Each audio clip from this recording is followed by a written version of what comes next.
Doing great. I'm excited. 3 Days Academy is going to be really, really fun. I've enjoyed this so much because I don't know, man. When you watch CBLOL every weekend and you get to see like, oh, these are why these players are like this. Like you see the academy pipeline and you're like, man, these players are so good. They're so good. Like we got the pleasure. Like I feel bad for Tuke because he was sick, but we got to watch Leleko just dominate this weekend. He was so good. Yeah, I know. Oh, I just realized my mic was muted. So let me redo this. Hello, everyone. Welcome back to the stream. Sorry, I forgot to unmute. Week 3, CBLOL Academy Super Week. 18 games instead of 12. Yeah, you heard Bren. We've got Takui playing in Academy this week because he wasn't feeling well over the weekend. But yeah, Leleko, really exciting Academy promotion. I think a lot of the Academy players are performing well. I know Fu and Super Clever just did an interview with, I think it was Ilha de Lendes or Owl of the Legends. Huge group, of course, under Bayano, covering CBLOL.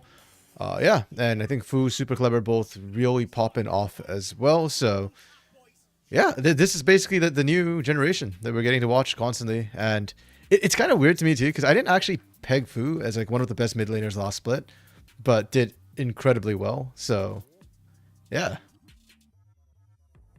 No, I just really, really fun talent pipeline, and I think tier 2 is always just a little bit of fun because, obviously we always the tagline I hear a lot for CBLOL is like, this is the most entertaining region, right? Yeah. We have the most exciting players, do the craziest plays, and we have a lot of personality. Like CBLOL gives a lot of entertainment, but tier 2, even when we're talking about going from a minor region like CBLOL, like tier 2 opens things up a lot. There's things you can get away with at tier 2 that you just cannot get away with, at the highest tier. And so when you have some of the like really talented players in the pipeline that we do, sometimes that means you get a player that does really, really well and then picks something really goofy, and then you get to see someone do really well on something goofy, and I don't know. There's a special place for tier 2 in my heart because it kicks up like the craziness to 11. Yeah, like Cat's Vladimir mid. That was terrifying to me. Exactly. That's a It was perfect so example good. of what I'm talking about. Like you're never gonna see Vladimir mid at tier 1. Like you maybe Well, we you'll saw see it, but, Vladimir like, top, so I think it was yeah, Destroy who ran it. So I mean, but yeah, no, I agree. It is a But good like, place to see these sort of things. so you get to see that pick, and then Cats played it awesome. Like he played Yeah, amazing on it. basically could 1v5 at the end. Oh, yo, Millenite. Should I use that name or should I go by your own name, friend? Because I still think of you by your own name. Good to see you in chat, buddy. Yeah, Millenite, old time viewer of the CBLOL English channel. So good friend. I mean, I asked you like last weekend to figure out who you were. So, like, wait, can I? How do I give somebody VIP? I do not know. I cannot do it. I am not mod on this channel. Yeah. I just don't know how to. I am so bad with Twitch. It's crazy. That was how I recognized you, by the way. When you changed your name was because you had a VIP on the other channel. So, try to do that again before I. Oh, I guess maybe I can't VIP because I'm not like affiliate or partner or whatever the title is. That's fine. I'll just have to remember this way. It's all good. Okay, first game for today is going to be Red Academy. Let's take a look at where they're sitting right now. I think they did flash it and I just missed it. Red have picked up 1 win, and so have Los. So quite competitive, I guess, in terms of their rankings. Los, oh yeah, that's the Jota Mez roster. I mean, this roster, I'm still looking for a hero. Jota Mez looks decent. MT had some good laning phases, but Randall Tavares and Konseki right now haven't really stepped up and stepped out for me. Red, on the other hand, yeah, Zin's, Doom, Peko, Cirillo, Stoneses, they've probably performed better to me than Los Grandes Academy has. So, kind of looking at them. I think, yeah, with this team, like their mid to late looks kind of decent. Their early game laning has been a little bit rough. I don't know if that's strength of schedule, matching against better teams, or yeah, whether they're just not necessarily that strong a laning team. Yeah, I think So their laning hasn't been as good in the sense that like they're just like specifically in lane they're falling behind, or just during early game phase they're kind of behind across the map. it feels like they're falling behind in terms of laning. So they'll come out scrappy in the mid game, but they're always playing from a deficit, which is why I think they're losing a lot of their games. I didn't check the stats for CBLOL Academy, but yeah, that's the feeling I've been getting. To be fair, week 1 they faced Kaboom and Pain, who are like top of the table, and then week 2 they faced Tropa and Fluxu. And I feel like Tropa and Flamengo, even though like they're technically like the tier 3 teams, have a lot of really strong players who have former academy experience. So yeah, they did really well though in their game last week against Fluxu Academy. I think they actually came out with leads in most of their lanes. So Gotcha. a Millenite, can I speak the truth in here without getting banned or what? You can. I'm pretty casual, you know that, but like still the same rules about gamble. I don't like talk about gambling or betting. And yeah, like if you flame too hard, I'll kind of like warn you before I ban you. I won't just ban you out of the blue, but yeah. Oh, hey Wokes, gonna say it here early. Kate lets Vlad through and Kina wins against Takumi. Bro, why everybody taking shots at Takumi, man? Like leading up to this weekend too, people are like, oh, Takumi's gonna get smashed by Brazilian Faker. And now he's academy. You guys are saying that he's gonna lose to Kina. That's hilarious. I mean, I don't know. What do we say about Loud and CBLOL right now? What are they doing? I don't know, man. So I know that in the community Discord we're having quite a few discussions about how good or how bad Loud is. Is this the worst Loud have looked? Honestly, kind of. I think I probably would say this is the worst I think I've seen Loud since they got Robo and Tenones. But at the same time, it's hard for me to hit the panic button when we know that, oh, they're doing this again, where they just jump right into draft. So yeah, it's like, yeah, it's terrible, but at the same time, like, I hesitate to kind of count them out. There we go. All right, let's look at the draft. Let's break this down. We're picking Smolder Academy too. No, I think Smolder's strong. Like I just think teams need to play around it, and I actually kind of like what Red have done for a change compared to what a lot of the CBLOL teams have done. I don't know. I have not been excited by the Brazilian Smolder yet. Yeah, kind of true. Only Bruncey's really looked good on it, and that's more I think Bruncey's what I think Macau has looked the best on it. When the one game he played of it looked pretty good. True. Actually, to be fair, I think Macau getting out of laning phase with it, he looked really good in the mid to late game. I think the laning phase, Bruncey's the only one who's actually looked decent in the laning phase with the Smolder, because Smolder is very, very weak. But yeah, I'm okay with this prio. And what I like about this Red Kalunga comp is that they have given it, I think, the tools you need. You've got Tom Kench for safety, who can kind of body block there, especially into the likes of Nautilus. We're seeing the Sejuani, who I think of as more early game utility jungler, or something that can affect the early game a bit, cover very, very well. Maybe not gank quite as strong. Talia, who can cover you once you hit 6. Cassante, who's strong early. So you've got a lot of strong early game pieces to bridge to that Smolder late. Los Grandes, interestingly to me, feels like they've kind of opted to damage overload the Smolder with like saying that, hey, if you're going to scale, we're going to scale, but more. Like Senna Infinite scaling as well. Senna, Azir, yeah. Gwen. Yeah, and then I like the Viego here as well, because you're looking for the execute. Now, the idea of Viego, I don't think Viego's going to have a good time, because I think Tom Kench is really going to mess you up. But this to me is the cherry on top. Like, this is not the linchpin of your comp. I hate comps that rely on only Viego. I like it when Viego is like an option, so that you can dive the Smolder, and then Tom early the devour. So I like that. Should be. I like what Los Grandes have done. But I think Red might have the hands out play, and Los have no bridge to the late. Yeah. So my thing is, Red is very tanky. But when you have Gwen Azir, I don't feel like that's gonna matter that much. Kind of. Like you are gonna get melted, and where Smolder already has a bad lane. Like Senna's not the strongest laner by any means, but she's gonna really outrange him.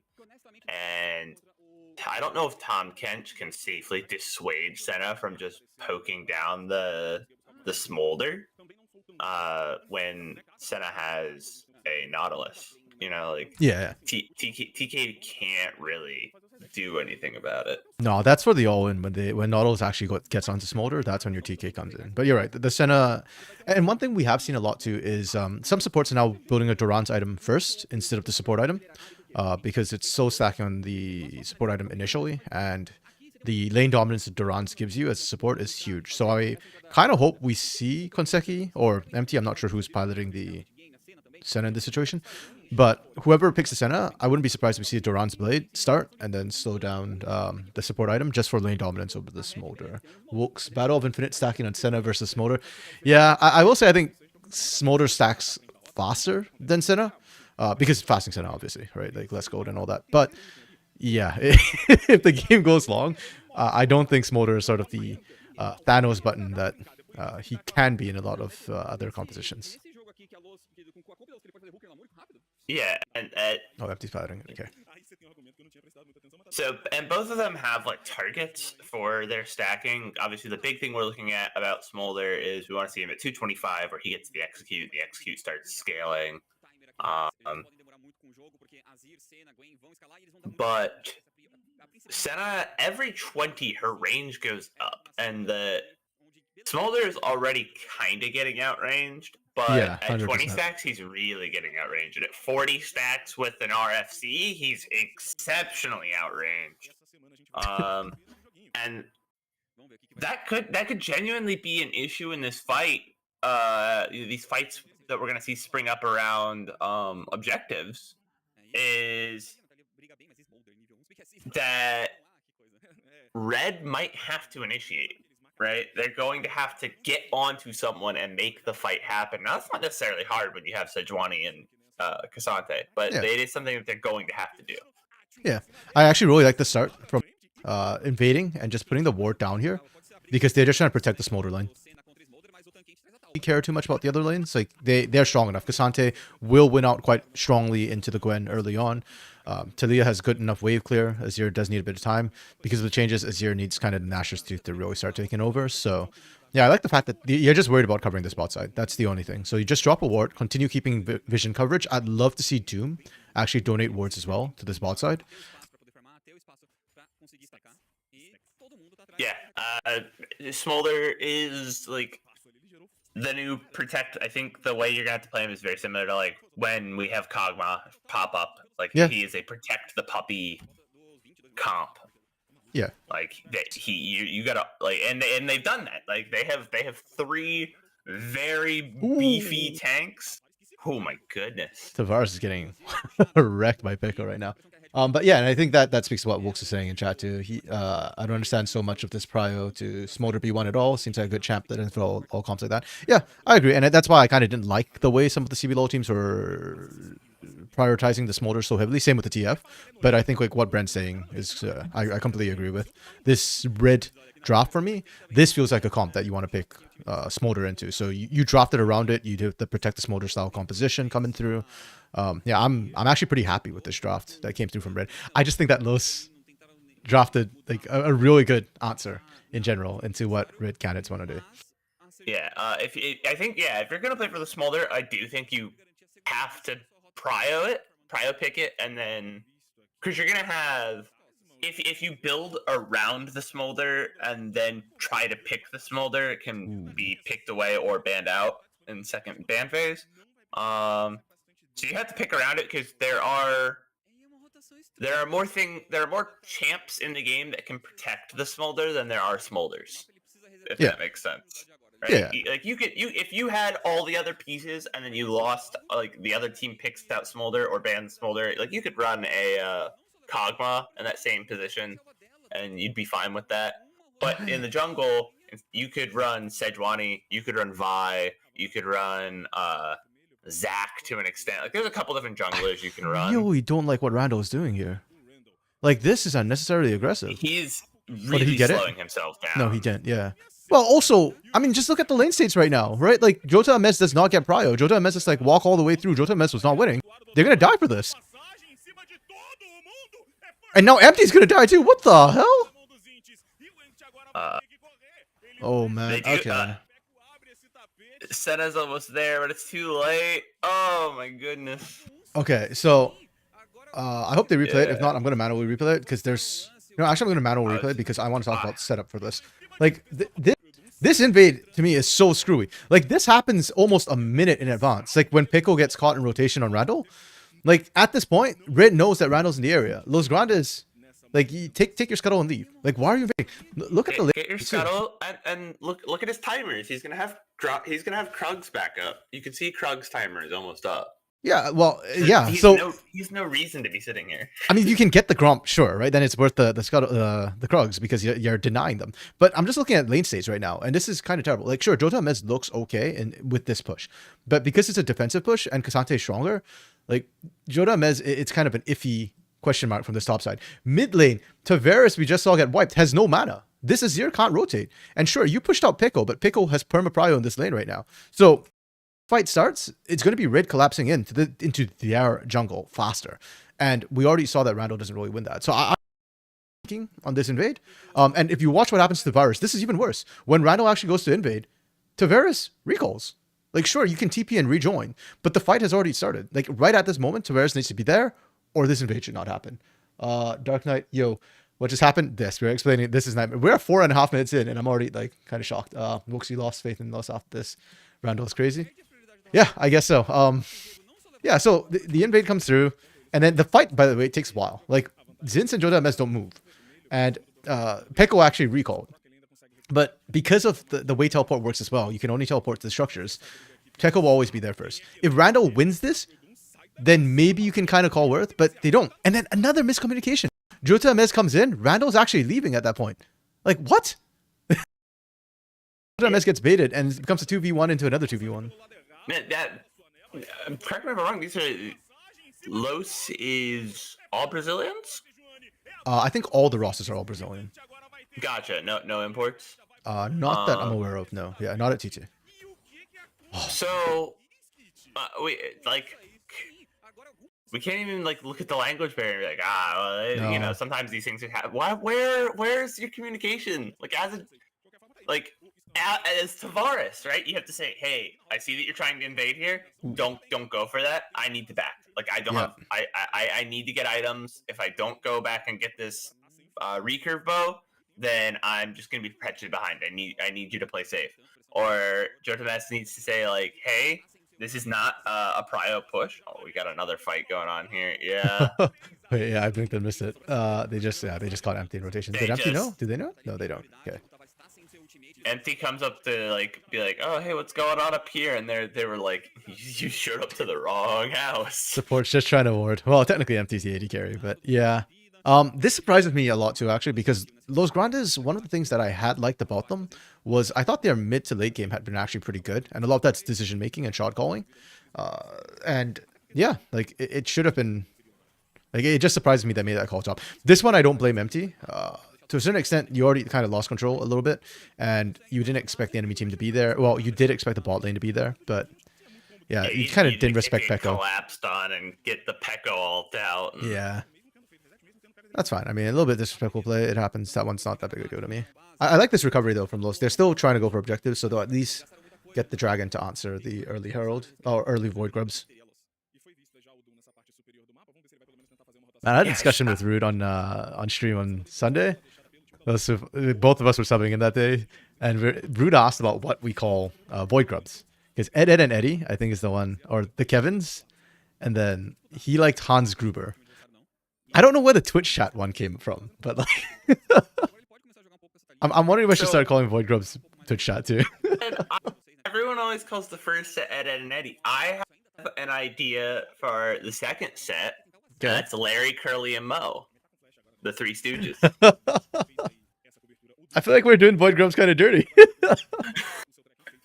I don't know. Axeman hates them, dude. Axe hates Grubs. Every time they pop up, he brings up. He's like, I just can't stand these things. And I like on one hand, I get it. on one hand, I get it because they are like kind of like off-putting looking. Better than Territorial Baron. I hate those hands. I hate those hands so much. Oh, but I think they just did a good. That's like the sign of that's a good design. Oh, that's just a good gank. That's just a good gank. It is. Red are playing this so well right now, and I feel like Lowe's have lost control of the game. Like, yeah, Randall's dead. I mean, there it is. That's epitomized lost control of the game. Like, I'm looking at he is not safe in his own jungle. Yeah, and I'm just looking at the tempo or like where Randall is at any given point.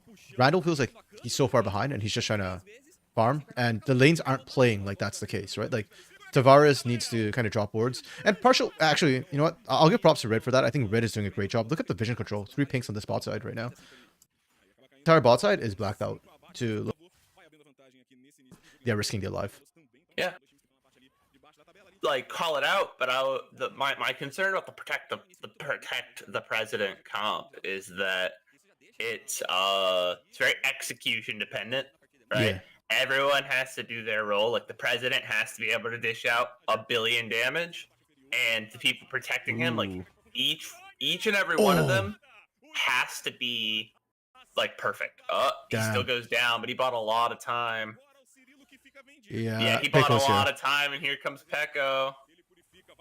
They need to target. Yeah, okay. Really, I was gonna say they need better target selection right now. Konseki's blocking too much. Well played from both these teams actually. Oh no shot! Konseki gets up. Konseki That's messed up. Oh, but Tavares is gonna die. Tavares, yeah, nice to burn his flash. Tavares is like 3 kills behind right now. I know it's like 4-0, but one of them just got picked up by Peko, so I won't count that one. Yeah, actually, Los Grandes, really good target selection on the bot side, recognizing that, hey, the Tom Kench is the issue. If we go for Cirillo, then Stones is just devours, and Cirillo gets out. So they went for the Tom Kench first. It's counterintuitive. It's kind of long. It takes quite a while, but hey, they did it successfully, so well played from them. Yo, Orbital, you're going to restrain yourself on commenting on Red, because last time you said they were clean. They started throwing and lost the game. Wait, when did they throw? Was it against Tropa? Or wait, they won against Fluxo. Yeah, so it had to be the Tropa game. Okay. But yeah, everyone in the Protect the President comp has to do their job, because if you're out of position as one of the Secret Service members protecting the president, then if you get picked, if you're dead, you can't wall off people in that next fight, right? It makes backline access significantly easier. I think it depends on which SS member gets caught there, right? Because if it's one of the tanks, you've got to back up. So. Okay, RMC, we cannot say SS member, and we have to definitely say Secret Service, because the SS is something from Nazi Germany. Oh, okay, my bad. Okay, Secret Service. Sorry, I was unaware of that. Sorry. Also, hey, bro, thanks for dropping by. Have a good one, man. See you around. Yeah, Tab abbreviations, come on, guys. Randall keeps invading without proper, like, backup and coverage. I think Los have tilted. I think this game's done. Like, this is a GG Go next situation. Good ult. Yeah, I just want to see how Red kind of close out now, because I think they've been gifted a lot of kills from Los Grandes this game. Like, even that one from Randall, another gift. Like, you don't know where the wards are right now, and you are just walking in blind repeatedly into a team that's already really strong. Oh my goodness! Well, there's the story. Everyone except the TK support is ahead of Los Grandes and gold. And the only reason that TK support is behind Konseki is because Konseki's farming. Right? True. Like, yeah. Empty is starving Senna. Yeah. Yeah, this Senna definitely ain't eating good. Yeah, so for me, the interesting thing is we keep talking about like protect the president comp, but at the same time, I think this comp has now shifted very far away from that. It's not about Cirillo. It's actually about Peko. Like, Cirillo is just insurance at this point. And that's why I want to see how they close it. That's gonna happen. You know, obviously, like if your game plan is, okay, we're gonna play around our carry, and when he's gonna do so good, and then you walk in and the enemy ends 6 kills to your mid laner, all of a sudden your mid laner is staged a coup and is the new president. Yeah, I guess so. The one hope I'm seeing for Los Grandes right now is still Jota Amez. Jota Amez actually up CS in this matchup, which to me is really, really surprising. I don't think we've seen Zints really roam out, so this is just a straight 1v1. Well played from Jota Amez. And I feel like that's what I've been saying for a lot of Los Academy games is Jota Amez is doing decently, and then where's the rest of the team? Correct me if I'm wrong. I mean, Mm-hmm. that's just that's just a favorable matchup for the Gwen, right? Not early in the game, no. Not early. Okay. Yeah, she needs items to come online. Like I've heard 1 or 2 items. I think 1 item. Like I think Riftmaker's enough to come online. But yeah. Cassante is really, really strong early, so sometimes some people say 2 items to really come online. You know, I don't know if we've talked about this. I feel like we never talk about it. I hate New Infernal Rift. What? Why? Because You don't like the the cinders? The cinders feel really gimmicky to me. Especially as someone who I used to play a lot of Bard. I'm like, this is just Bard. Yeah, kind of. You can't all be Bard. Bard is Bard. What I kind of like about the Inferno too is like when you pop somebody, especially when you take down like a high prior target, like they drop the cinders, so it feels better, you know, for taking them down. But it also like snowballs the game a lot faster for the winning team. And also like all of the other dragons change the terrain or change like the layout of the rift in some way. Mm-hmm. And this one no longer does. Because it used to explode open the buffs, right? The walls around the buffs would explode open and would make the jungle much more open. Which for some champs, like there's a significant benefit to that. So I get, yeah, in that instance, you're no longer going to go from like really weak to really strong in the jungle or vice versa because the terrain just shifted halfway through the game. Mm-hmm. Yeah. If it's Infernal. But like if it's a mountain, the same thing still happens, right? It adds extra. Yeah, and I'm not a fan of that. Oh, can they actually find Peko here? Nope, of course not. They need to kill Peko. Like, oh my goodness.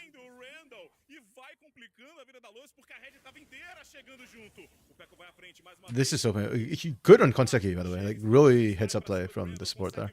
Like, Konseki actually managed to delay everybody. Yeah.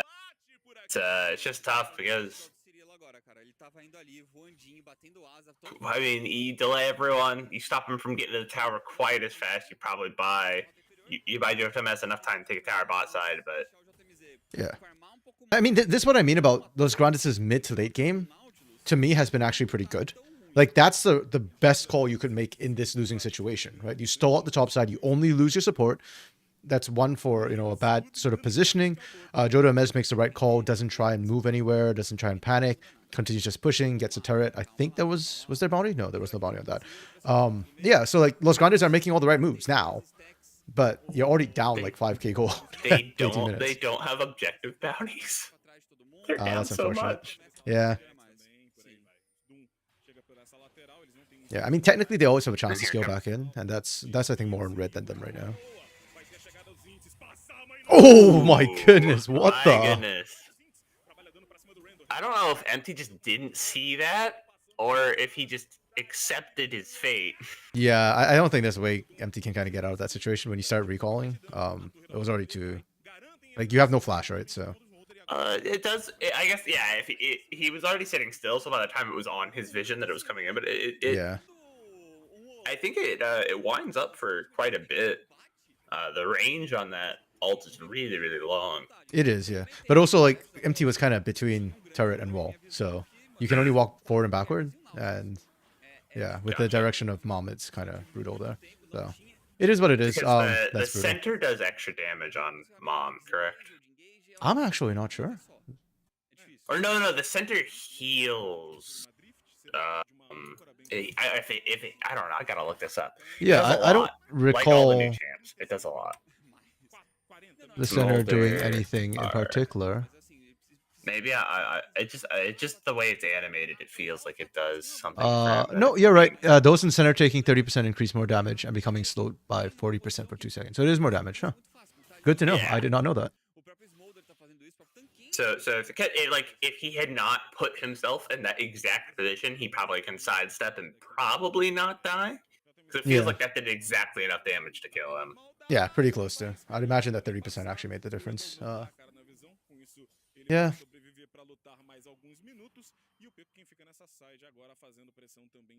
Are we just waiting for Baron now? Can I Rose think even everyone's contest? just I don't even think they can contest Baron here.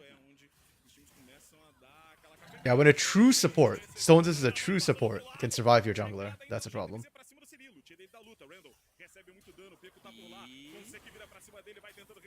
Okay, there we go. Maybe? I mean, Oh, well yes, played from that Muscondes. does Okay. signify that you're in a bad position. But that's I used to play it almost exclusively.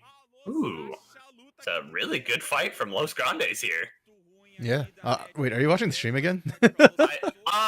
Sorry, I keep doing that, and I No forget that worries, no it's in worries. Discord, and I'm like, I'm trying to look at chat. I know what I'll Yeah. do.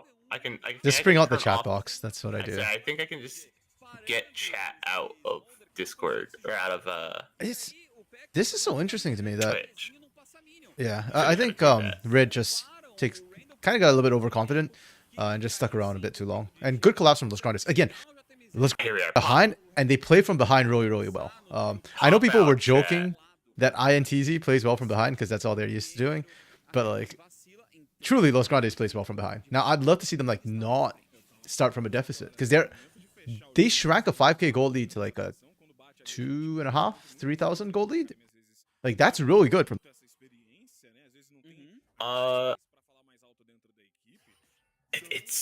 The kills are on too because what Cassante pick up one there like it No, really Cassante wasn't even involved in the fight. So Yeah, since was split pushing bot when it happened. gotcha. Yeah. So the kills went on to Senna and Nautilus. I mean, not bad. Wait, no, Cassante and Senna and Nautilus are not the same team. Cassante is on red. Dude, I'm tired. I did not. Dude, I did not sleep well last night. Let's talk about getting good sleep. Nothing's happening in this game. Everyone is just staring at each other. Getting good sleep. They're like, oh, you gotta sleep 8 hours every night. You have to have a good sleep schedule. You have to drink water, and I do that. And like, Ain't nobody got time to sleep 8 hours, buddy. I used to. When I had like a really rigid schedule, my like freshman sophomore year, I used to get like really good sleep. I would wake up at like 5 a.m. feeling perfect every morning. As my schedule has gotten a lot more chaotic, so too has the amount of rest I get from the same amount of sleep. I'll sleep for like 8 hours and wake up feeling like I do right now, where I'm like, I don't know. I've been awake for like an hour and a half, and I still don't know what's going on. That's right. I see a lot of that's because I'm usually there's too many things I needed to get done. Also, Brazilian time's early for me because West Coast sucks for time zones. Almost 200 stacks right now for Cirillo. I think that's what I'm waiting to see because I feel like Red has actually lost tempo in this game. And I mean, the goal, like as if they're listening to you. Here comes the XP to show it. Yeah. Yeah, Joda has been doing a great job catching up. Actually, Tavares as well, once he got out of lane, has been doing a lot better. Tavares only died once to Pekka, to be fair. I think it's just that Pekka has been able to move a lot more. I've had I think anyone that's ever like, played mid for a significant amount of time has had that game where you're like playing, you're farming. Like if you look at, turn off the KDAs, he's doing fine. Yeah, he's doing KDA. Yeah. and then you, you're like, I'm farming, I'm taking tower. You look, your laner got 7 kills off of your team, and you're like, guys, what do you see your whole team fighting in topside jungle for no reason, dying one at a time as they all just like, they don't go in cohesively. Like, what is happening? In solo queue, I'd give you that, but in comp play, I don't think that's a comms issue that they need to sort out. Dark Knight, yeah, Zinz is a bit missing from this game. Agreed. I think part of that was I think he actually just straight up lost the lane against Jota Mez, and that's why he's kind of playing scared. But yeah, I don't like the fact that Zinz kind of lost lane, and we're still seeing Zinz not group up with the team. I understand you've got a Smolder, and you're thinking like, okay, Smolder scaling is WinCon, like that's not wrong. But when Pico is so accelerated that you can 1v3 as a mid lane, I think you just group up. Yeah, like you just group up in place rather than wait for the Smolder's going. Smolder's insurance at that point. He's not WinCon. No, and yes, you are right. That is a very solo queue issue, but that's how that felt, right? That topside fight, like the reason Pekko is Yeah. accelerated, it's just it had this feeling of like that those players are not like in a Discord call. Well, yeah, but I mean, after that, the bot lane plays, to me, that was just Pickle being really heads up and correctly utilizing the global from Talia as well. Oh yeah, once he was ahead, his ability to just move and just take space was really good. How did okay? Los Grandes, hold on. How did Los Grandes get Fry on that mid lane? What the hell? Sorry, so they just push right up mid. Where's Red? Red is topside, it appears. Why are we trading off Doom and Pico there? Wait, why was Doom even pushing that in the first place? That's odd. Okay, yeah, that feels like just odd base timings or map movements from Red coming through. Los Grandes kind of get that one for free. That gives them, because of the Azir pass, you kind of have like double prio, because not only do you have their tower down, now your tower is pushed all the way up to their side of the rift. Yeah, especially when you run under Azir, right? You set up your own tower, as you kind of mentioned. That's what I'm saying. Like you use the Azir passive and. Oh.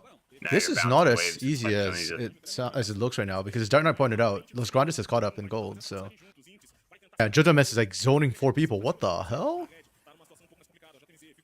This is illegal. The Baron debuff should have fallen off right about now, so they don't have to worry about the armor reduction anymore. Oh my goodness, this is close. The healing comes through from Crypt Bloom.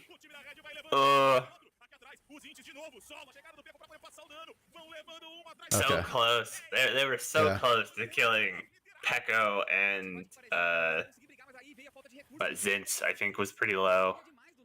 I mean, the start of this fight's really good. I love the fact that Jojo is able to knock so many people. The problem, I think, is just lack of damage on the other end. Excuse me. Yeah, they just don't quite have enough damage to take down Zinz.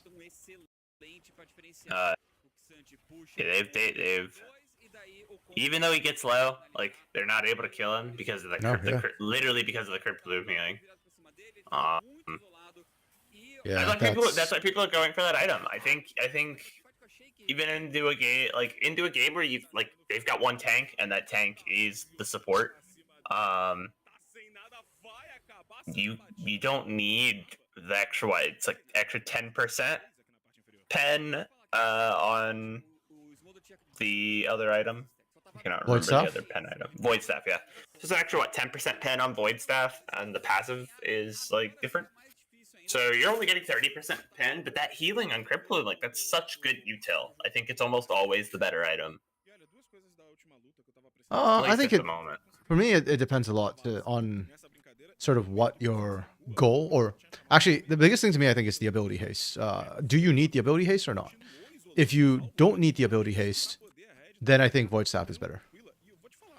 Like, or if you're like a one-shot chump, like then Void Staff is better, because then you just have to hit harder. I feel like everyone needs the ability haste. They made it so hard to build. Yeah, but like for example, Orianna Ultimate, right? Like I actually don't think Orianna is the best champion to build the Crypt Bloom most of the time, because her ult cooldown's low enough that it should be up for major objectives, like between objectives. And I think the Void Staff, the extra penetration matters more, because if you can, it's the shock and awe factor, right? If you need the ability haste, if that 15 ability haste is going to matter to you as the Orianna, you're probably fighting too much, or you're using your shockwave a bit too trigger happy. But in the case of something like a Talia, where your ultimate isn't a damage spell, right? Like you're based on basic abilities and whatnot to really kind of proc that, then I think Crypt Bloom probably, definitely the better item in that case, because your cooldowns are shorter and you're going to be using it more. Yeah, I do think the healing passive is a little undervalued, because man, that thing will save people.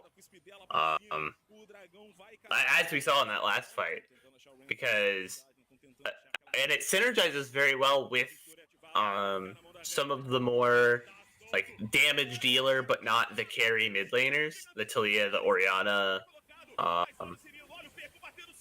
where it's like this person is meant to deal damage, but they're not meant to be our primary damage dealer. Yeah, it's I think it's a matter of Los Grandes just doesn't do enough damage. Yeah, at this point they're just too far behind, unfortunately. Yeah, there was hope, but the moment I think they lost at the Baron and kind of got wiped, yeah, that was kind of it. The gold was even before that fight. Now we're back to a 9k gold lead. Yeah. Gold lead. Because I think, yeah, as we kind of expected after seeing draft, I like what Los Grandes tried to do, but I think they were just going to get beat by Rid with nameplates on. This is, I think, the first game where I'm not super impressed with Zints.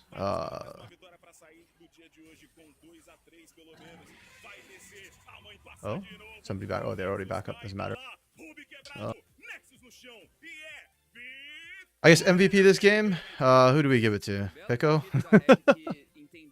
Can you not? Because like weirdly enough, even though Peko had like all the kills and all the gold, it felt like he didn't. I don't want to say this because it's like sounds mean. Like it's not that he didn't earn it, but like it felt freely given. Like Los Grandes was like, here, we'll die, take the gold. I mean, but yeah, he just did so much damage. I'm not, on that end, I'm not sure who else I would give it to. Yeah, I was gonna say to me that's the bigger issue. Is right now I'm looking at this roster, I'm going like, okay, who would I give it to? Right? Like, okay, Dark Knight says Peko as well. Yeah, because I'm looking at Zints. Definitely not giving it to Zints. You lost lane as Xante versus Gwen. Again, I'm not gonna say that was so terrible costing the game or anything. It's just that's not MVP material. Doom was pretty solid. My second person I might consider giving it to. Definitely comes second. Yeah, had good early movements, stifled a lot of what Randall wanted to do. Cirilla and Stones' I think they just got to play Farming Simulator for the first 15 minutes of the game. Other than that, like, yeah, great, you scaled up, you played Smolder. Congrats. You know. Stones just did a good job of like buying space for the two carries, but yeah. I mean, you're a big catfish. That's kind of what he does. Yeah, 100%. It's got to be Peko. There's really no other options there. So, okay. Yeah, this game... there wasn't... The only real exciting plays that happened that made me go like, oh, dude, if they win, that guy's MVP was on the other end. It was the Azir shuffle. That Baron pit. That one was fun. Yeah. Yeah, and man, like I said, I really... Los Grandes is... whoops. Yeah, oops, that just showed on screen. Yes, that's Epic Pen, guys. That's what I'm using to draw on the screen. Now, please stay on the right monitor. I don't know why it keeps snapping. Yeah, I don't know why it's snapping over that side. That's so stupid. Okay, sorry. I'm trying to change the title for the next game because it's Liberty, which is going to be a fun one. I tried to move Epic Pen out of the way and just kept snapping in. Stupid thing. It decided it was more comfortable on this monitor. Yeah, it just wants its screen time, you know. That's another thing I need to get. I do everything on one monitor, and I'm not sure that's the correct setup, but I've just done it for so long. Even in times where I'm like, yeah, I could afford to like go out and get a second monitor right now. I'm like, I don't need one. I can't not because I have all like my stats and stuff. So if y'all ever hear clicking sounds like in the middle of CBLOL English, it's probably me. Bringing up stats or something on the side. I know Cam, our producer, this last weekend was like, "Hey RMC, I'm hearing a lot of mouse and keyboard sounds. Can you not?" I was like, "Sorry." I had to try to mute myself, but when I was doing it, but yes, because I'm usually pulling up stats and whatnot to confirm. I have the memory of a goldfish, so if I sound like I know something, it's because I have it on a different monitor. I don't know how people without a second monitor work. Yeah, but this game, yeah, I mean, this is a good showing, I guess, from Red, kind of individually, but like this to me is like a hands gap style game, and that's okay. But yeah, it doesn't show me a lot, unfortunately. Yeah, if anything, this is more on Los Grandes messing up the early game. They tried to come back, and Los Grandes had some really good late movements, but it's just too big a gap. Next game, Kate Stars versus Liberty. That should be interesting as well. He is already looking cracked, and Takui's playing today, so yeah. Oh man. Yeah, I mean SKV or Liberty, pardon me. I've been struggling with this roster for a while. I feel like Leandrin is in her own their own little elo hell right now. Yeah, I actually, you know what? Was it Wilkes who was saying maybe Kina gets Vladimir and Kina wins against Tukui? I'm kind of here for that. Like, I keep seeing the Vlad bans, but I don't know Kina well enough to know, like, is this justified? I kind of want to see the Vlad get through. And I kind of want to see the Draven get through for Leandrin as well. I have trust that our coaches are not target banning without it being worthwhile to target ban. Sure. Yeah, I'm sure that's the case too. I just want, I mean, hey, look, if you're subbing in your CBLOL import EU mid laner who's been like the superstar of the team. They weren't like, well, we know Leleko can get us wins this weekend, so let's send Took down to Academy just for fun. Like, hey, in Kina's defense, man, or I guess to their credit, it's gonna be a sick Took, right? Maybe he's not at 100%, so he'll react slow. Yeah. Okay. Thanks, Dark Knight. Good to know that it is actually that. I wasn't sure if it's like something that happened in scrims or whatnot. Yeah, the fact that I think this is nobody's shocked by this. Jota Mez did a really good job topside. The shining light for Los. I mean, yeah, and you can just see it's like, oh man, Los Grandes is crawling back. That gold's almost even, and then it just explodes out even harder. Yeah. Yeah, I mean, I got like to notes. I got Envy always felt like they. I don't necessarily know that it was out of position, but they got picked a lot for an ADC. They just always seem to be like in the spot. Yeah, that Senna was just always dead. I just remember the first pick when Empty was trying to ward, but beyond that, there was also they rotated top when Randall was trying that invade, and just the other two died, and they were like they were there. But Empty got out, so I'm like, I'm okay with that. I thought Empty died there. Wait, what tab is this? Oh. Like, what? Why do I have another tab on this window? I shouldn't have. I was trying to play with dark mode earlier, but it wouldn't work properly. So I hate light mode. So this my note sheet right now hurts my eyes. Yeah, I don't use anything on light mode except for Google Docs. Just easy. Oh, Kina played against Pal.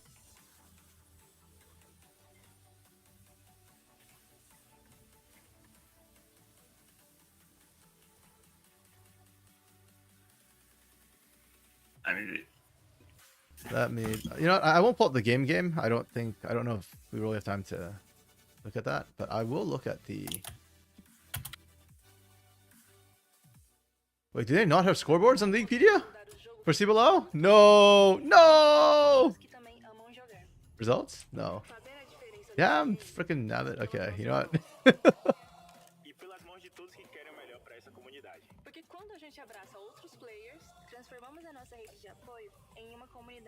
Game was Kino. Which team was Kino on? Whoops, wrong one. No, frickin' stop loading for a second. They have not updated. So it has to be near airport versus full clear mentality.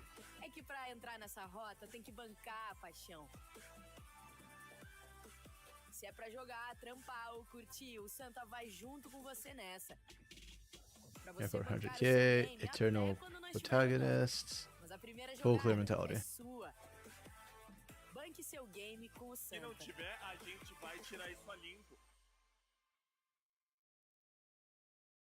I got 4 minutes. Is this the full game or is this it's a full highlights? Game. There was no. The video is only 36 minutes. I feel like maybe one of these teams. Why is it so quickly. Like foggy or pale looking? It looks like there's a white. It looks like there is like a cloud over top of the screen. Yeah. They have weather effects on in Rift. So I don't want to full screen this because I'm trying to keep the timer on the side so that I know what's happening.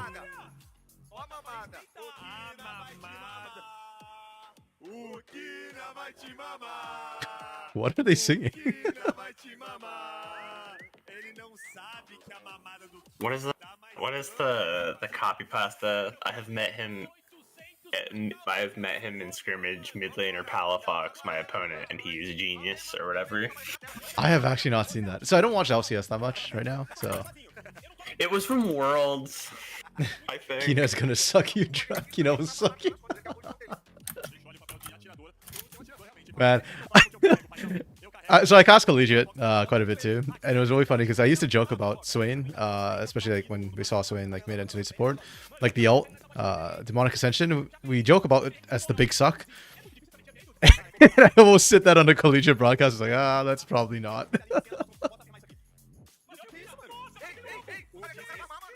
It was he played against Zhao Hu, and during an interview there was a poor translation of what Zhao Hu said about Palafox.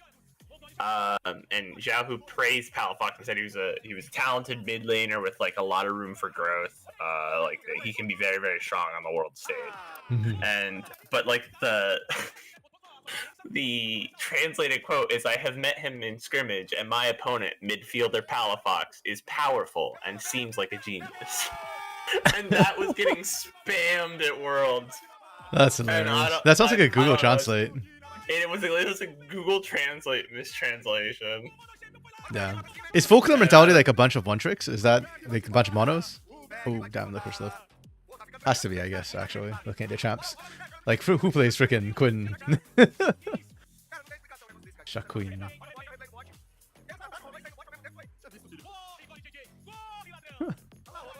Yeah, I just want to see them like, play Kina. Give Takui Azir. Is Takui better than Palafox? I mean, they played each other else yesterday. Is this the game? Is this the game that we? Oh, wait. This is the game they talked about where NA lost to a bunch of one tricks. I'm pretty sure this is a meme. Yeah, probably. NA got stomped by one tricks. I'd be surprised, but I actually really like this tournament. Like the rule that one tricks are allowed to play their one tricks. I think that's really funny. It's great for like a charity stream sort of thing. Oh, Kino got dunked.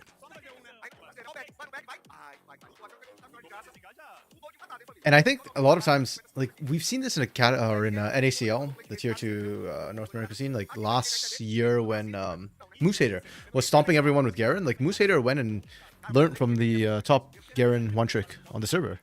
Like I think that's a really good way for players to learn how to play a champion, is go talk to the one tricks. They'll know it way better.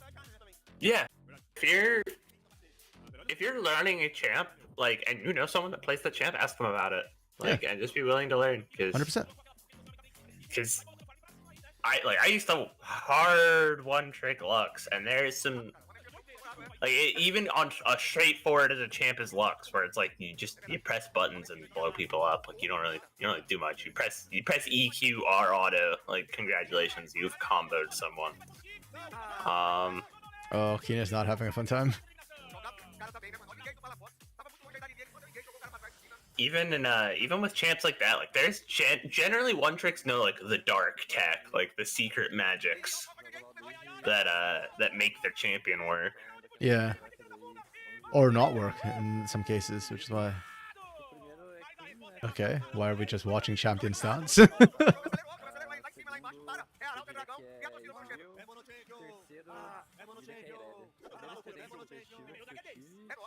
It just feels like someone was like, "Yeah, I know how to use League Director. Watch this."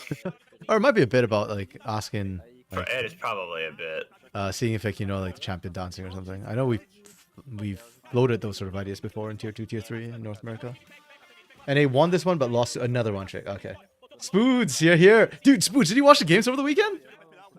The Leco waiting room represent. He won both his games. He was deathless in his games. I can't believe it, dude. It's crazy. Wait, he went deathless both games? I did not catch the Saturday game. I believe so. Okay. We My are goodness. into drop. If I recall correctly, he definitely went deathless against Tinones. Tinones was not.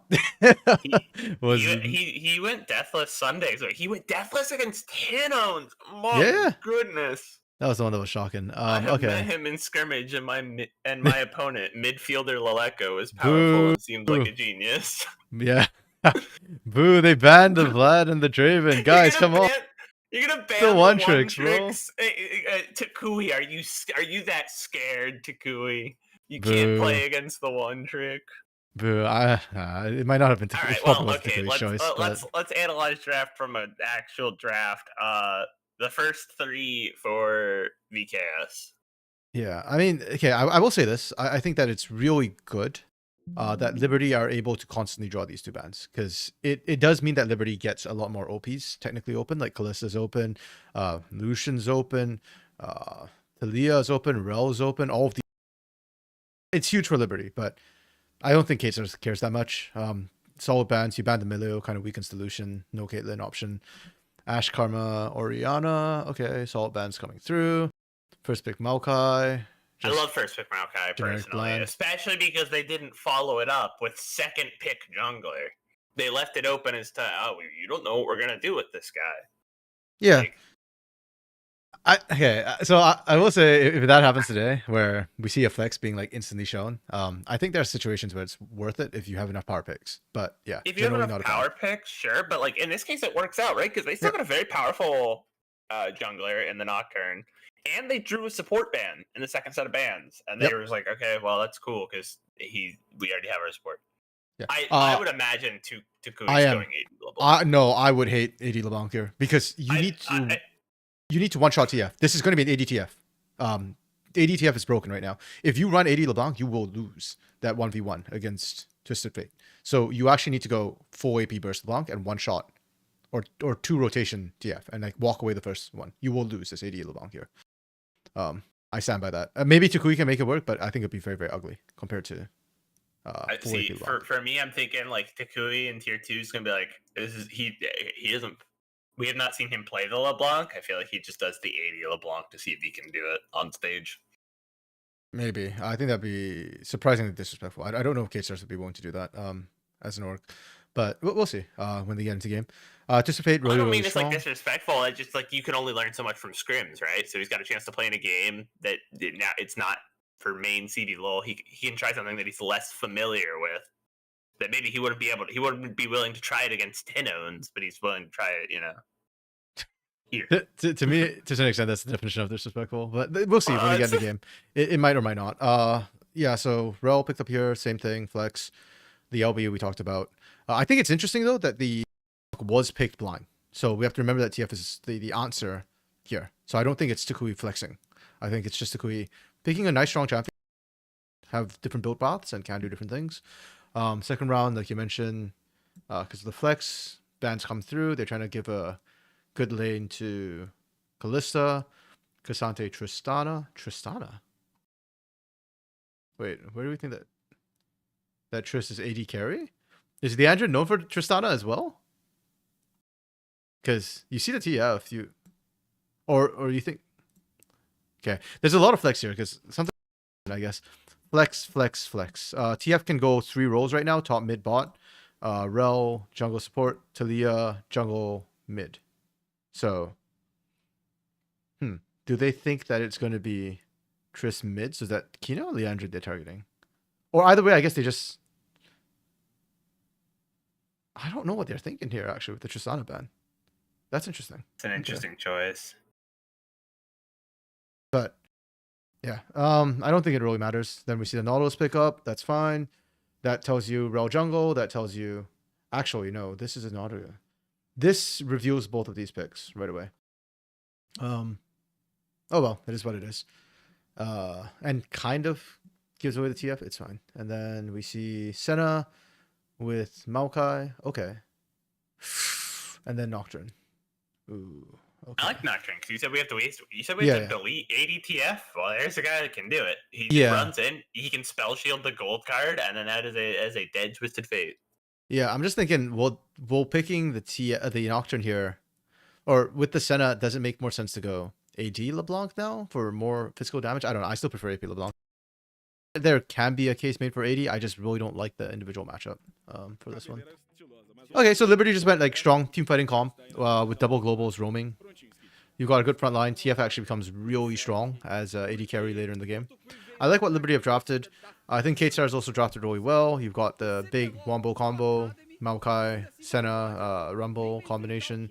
You've got diving to burst people down. Yeah, I'm happy with both drafts. I don't think one team necessarily walked away with a huge advantage. So even drops, I like it. I like it a lot. Yeah, it's TF top, Dark Knight. So same thing as what we've been seeing through most of CBLOL this weekend. I will say the Twisted Fate, I kind of don't like it. Top here? Yeah, it's freaking AD LeBlanc. Okay. I hate my life. It's. I I know it's boring. I get why he's doing it. Yeah, I think it makes more sense given that it did end up being TF top. Yeah. Yeah, So because yeah. that's why I was like, I think he does it because TF's not his direct matchup. Yeah, yeah. So he by the time he's after TF, he can just one shot him. Yeah. Or two rotation him with the big bursty autos. And again, also, I don't think it's particularly groundbreaking to say Takui is the best player in this current lobby right now. It's not.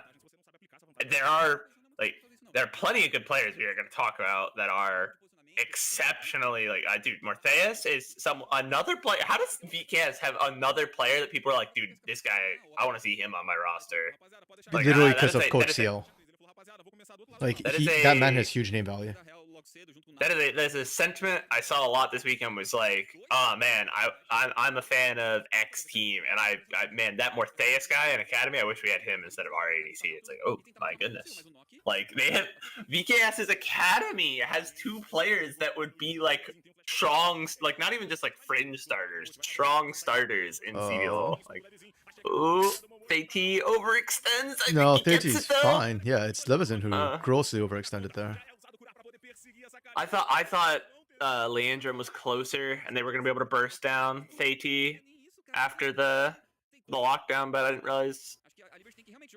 Yeah. VKS were just way faster to the rotation. I was not looking at them. Oh, okay. Yeah. So a couple of things that kind of go really bad for Levison there. Levison get the steal on that first camp, but the problem is Leandrin and Momochi are late to lane now. So they end even if they try and get the push here, they're unlikely to be able to match. I really like this from Theity. Kind of revisiting, saying that, hey, I'll take one camp while you take one camp, and then I'll come back in for the red, because Rel does not take the big single buffs very quickly. And Levison's kind of low from that. Levison did steal it, though, but yeah. That's just, see, I did not see how fast VKS's bot lane was able to get up there, so I thought once the lockdown from the Nautilus came out that Leandrum was right behind, and they were going to be able to burst down Theity, who now has no flash. But no, it was just Momochi, and he doesn't do any damage. Yeah, I think that was a bit ambitious from Liberty. The idea is, like, I respect the idea. I think Theity played that really, really well. I just also think it's very overambitious from Levison to stick around for that. It's fine. Levison's still up experience, so. The top laners are like, they're just fighting. They were just had a solid 15 seconds there where neither of them hit a minion. Yeah, I mean, when you pick a Rumble, so one thing we had talked about was Rumble, I think, is a winning matchup to any melee top laner right now. Maybe barring Darius, but I'm even not 100% about that. I think you can still win against Darius. It's just harder. But Twisted Fate can actually beat you if you can dodge the electric harpoons, and will probably beat you as the game goes on. Debatably, like, I feel like Rumble has to get the lead. We are seeing Ignite on Tyrion though, so maybe that'll be enough to tip it Rumble's way. Yeah. Ignite just very, very strong in those 1v1s. Like, early game, it's an extra 150 so true damage, which is a lot. Yeah. And he's not going to lose out on tempo, because it's not like SKB his TP, right? Until 6, SKB can't move around the map. So these early backs aren't as big of an issue. Yeah. Early game, Liberty should have pressure down bot early. Mid is the interesting one. I kind of wish we could see mid a little bit more. I feel like Talia should have advantage in the early game, just because you can mess with the distort coming through from LeBlanc, and you've got strong wave clear. But right now it looks like Takui is, at least pressure-wise, mashing, which might just be a Takui diff. I'm not 100% sure. Yeah, I don't think they're going to show up much. I think for the reason of, oh my goodness. The reason is unless Takui's fighting, like 80 LeBlanc, not a particularly interesting pick. Doesn't really do much, but beyond like Yeah. I'm gonna sit here, I'm gonna hit minions, I'm gonna combo you, I'm gonna hit minions. Like Yeah. Dark Knight, you think Knock gets level 6, he just goes straight up to kill this TF? yeah, but I think TF knows that. Yeah. I agree. I think that is the combo that they're looking for. Heck, even send Tukui up there. Because you got so much burst, the TF is going to die. I think that's a blueprint that we saw against Chiari over the weekend, right? Like, if we can shut down the TF early, he becomes very vulnerable to damage. Ooh, nice from Turin. I like that. Robo also played the AD/TF, and he did not look particularly good on it. I know Robo has a very deep champ pool. Like, that guy can pick up pretty much anything. Yeah, he's got the Tristana pocket pick against Nara as well in the top lane. But the problem with Robo is that I feel like, especially in the regular season, well, he said it before, he limit tests. So he's not a great indicator. And the way he lost the lane was kind of more just him being like really aggressive with the TF. Whereas I think the way Chiari got shut down was a really well executed game plan from, I forget which team played it on Saturday. Can't remember. But yeah, that team that basically executed that, I thought that was a team call, which was beautiful to watch. I'm actually going to look it up because it bugs me now.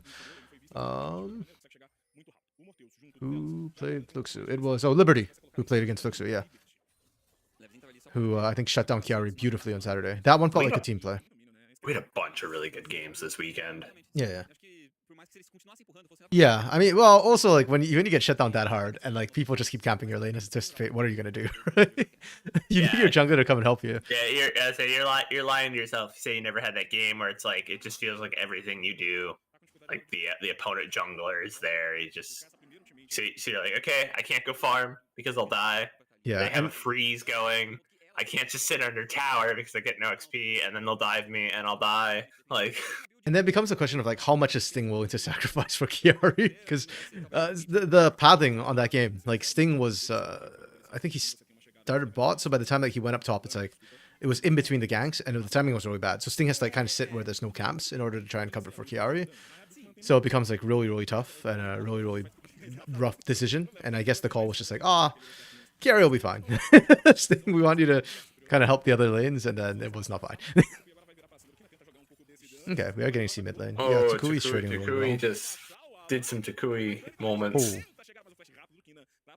Takui did, but they traded flashes there.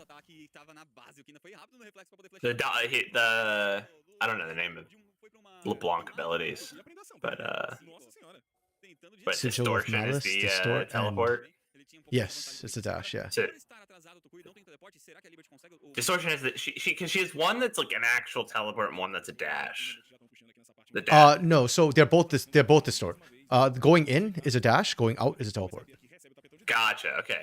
So he distorted in and then used the distort out to dodge the minefield from Talia, and that was really, really well done. Yeah, that's why like really Talia is not like a hard counter. It's a favorable matchup, but the windows are very tight. You have to have the reactions to be able to put the minefield down, like just as they want to go in. That's why I like the poppy into the LeBlanc, because you can like a team fight starts and you can just sit there with the steadfast presence. Okay. Wait, I want to rewind this to see the setup for it. That Callista's very low, but gets away. It looks like. Yeah, Gatestar's out hands for sure in that fight. Not quite enough. But I want to check was this illegal from Liberty? Liberty had prio bot. They moved first and mid. Taking drag. Ooh, I don't like that. I don't like the Destiny commit from SKB that early. So they just open up immediately with a. Okay. Yeah. It looked like it was Malkyle into Sentinel. We actually missed the initial engage because they flick over to SKB. They pop up. Yeah, because you can see the Malkyle right there at the end. Yeah. I don't think Paranoia was up for this. So no Nocturne out. Just literally brute forced it. Okay, they just outhandsed. Gatestar's good team. Who'd have thought? Yeah.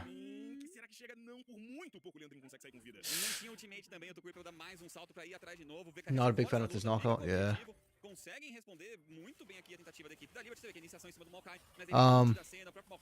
Yeah, so I think part of this is just the early dragon strength, and Liberty just didn't have enough damage to take it down quickly, so they took a little bit of damage from that, and then Kate starts just playing this really well with their range and poke.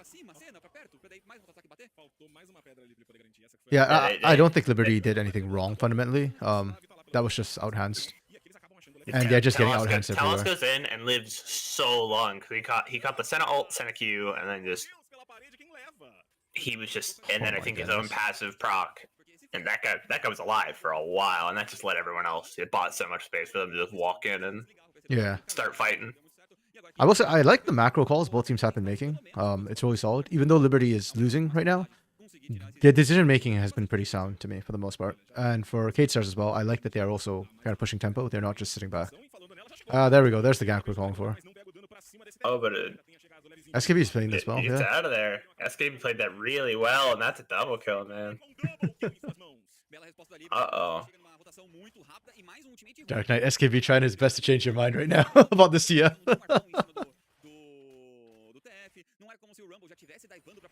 Yeah, really good flash.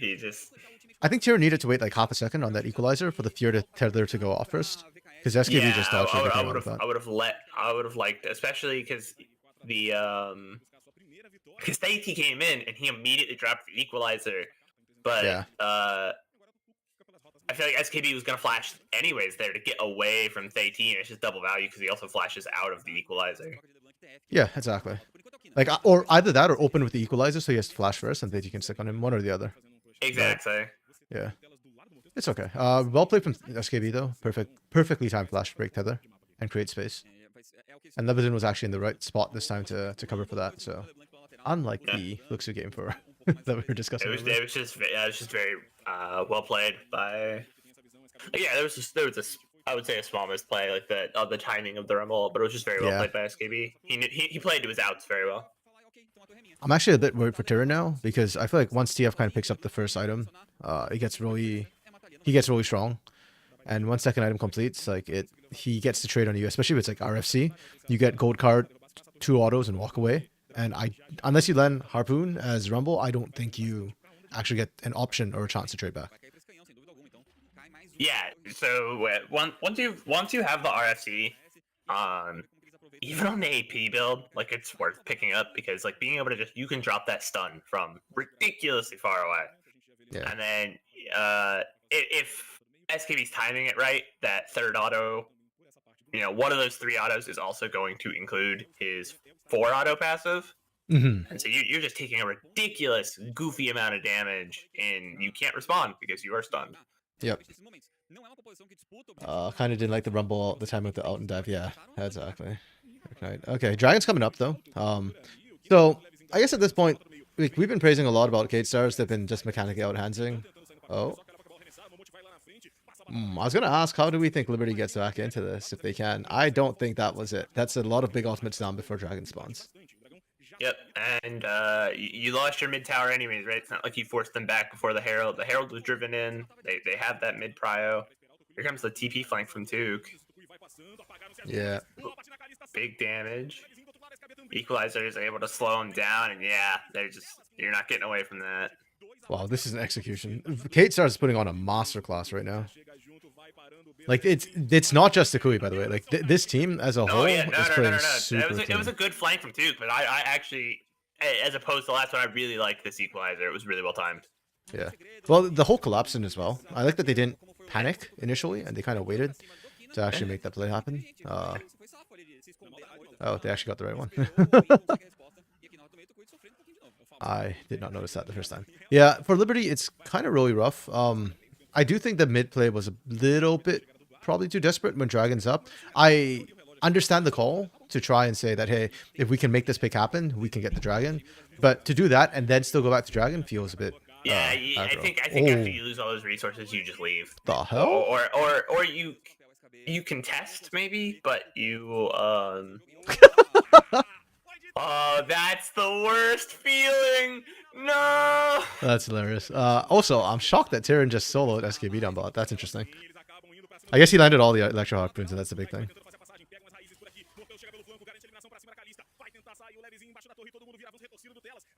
Momochi in the back. Oh man, it is. If you're the Talia, that is the worst feeling on the planet. If you are the Maokai, that is some of the most fun you can have on Maokai.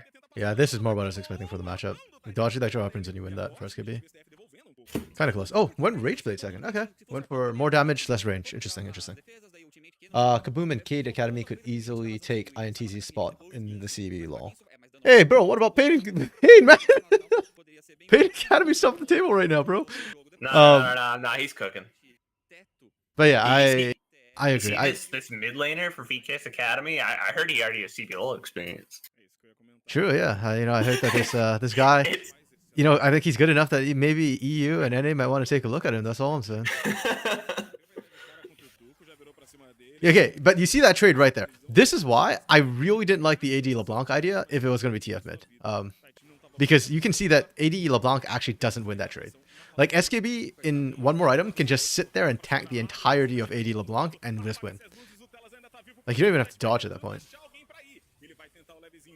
Man. Oh, good flash from Momochi. Leandrin's able to get out there with the dashes. Really well timed. Yeah, but Tukui's just going to clean up. He played his spacing really well. Like, also, I don't know if Tyrion had ult beginning of the fight. Good ult from Tellus. Can Mortez get in? Oh, there we go. It's just that was a really good team play from VKS. Really great ult from Tellus there.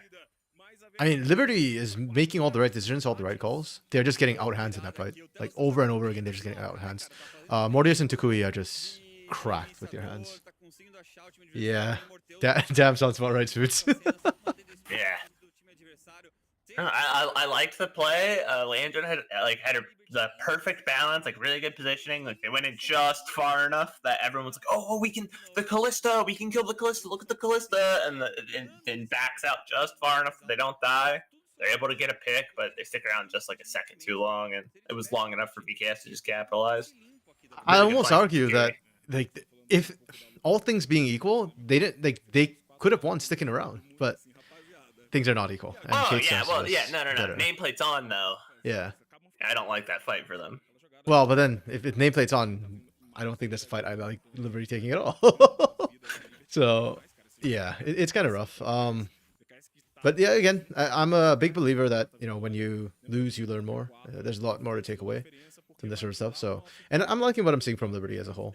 This is not one of the games where I go like, oh, Leandrin's getting elo help by the team. Like, I think the team is actually operating really well. For the most part, I think it's there's a lot of good to take away from this. Leandrin's dead. Slow from the equalizer. Yeah, that's enough. That Electro Harpoon connects. Yeah. I saw the turn. The hope was get that auto down.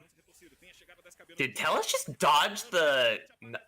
No, okay, he didn't dodge. I don't know why I thought the not alt came out and he dodged it with his W. Not alt was used later. Mm-hmm. See, like Liberty's still finding fights. It's just not enough. Oh, Momochi. If that had landed, Momochi's dead. That's a classic on playing like a hook support or a Leona, and you're just like, I'm gonna throw out the Q or the E, depending on which champ you're playing. Like, maybe I hit someone, and then you see like the entire enemy team reposition around it, and you're like, oh, thank goodness that didn't hit, because I would have died. Yeah, they was waiting in the wings as well.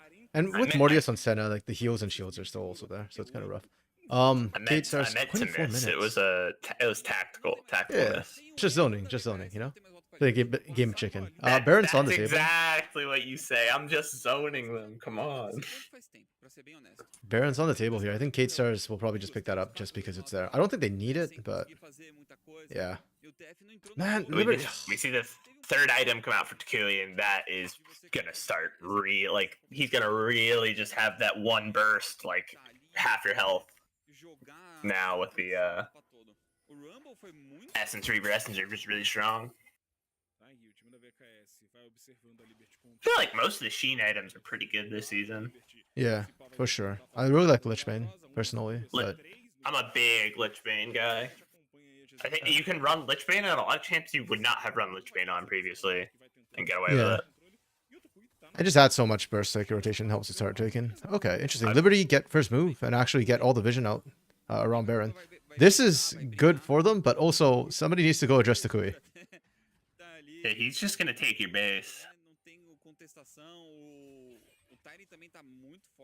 Oh my goodness, there's almost half the turret gone. Here comes Kina. I don't think Kina. You just gotta clear waves, man. You do not go like this is as far as you go out right now.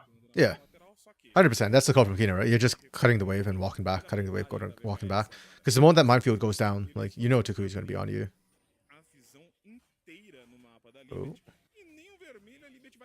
Yeah, Okay. Kate's already regained all control around this Baron. Just walked up the moment to the call. VKS use that time. They saw Kina on the map. They go, okay, yeah, we outnumber them up Okay. here. Or no, we're even in numbers up here, so like we're out. Wait, why are we abandoning Levison? Oh my goodness. I think that was Nocturne out. Really good equalizer from Tyrion there. Like that was really good. That caught the whole team. Yeah. No, that fight was over the moment Levison kind of got screwed because Levison was their jungler too. He's the one to smite. Really well played from Kate Stars. They'll probably replay, but I just want to watch like what the hell. It's the calls to go in. So it had to be Paranoia that just screwed them, I guess. Okay, Paranoia comes in now. TP comes out. Paranoia's down. Side. So She why did they decide? They They just decided to go here. Okay. I don't know. You probably could have picked like I don't know. Maybe to add the equalizers. That's hard, right? Yeah. Yeah. It's Show versus Foods and Dark Knight. Yeah, it's been GG for a while, but I was really hoping that Liberty could get that one good fight, but Kate Stars are just. This is such a stifling team to play against. Like Kate Stars doesn't give you a chance to get back in. I think I talked about it last week. Like putting your opponent, like the ultimate thing you can do is put your opponent on the horns of a dilemma where both decisions are bad decisions, right? Don't give them an easy out or like something that's obvious to play for. And there, that you saw it happen where it's like, okay, they back out and they're gonna lose the fight because they're gonna get caught by the equalizer and die, or they go in and he just drops the equalizer in this tiny little chokehold that everyone's stuck in and they die. So I think they back out, and the hope is that maybe they don't get picked, but you know they do. Hindsight being what it is, it's like okay, you should have just fought there at that point. But they don't know that they're all gonna get wiped. Yeah. I would have liked to see them take the fight to VKS though.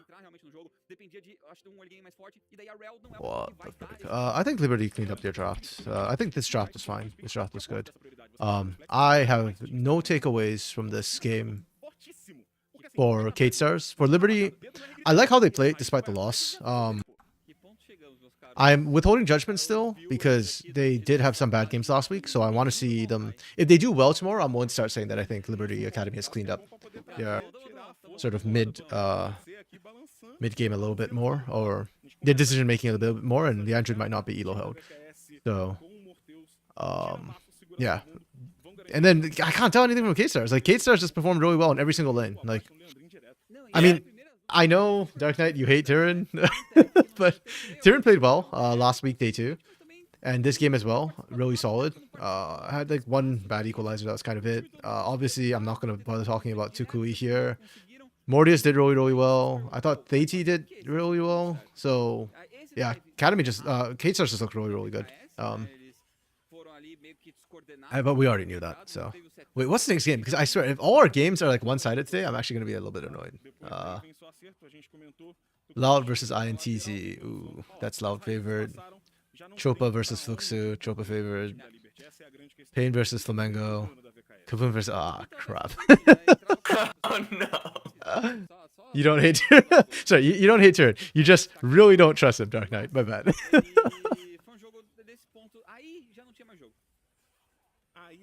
Man.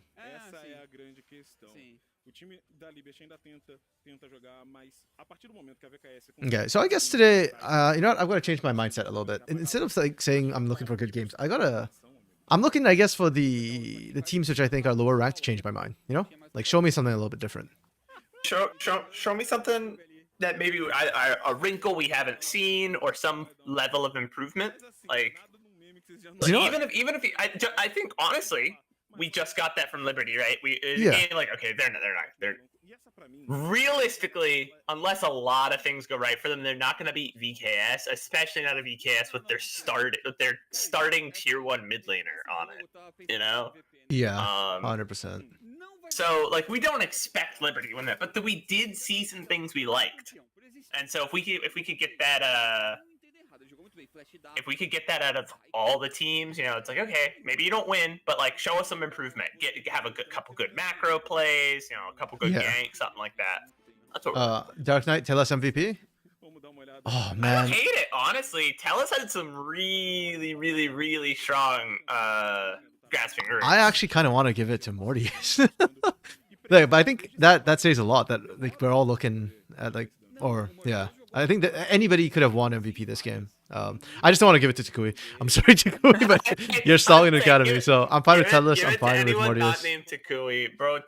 Listen, Took. Of the 3 damage dealers, you did the least damage, and wait, did he? You're supposed, yeah. Oh yeah.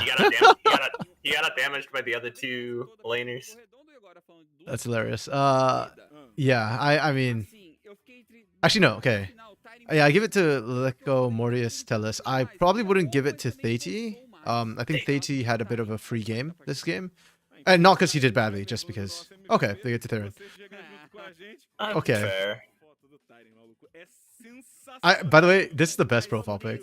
Like, this is legit the most hilarious profile pic. Put the team in his backpack.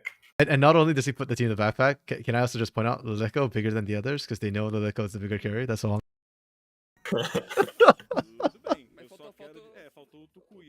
Yeah. Yeah, that's fair. That's okay. I personally wouldn't have given it to Tyrion just because I think, in terms of, like, Tyrion made a mistake, and I don't think Mortius, Tellus, or Tutukui made a mistake this game. That's like the only reason why I wouldn't have awarded it to Tyrion. But I do think Tyrion had some really good plays as well and good ultimates and did really high damage, so understandable. I think there was a bit of recency bias. That last fight was a beautiful equalizer. Like, that was one of the best ones I've seen out of any league so far this split. Like, it was really well placed. It caught the entire team, slowed them down. Like, 2 of them, it pretty much nearly killed them. Yeah, no, so, yeah, I think there's a bit of recency bias falling in there, but yeah, I agree with Dark Knight. I would like to see Vico to tell us. I think the Portuguese broadcast is in the same mindset as us. It's like, no, we're not giving it to Takui. Yeah, just not. No. And again, not because Takui is bad, literally just because like, players, man, go get your MVPs back up. You are playing in tier 2, and you're a tier 1 import from EU. Let's chill. Actually, Takui was technically a tier 2 import from EU because he wasn't playing LEC. True. But he played in LCS, so I consider him like tier 1, just tier 1 NA. Well, as we can see, this guy is a tier 1 player.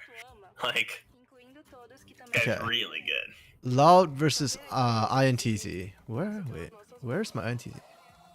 Oh, I don't know my alphabet. I before L. I kept thinking L after I for some reason. Yeah. Okay, let's start with Loud. I think Loud's probably gonna win. I like what we've seen from Loud so far. They are currently sat. Where are they sitting?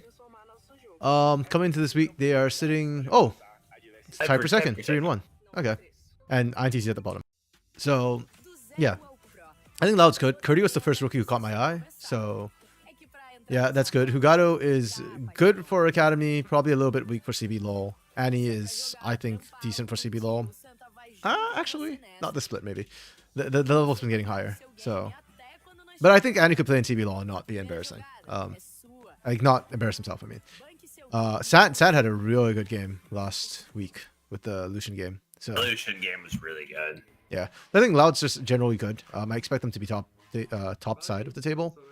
INTZ, on the other hand, Lelis has looked good, I think, individually. And Sla has looked good individually. This middle of the map has been my big question mark. And not only like, are they a big question mark for me? Like, but also just no carry, right? Like, the top laner has not been the carry. Sta is obviously not the carry. She's a support. So, like, yo, Namiru, Tara, one of you needs to step up soon. You know what? No. Here's what I was saying. I want to see Kazakh's jungle for Dizen, and we're going back to carry junglers. Oh man. But no, okay. Realistically, what do you want to see at INT's game? Like, I just want to see a what carry could right they- now. I'm what- looking for a hero. Like I'm not asking for much right now. Like I'm not expecting you to beat Loud. But if you do, to me it's got to be Namiru Atara. Like Namiru is supposed to be a prodigy level player, man. Like, is this Namiru actually? I don't know what Namiru looks like. I want to say that's Namiru. Yeah, that's Namiru. Okay. Yeah. For me, and the thing with INTC is they've done nothing wrong. They just haven't carried. And yeah, like play to win, man. Granted, it's early weeks yet, and maybe they're still working on stuff. I don't know what's happening behind the scenes. Yo, Ash support? Is that what we're seeing here? We've seen it. It could be fun. It's As like a perfect viewer, band, though. Ash support is really boring. Like the only exciting part is like the long range enchanted Yeah, crystal sure. arrow. Yeah. I don't know. Carrier changed my mind a little bit on that one. Was it last week or this week? This week. No, Carrier has Carrier's changed. built different. Carrier will change anyone's mind about it. He played Ezreal support and won both games. Like, Boo. Ash ban first, so Slur doesn't get their hands on it on Porch. Okay, and Varus bans. They're still targeting Tara and stuff. well, I think did INTZ hear me about like just get a high damage carry jungler because they're putting Bizen on Lisa. Okay, I'm actually more by the Alawi or Lelis, and I don't know how I feel about that. So I'm actually thinking about this right now. Alawi loses into Olaf, right? Technically, Alawi doesn't lose to anything if you fight inside the tentacles. Technically. True. But I just don't know. Okay, so I don't like Alawi in pro play. Team into the tentacles. Yeah, I really don't like Alawi in pro play. In North America, we've got a player who does Alawi as well, Dragoon. He also plays like champions like Darius. I mean, great player, but I just feel like Alawi is so situational. I'm not sure Loud is a comp that's going to kite into you that way. Like, I don't see this comp just sitting in tentacles. So, whoops. So what you've got is for their respective roles, Marksman and Mage, Sant and Any are going to be pretty close range, and everyone else is melee. So there is a chance you get some decent ults off, right? Because they don't like who's the long range character for Loud here. Nobody, but they're also like a fairly mobile composition in that this is a composition that's going to want to run forward, right? And keep running forward. Or you engage and they actually, no, I don't think they're going to. Yeah, this is a comp that's always going to be moving forward. If the Loud comp has to kite backwards, they've probably already lost the game at that point. Or firmly on the back foot. So this is a comp that moves forward. The problem with the Loud is you just need to sit them inside a certain area. But I'm just not seeing how you're going to necessarily do that. Like maybe a Nautilus out, but. So. Yeah. If you're playing it right,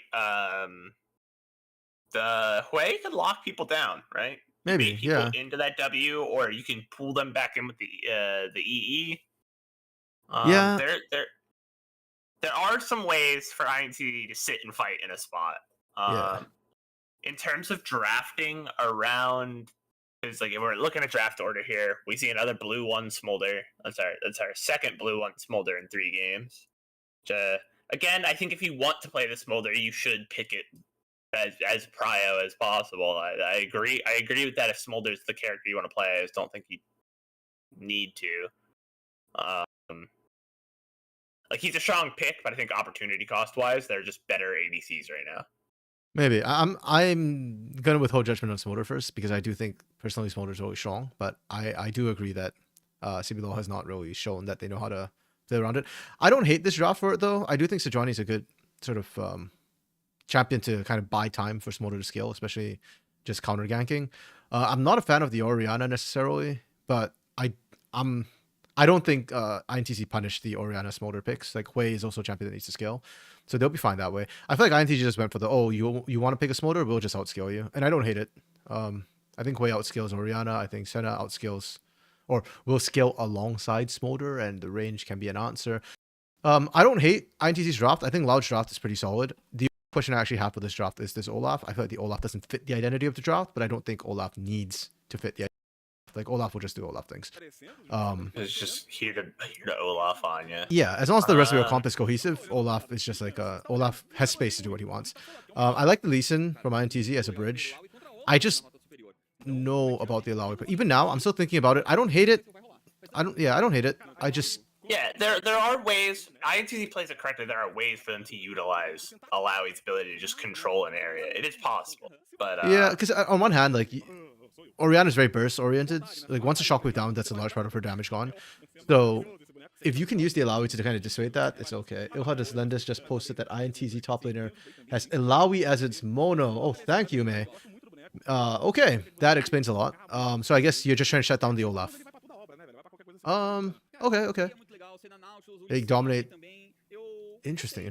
Okay, and then how does the Rel pair? Because what Smolder wants? Smolder wants someone that can just keep them safe in lane, right? And I think Rel's going to be able to do yeah, that. and Rel can set up Rel's well for the AOE that Smolder will put out later as well. So yeah, like I said, I like Loud's draft. I think this is a draft that you pick for a Smolder. INTC, yeah.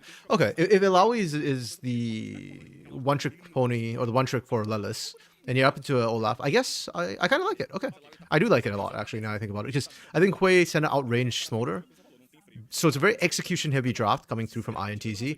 It is counter on paper, so it's just a question of whether they can execute it, which is good. I don't think we're seeing too many big like draft gaps today.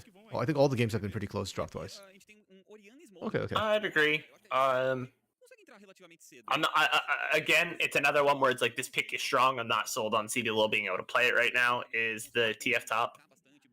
I more so that I think CBLOL has figured out how to play against it faster than they have figured out how to play it itself.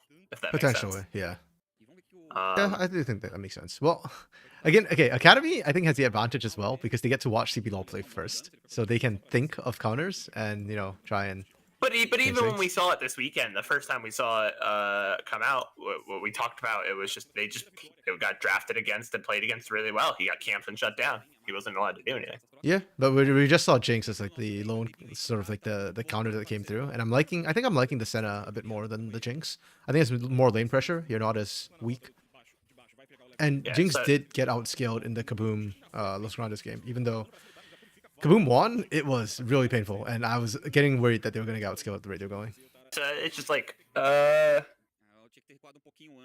is it like Smolder and TF Pop? I'm not fans of them showing up in our drafts today. I get it. Careful, I put a note that it's in Lawi mono so that later on. Ooh, this wrap up from Hugato. Oh, nice. Very patient. Very good. Very well played. Flashes to bait the flash, and then is able to dash in and get the knockup. Very well done. Yeah. I really appreciate that they actually burnt the flash on Namiru as well, because Namiru probably wouldn't flash if they knew that they were screwed right from the get-go. Okay, I'm liking what Lilith is doing here. Ooh. Okay, that's really good for Lilith. I like the early kill being put on Dizen, right? We need him to bridge them into late game, so we want to accelerate him ahead and let him just be like anytime he shows up in lane, people should be scared of him. I think if Lelis is okay with the 1v1, then yeah, I'm down for that. Because Lelis doesn't need to get that far ahead. Lelis just needs to get far ahead enough that Curdy can't. And really I think Lelis is going to be able to do that with good wave control as long as they got that early advantage. They have the assist gold, and as we can see, they've got the swift boots, so the extra move speed, they're going to be just kind of kiting around and letting getting that cooldown for that W and constantly healing back. One thing I like about the Swifty boots as well against Olaf specifically, he's looking for the regang. He's a lot of the slowing. This is illegal. Yeah. So you see, that's my concern right there, was that Lilith didn't win the 1v1. And I'm not sure that Alawi does at this point. I think you need a couple items first, and even then, I'm not 100% sure. So I really like what Dizen did. Oh, are we really in this in Namiru? Oh my goodness. It's a smart response considering what INTZ just pulled off topside. Yeah, I guess. It's brutal to watch, man. Like, it is a really good call. Like, it's their smart moves from Loud, and the fact that Bulisha is getting to roam without Sant being punished is massive to me. Yes.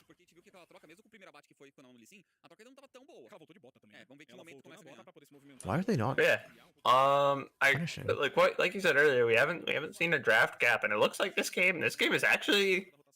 I've seen strong plays out of both teams already. It doesn't look like anyone's not here to play. This looks I'm excited now. This gives me good vibes. Yeah, I'm just trying to figure out why Sir and Tara didn't try and punish Smolder. Yeah, Sant on Smolder. Like, it's just odd to me. Like, Loud is having the run of the map right now. That's not ideal. Oh, who got Scuttles, actually? That was Dizen who got Grubs, right? Not Scuttle. Grubs. Yes, Dizen got Grubs. Okay, so we just trade Grubs for Dragon. That's okay.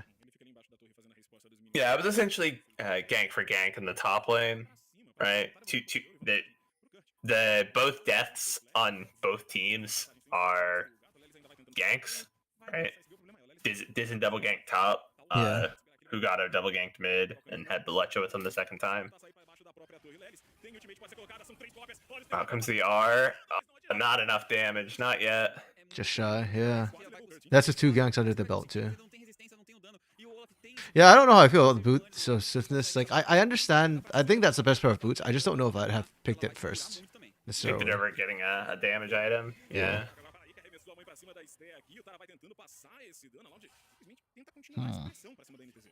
I don't know what happened down bot, but Senna not is supposed to get some early prio, especially if the rel isn't there. I don't know why.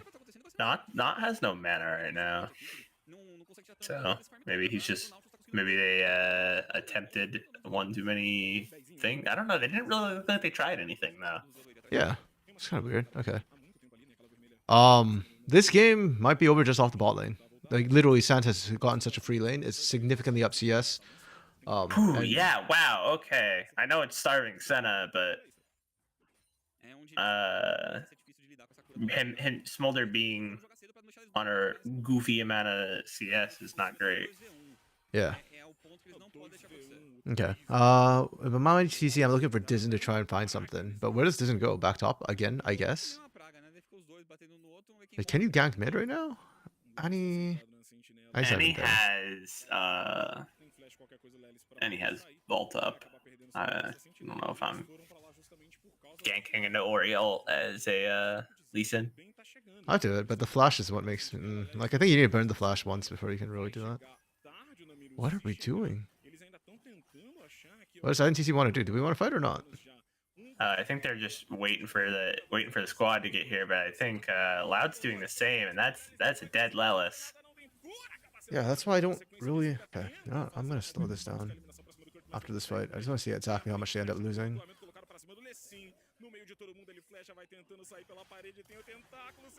Yep. Okay, that happened. Did they get mid at least? I think. I mean, I don't want to curse it, but I feel like 10 minutes in, this is kind of a GG. Yeah. Your Smolder is now way up on your bot lane. Like, I don't think the advantage Sta has over Blecha is gonna justify the fact that Sant is having the run of the lane. So Loud walks in here, that's fine. INTs don't have vision. They're rotating people in. Sta is actually late on the move, but Sta actually has TP. Something we didn't touch on. Maybe that's why they were struggling in lane, because Sta actually has TP for some odd reason. Yeah, they have no heal or ignite or exhaust. And then here's where it go wrong for me. If you're INTC, you have no vision. Like, Lelis literally you only see what Lelis is seeing. So you just see this, right? Like, you don't have vision in the bush here. You can kind of tell that they're on Dragon. Or Herald, pardon me. You know Tara's not here. You know Sta is now teleporting into the mid lane. Why? Like, Lelis has a Tunneler. That's it. Why are we stepping up here? And on top of that, if Lelis wants to step up, why are we hugging this wall? You know they're here. You just need to walk in here and use ult. The leap of faith. If that's what you want to contest. Catch him in the pit. Like, force him into a choke point. Instead, he walks in, gets caught by Blecha. He's going to use leap of faith. I don't think he does use leap of faith. Does he get it off? I'm not sure. I'm kind of watching Annie on the side right now. Gets stunned by Hugado. Yeah, no. The leap of faith comes out way too late. Leap of faith comes out late, and I think it misses. Yeah. I mean, also, you need to survive for leap of faith to actually do all the damage. So, yeah. And then, yeah, to me, it's just another comms issue from them. Split. When Lelis is going in, actually, I need to go further back. Watch Annie's positioning here, because as Lelis goes in, Namiru and Dizen get distracted. And they're like, not sure, do we go on Annie? Do we go on Lelis? And they end up not hard committing to either side. Dizen actually goes in really late, and that's why This ends up He's dying. gonna get caught as well, and now Yeah. well, he's not dangerous till he scales. Smolder is now dangerous. Yeah, I don't think. We just talked about how good Essence Reaper is gonna have. He's gonna have it. Yeah, it's kind of weird too because a lot of these skills for Loud actually have gone over Fugato, 0 and 2. Dang, nabbit. Bad timing. Yeah, the kills have gone over to Fugato, which is kind of like, okay, whatever. Sejuani getting fed's not a big deal. And sure, Santa's doing well, but Santa's not like, there's still another 10 minutes before Sant fully comes online. Like, let's say 21 minutes roughly, if you're doing decently. No, agreed. I just think the thing is, he was, I don't want to say useless, but like he's an early game smolder, right? He pretty much does nothing. And you couldn't take him out even when he was on his own. Now he's got an item, so he'll at least do a little bit of damage, and his boots, his magic footwear just came in, so he's got a decent amount of extra move speed now, especially with his E up. And so if you couldn't kill him before, you're not going to be able to kill him now. Yeah, well, yeah, and to that point, like that's why I'm saying, like, to me, a lot of this is INTZ, right? Like, INTZ is not. They shouldn't have lost the fight the way they did, and now I'm just a little bit concerned that, because, like I said, my standard for this game, if INTZ can win, to me that's like really good, like really amazing. The bigger thing is more, I just wanted to see what INTZ could bring to the table and whether they could kind of come together and show me cohesion. Because individually, it's been okay. Like, they haven't been terrible, but they haven't been amazing. So far, I don't see a hero. Tara on the Senna was not going to be a hero this game. Namiru is doing decently mid lane, but got shut down. Lelis on the mono, on the one trick, not really winning after 2 ganks. And the communication is not coming through. So it's still, to me, on INTC to try and make something happen, because I don't think they're that far behind. Like, a lot of that gold sitting on Hugato. So if you play away from Hugato, like, the gold is not that huge. Agreed. Even more so, like, yes, I'd love to see, like, okay, they have an identity. They know who the carry is and they're playing for them. I'd like to see them, like, play for anyone at this point. Like, it feels like... Yeah. Like, that last fight exemplified it. They had different ideas of how they wanted to play that fight, and no one told them which one was the correct one. Yeah, and just pick one, right? I don't even care which is correct at this point. Just go together, you know? That's step 1. Yeah, okay, they're going for Herald here. I think Loud can contest this. Oh, wait, Curdy's basing. Never mind. They're not? They're not? Huh, interesting. It would have been a 4v5, but I actually think they could have just won that anyways if they wanted to go for it. Ooh, Curdy might be in trouble. Okay, let's go INTZ. Alright, pick is fast. Disson's probably dead here. Yeah. Freaking Lelis might be dead here too. Okay, no. Hugato didn't move fast enough.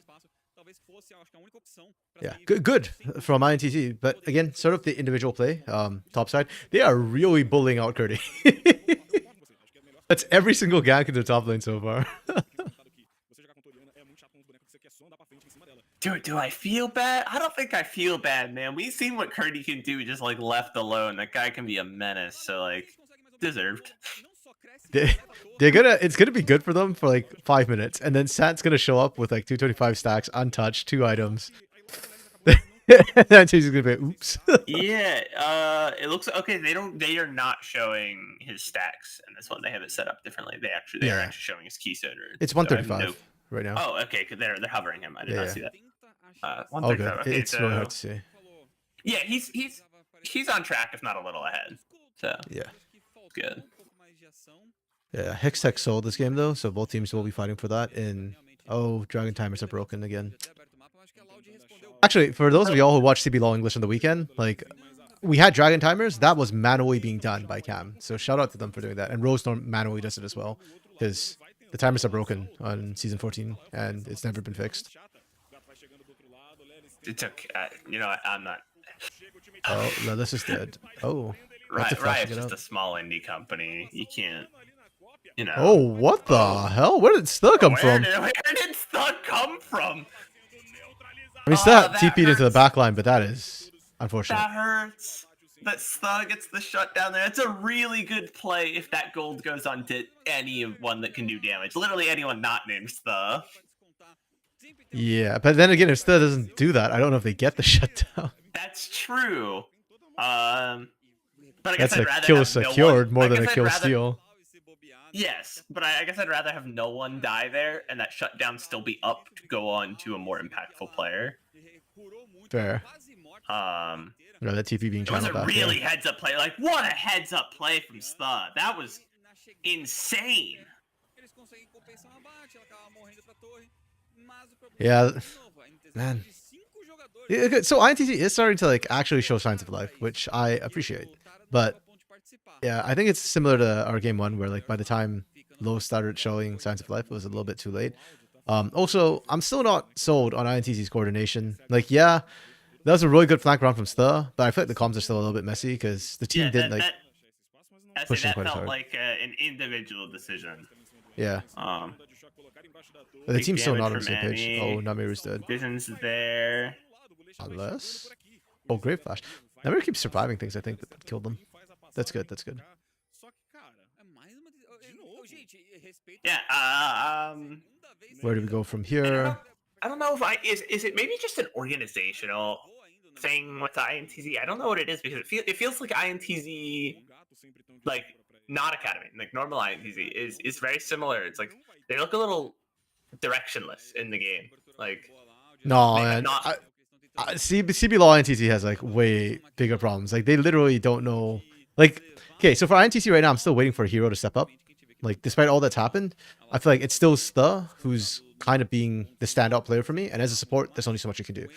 Like, Namiru, Tara, Lelis, like, none of them are putting on the carry pants. Whereas for CBLOL's INTZ, Ninja Kiwi has been wearing the carry pants for literal years at this point. Like, just play for your AD carry. Like, they know they're in con, they're just not doing it for some stupid reason. Yeah, INTZ, like, in CBLOL INTZ, they just always look a little lost. Like they don't have an identity, but they should have an identity. You have Ninja Kiwi, he can be your identity. Your ADC, playing around your ADC can be your identity. Like that was like all of JDG last year was like, we have Ruler, he's gonna go do Ruler things. And now, granted, JDG also had like the best mid laner in their league and like arguably the best jungler, arguably the best top laner, but. Ooh. Namiru's way too deep. Oh no, not like this. Oh dear. That's when you type worth in the chat. Right there. Yeah, Man, true. like, I got a tower. I hit the other half of the tower. I Totally distracted worth. them, guys. Take mid, take mid. Yeah, Oh, Tara and Disney are no, done. and here comes the TP for Annie. Oh, get away from that. Oh, Oh! almost. Almost out for Tara.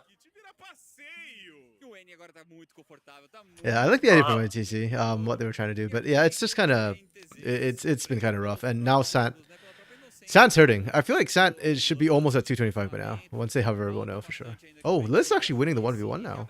It's not that you've got Frostborn gauntlets. Okay. Oh. Frostborn, not a super commonly built item. Like, it's only, I think Poppy still likes it. I like the patience from Alice to sit there and wait for the team. Okay. This is good for Good ICD. They're able to force them off Baron. They don't take any casualties to do so. So Yeah, they did burn double TPs, but that's fine. That's worth. You can still find more here. They're still looking for it. Yep. This is a great time. Here it comes. Oh, nice. Oh, this is no. Fair. This didn't find Sant. Doesn't find Sand, but Ooh. oh, now it's not worth it. Well, they'll still get Hugato. I'm just trying to figure out if they can actually take Baron.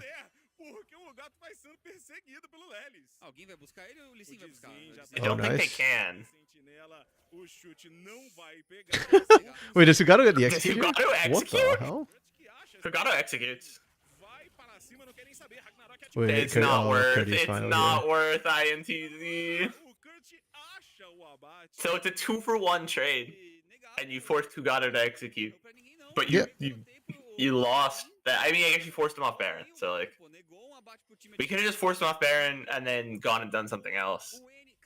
Or like taken your initial pick and just regroup. I'm okay with forcing off the Baron. I think the hands weren't there for that. The idea was good, but the hands weren't there. Oh, Tara just being executed. That's Tara's not having a good game.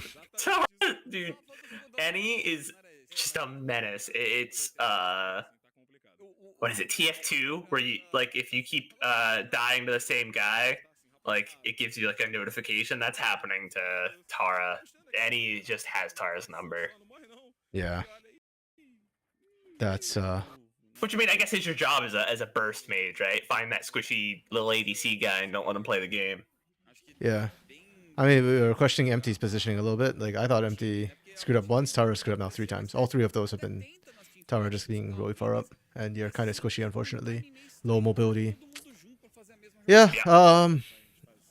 This is not the game that INTZ impresses me. This just reinforces what I already thought.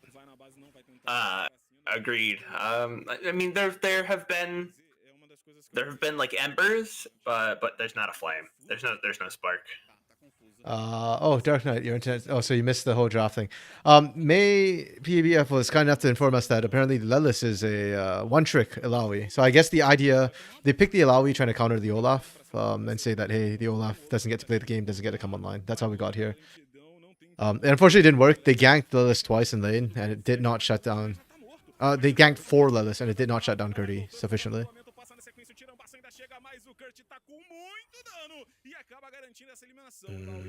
Yeah, they can't make a Baron play on the other side. This team doesn't have enough damage. The Senna is really coming back to bite them right now. Super slow Baron taker. If let's say like the touch of Faker ascends down above them, and INTZ are now blessed with perfect hands. What do they need to do with that?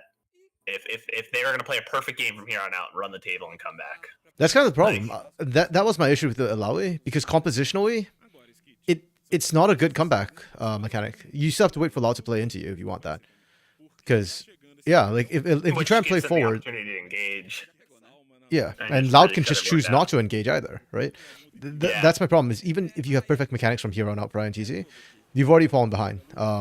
And at this point in the game, you can't do anything. You kind of got to skill up for another like 15-20 minutes where Tara actually has enough souls to outrange Sant, and then maybe you've got a chance. But right now, when your range is not that far, I think it's literally just unplayable for INTZ. I like what they're doing, though. They're still trying to go for these objectives. Maybe you catch Loud with your pants down, but look at how slow it's going. You're not at 50% health at Baron yet. Oh my goodness. Yep.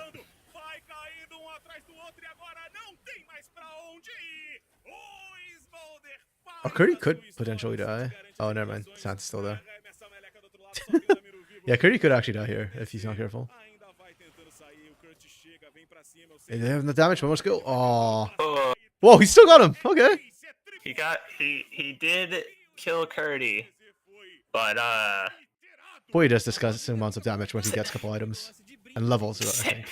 Sant is unstoppable. I don't think perfect mechanics can save INTZ now. I think I think Sant just presses Q and demolishes the entire team over and over and over again.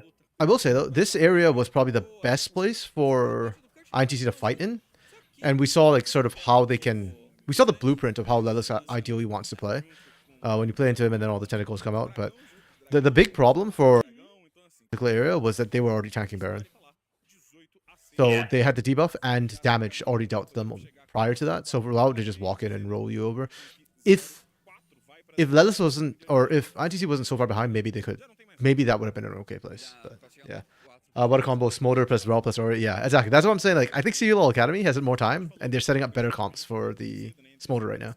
Like better bridges, better setups, better combos. Drafts around, I was not impressed with Smolder and CBLOL. It's been drafted twice now today, and while I'm still like, I don't know, the pick Smolder as a pick does not excite me because it's like less exciting Ezreal. It's Ezreal, but his Q is a point and click, and he has Veigar passive. Yeah, we'd say less exciting. You mean gameplay wise, or like as a viewing experience? As a viewing experience. Really? Okay. Well, I guess because gameplay wise, I think of it in gameplay wise. Like I know, like even if it looks flashy and cool, like your combo on Smolder is press W, press Q, like sometimes press E. Like it's not. You don't even you don't have to weave in autos. Your positioning matters, but it's not like Yo, what ITC's late doing game is it. not difficult. What the hell? I think Loud got a little bit too hyphy under the turret. Oh, and Lelis won the 1v1. That's actually Lelis wins the massive. 1v1. And here it comes. They're getting picks. They're doing it, RMC. Yeah, Loud forgot there was a turret there and kept trying to go for kills. That bounced back. That's huge for NTC. Who got the kills though? Was it? Yeah, let me just double check who picked up. Okay, Tara gets that one, so that's good. Okay. They need that on Tara desperately. ITC is still firmly on the back foot though. It's still so hard for them to play, but at least they stalled. I mean, I get, dude. Santa has 3 full items, like 3.5 items. Oh yeah.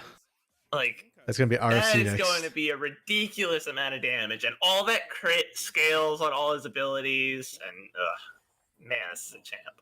Yeah.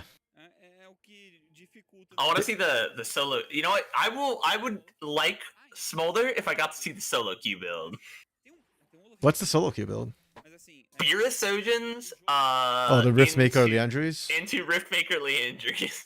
Okay. Because that build is just goofy and it does stupid damage. You just press W at people. So I've seen actually a lot of discussion. People are like, "Oh, why the pro's not building that?" I actually don't like that build for pro play.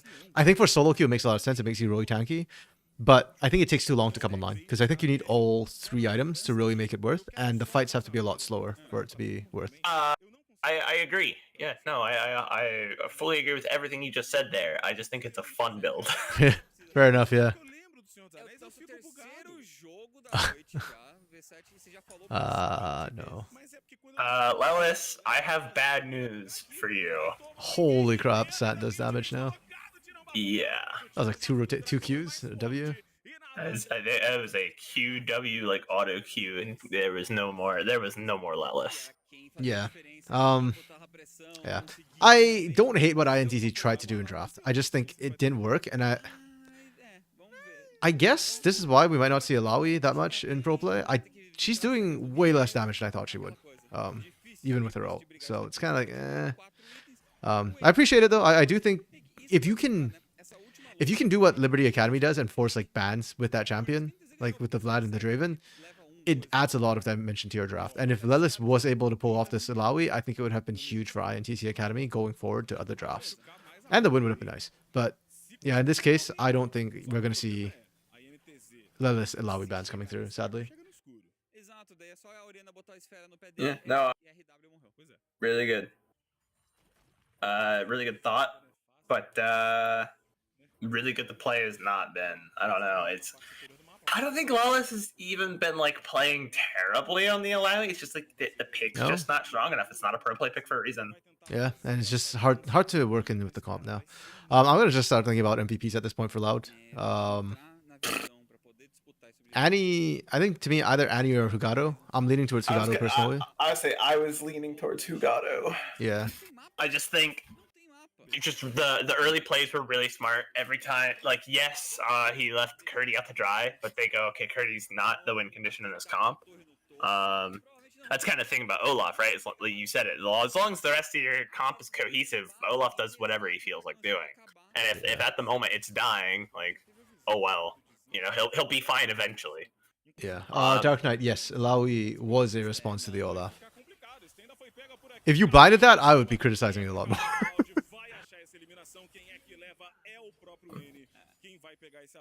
So I mean, every time Dizen did something, Hugado found an answer, right? Dizen ganks top, Hugado ganks mid both times. Dizen gets grubs, Hugado's getting dragon, and if you look, they soul swept them, right? INTZ is not gonna be a single dragon, and you're pretty much not winning. I think like if a team goes 4-0 on Drakes, it's like an 80% win rate. Like you're not really winning a game where you don't. And I'm just thinking Elder with Smolder right now. Do they stack? Do they add, or do they just take the higher of the two? I think they just take the higher of the two. I think it's just the higher of the two, but okay. I can check that. Oh, okay. I'll do some research. Nice. I don't know where you look for that sort of information. It's just that looks, unless Sant has an ungodly amount of stacks right now, that should be, I think, just the Elder that was applied. Okay. Curry doesn't win even with the Elder buff. Oh wait, somebody has to go back and deal with this now. Wait, Lao might get swept here. Alawi doing. Yeah, IT just need to stop the bases. Alawi doing split push things. Oh my goodness, she does no damage to the inhibitor. No damage. Finally, the minions are in there. Oh my, that's so bad. I'm crying for Alawi here. Is it worth? I mean, I think it's the best play INTZ could have made. Yeah, 100%. Like, it's the right call. They did what they had to, but like, that's the problem with the Alawi pick. It does no damage. Like, if it was like a Fiora, you know, a Jax, maybe you can actually threaten end of a game. But then, yeah, now you lost Baron and you've lost members, and yeah. Okay, well, we knew this was coming for like the last 15 minutes. Yeah, like Les can't even fight in the test of faith. I'm just kidding. Because he's Olaf, I guess. Also, to be fair, actually no, you're right. There's no fairness here. Curdy shouldn't have been that far out. Curdy's just feeling himself a little bit. He had Elder, I guess, and thought that, hey, I yeah.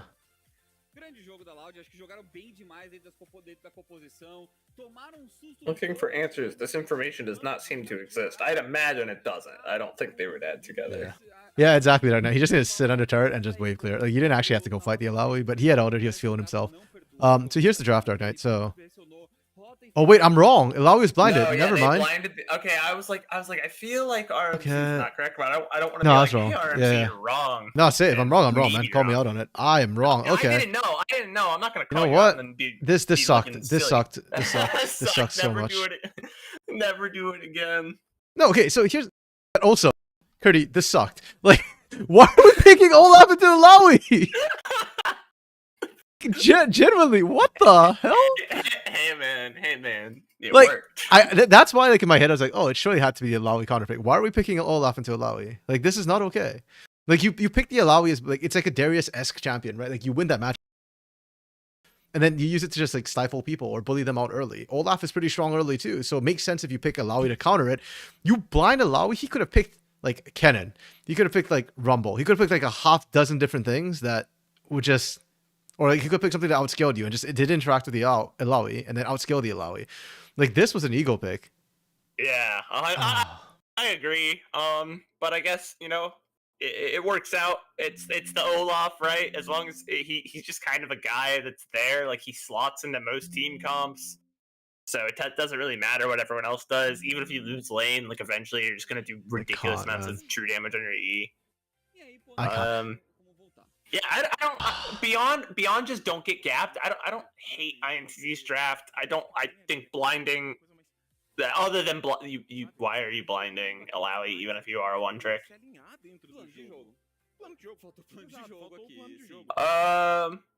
Yeah, Dark Knight. They definitely could have done that. I think the.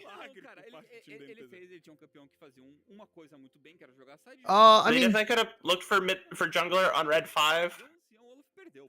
yeah, I'm okay with blinding Hui here because you knew you're playing into the Orianna. I don't know what jungle I would have preferred to see after knowing they had an Olaf Sejuani. Like, I don't think that changes your jungle pick is the thing. Poppy. Do I want Poppy here? They needed a bridge to the late game. I think Poppy is strongest mid. I don't think Poppy does damage early, but Poppy's not tanky early. Yeah. I think Poppy would have been okay, but I think the Lee Sin pick was fine too. Yeah, I agree with Bren. We talked a little bit about this, the fact that like they want some sort of strong early pressure for your lanes as well. So I'm okay with the Lee Sin. I'm just trying to think if Poppy would have been necessarily better compositionally. Poppy always loses to the Olaf. Is one thing. Yeah. You're shutting down Hugado and you're shutting down some of Hugado and Bletch's ability to engage, but not all of it. Right? Bletch even if you have steadfast presence up, Bletch can just still walk up to you and throw a Q. and Hugato's R doesn't care about your steadfast presence. So yeah, they cannot go in, but they have over the top engage.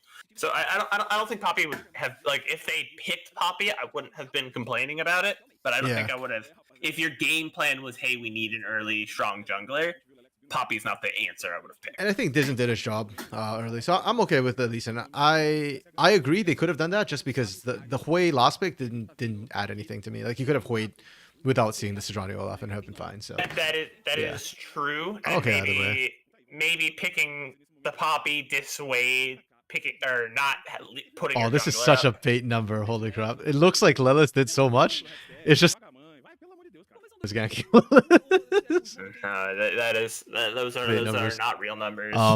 If Sant wins MVP, I think it's gonna be so unfair because Sant got such a free game this game. Like, had hardly any pressure. I think that was on the back of Hugato's efforts.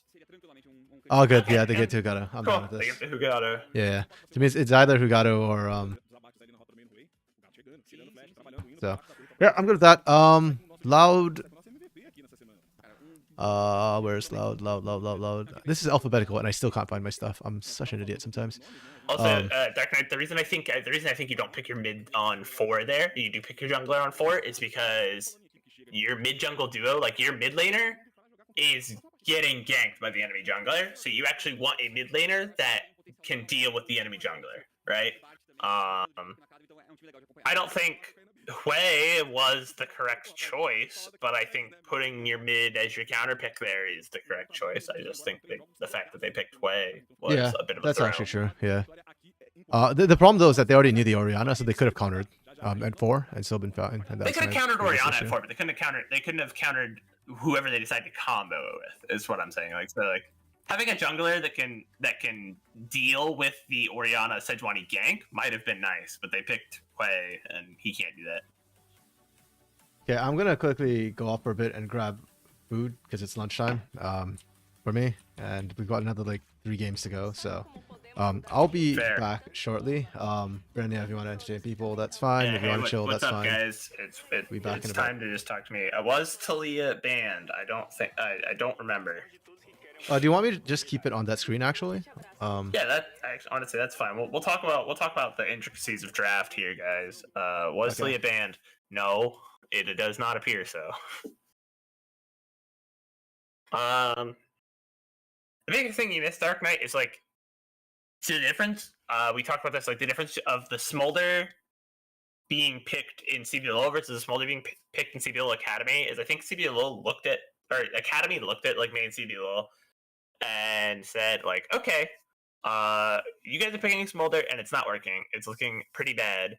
But they weren't drafting everything else around it. They were trying to put in Smolder. It's just like another ADC. Like, oh, it's just a scaling ADC. He's just the Jinx. But more so than the Jinx to the Ezreal, like, you have to play around Smolder. And I would put him more, weirdly enough, not playstyle wise, but what role he fulfills in a draft, he is a Kog'Maw. If you are picking Smolder, like, he is your win con. Now, you can see, like, you can win without him being the primary, like, reason you won, right? They won because Hugado played really well and Annie played really well.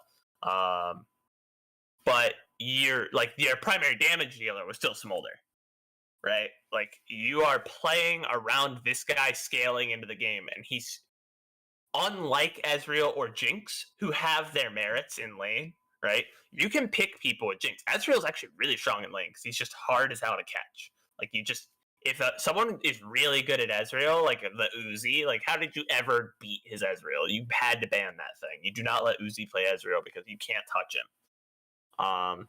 That's not true for Smolder. Like, Smolder still has some mobility. Like, his E gives him movement speed, allows him to go over walls. But it doesn't have the range that Ezreal does. That just makes him, like, if I don't want to interact, I don't have to. I can sit back here and throw Qs and farm. He doesn't have that. His W just isn't enough damage early to be, like, super uninteractive, so he has to be able to step up to the wave. So your team has to be built around, like, letting him scale, especially in fights.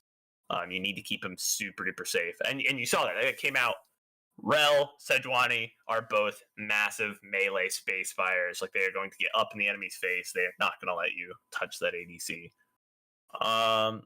In terms of like the INTZ response, we talked about this from Los Grandes, the previous game, or in the first game, where we like the idea of outscaling the Smolder is pretty good. Right? Like you have the Hui, you have the Senna. Like, okay, you can go ahead and try and scale, but we're gonna scale as well, and also be stronger earlier because Smolder really comes online at like 225 stacks, whereas Senna comes online at like 40. Because of that extra range, they can really bully. But INTZ it was execute dependent, and we talk about this a lot. The lower in skill level your league is, the harder execute dependent win conditions are to pull off. Right? It's harder to execute. You are not, if everyone's not as good, the harder things are to do, the harder they are to do. So we just didn't see the punishment from INTZ. Did not. Sant was left alone in lane at one point. They didn't even like get a kill. I don't think they even forced him out of lane. So there's a lot. They left a lot on the table, a lot to be desired. Okay, maybe hopefully you don't get food ASMR. Thanks, Bren. For entertaining the meanwhile. You can continue. I'm just gonna I was just kind of catching, talking to Dark Knight, talking about about that draft, why things worked, why they didn't, and was Millie Illusion nerfed this patch, or Smolder is just a bad matchup? I don't think. You have it? Okay. I have the 14.3 notes up already on my monitor because I don't close tabs because I'm a gremlin. I don't recall it getting nerfed. I think Millie Illusion actually is a viable answer into Smolder. Yeah, just beat them in lane. But that doesn't seem what Academy wants to do, right? Academy wants to be just as strong as you late. I think they're anticipating tier 2 games on average, I believe, go longer than tier 1 games by a significant margin. So they're like, okay, the game's gonna go late. You don't want to just have a Lucian that does nothing at that point in the game. So let's try and we'll have some scaling on our side as well. But Senna is like decent mid game, whereas like Smolder just kind of still doesn't exist yet.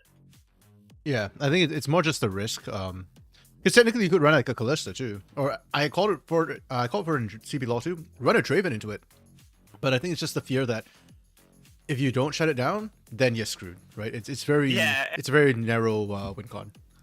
We had a lot of that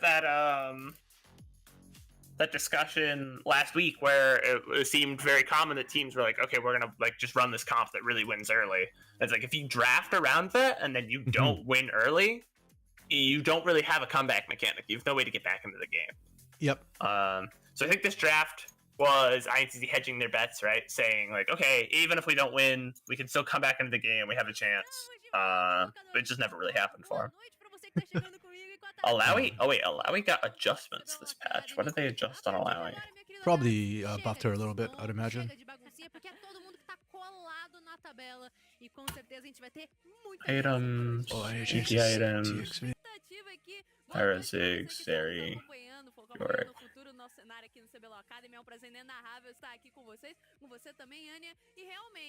Okay, title's been updated for the next match. Tropa versus Fluxu.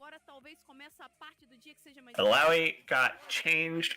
Her tentacle range was updated. Oh, right. So, they updated her tentacle range from 800 to 925, which is a massive increase, right? Like, that is an entire old Tryndamere auto of extra range.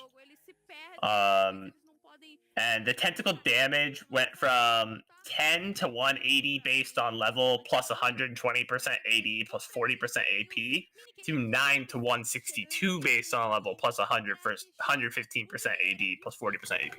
So pretty much straight buffs. No, the damage is nerfed. Oh, but the range is buffed. Okay. But the range is buffed, yes.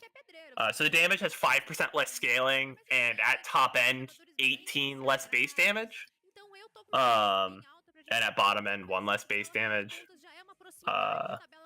So it makes her just weaker later than she was before. But her tentacles have more range. I assume the idea to make them harder to dodge during her ult.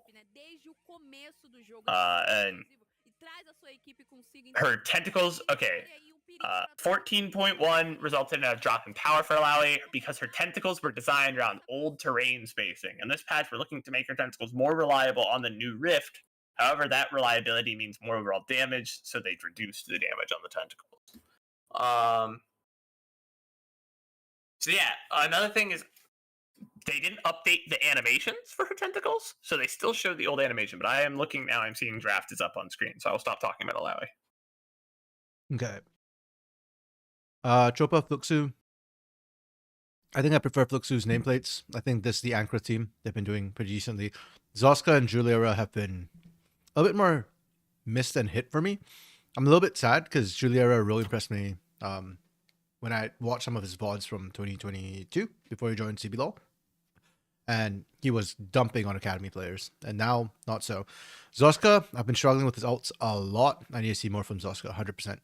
Tropa, on the other hand, this is the Soweto team. So both junglers actually are my players to watch this game. Avenger solid. Improvement Tominias have actually been okay. Oro Boy's been the one I've been a bit hit or miss about on this roster. Bans.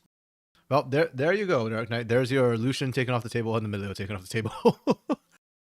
Still strong. Tropa bans. What? Wait. So we see Lucian come off the table, then Karma, Milio come off the table, and then we see. Okay. Yeah, I think Ash is just permabad. I think it's interesting that we're seeing it on blue side quite a bit actually.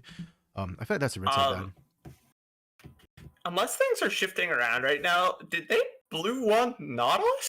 Yep, they blew on Nautilus. Which why? I don't know. I think Maokai thought better. Rel was on the table if they wanted that. If you're gonna blue one a support, I mean, you have Rel, you have Mao. I think Maokai is the we are playing around this pick. We're gonna blue one it because like it's a flex, right? Rel and Maokai are both flexes.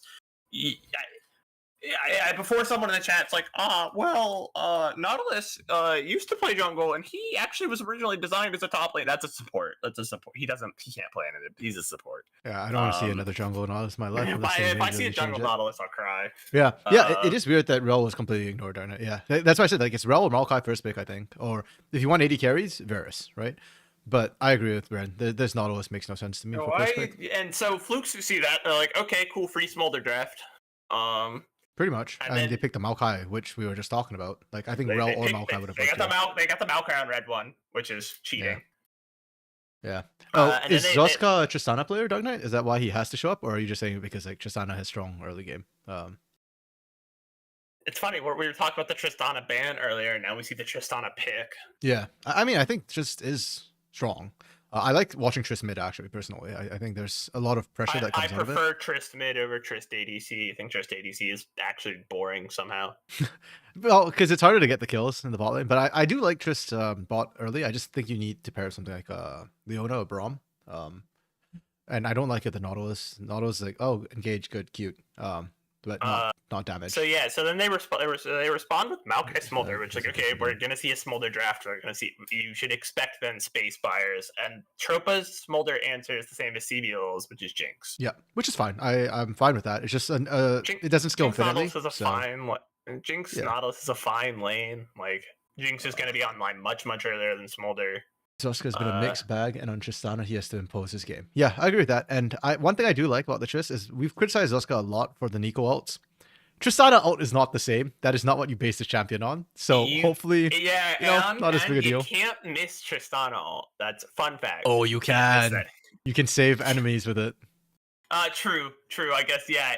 No, but I'm saying the ult still hits them. True. It's fun and click. We've had some Zoska Nico ults where like no one gets knocked up, and we're like, hey man. Yeah. So I like that pick for him. I think Zoska just needs to step up and prove himself a little bit. Okay, so then Azir as well to answer the Smolder. I'm okay with that. I think Azir is blindable. Corki's still on the table. Corki did get nerfed. I still think Corki's really strong into the Azir, but it's fine. So then Tristana's picked as the answer into Azir. How does Tristana do in that matchup? You get pressure early, and then You later know on what? it becomes a True. We problem. say potentially that could be Juliera, Tristana, and Smolder mid. I don't If think it so, is, but it's I think possible. Zoska's life is going to be hell. That's such a tough matchup for the Smolder. The only reason why I even mention it is because I like Julia in early champions, and I feel like Tris would do better for him personally. But yeah, it would be terrible for Zoska, so I I'm gonna doubt it. check the Tristana. And How then she's doing second right phase, now. the Poppy gets removed. She's doing pretty Oh, good. I actually really Wait, like the who? Poppy ban here. Why is there one game played in pros of Tristana top? Who did that? I would say Robo, but he hasn't done it yet. The split, but he has a Robo. Robo has a Tristana pocket pick against Gnar specifically that he likes to run. Okay, Poppy being removed, I like that. Jinx being removed, Vi being removed because of Jinx, I like that. Cassante Rumble, okay, solid bans all throughout. I'm pretty happy with the bans we're seeing. Bands. Ooh, okay, So are we seeing an AP Maokai this game? Because otherwise, where's their magic damage come from? potentially, yeah. That's probably the better And choice. you can't even be like, oh, a mixed damage comp isn't that important. You have a hyper tank, and Sejuani loves building armor. So, like Sejuani synergizes so well with all the armor items. I feel like it depends on the early game as well, because if your Triss can take over the Azir early, Tropa has drafted a scaling team across the board. They don't have a single winning lane. Like, sure, Jinx will win out against Smolder, but it's not like a significant win. Yeah. Azir will lose early against Tristana. Very few lanes win against the Tristana mid early. So Tropa is all losing lanes. I think if Fluxu get off the ground fast enough, you can go a tankier Maokai and just kind of run over mid game fights. Or you can just go AP. That's fine. Like, just build Leandries and you're kind of done with your AP damage side of things. I love the Leona. I don't think we see it enough, especially as a counter to Nautilus, because you don't have to worry about landing your skill shots. Like, Nautilus will come into you, and then you just say hi. And Yeah, I really like Leona. Just overall, I think it's underutilized in pros because you're tanky so much earlier than all the other tank supports. Because the second you hit level 3, you are the tankiest person on the Rift. Just right then. And that makes Leona very difficult to remove. CC on every ability, right? Even W has a slow. Just very good at, like, we're gonna fight you and skirmish you early, which isn't necessarily what Smolder wants to do, but what it does mean is that, like, Leona does a sneaky amount of early damage. Improve cannot safely, like, step up and just be like, oh, I win these fights. Like, Leona will manhandle you. I will say, one of the things with Flux's draft, which I think it's not the most cohesive draft, as you mentioned already, Bren, the fact that they are very physical damage heavy. I feel like they had to kind of change their strategy midway. Like, I feel like starting the second bad phase when they went with the Leona Aatrox, they were kind of going like, okay, we want to win this early. We don't want to let this get late, because they realized that they're not going to win against the Tropa comp. The Tropa comp is really good late game. Like, the Jax Counter-Strike is going to mess up Zoska and Juliera significantly. Counter-Strike dodges all the autos, but it also will reduce the incoming AoE damage that's coming in from Juliera. So that's really good. Yeah. Sejuani's really tanky, will buy enough time. Nautilus as well should be an issue. The point and click onto Smolder will be a problem. So I think Tropa actually won draft on blue side for a change. I think, and they actually they said we're gonna outscale, like, the Smolder comp, because Smolder has to be the scaler on his comp, and everyone else has to be capable early, which I think they did pretty well, right? Aatrox is just very good, like, pretty much across the board once he gets, like, any modicum of damage. Tristan, as we talked about, is almost impossible to out damage early. And so I honestly, I like draft from both teams. I think good adaptation from Fluxu. It's not as quite protect the president, right? Because Kick's gonna be tanky. Ankrith probably will be fairly tanky.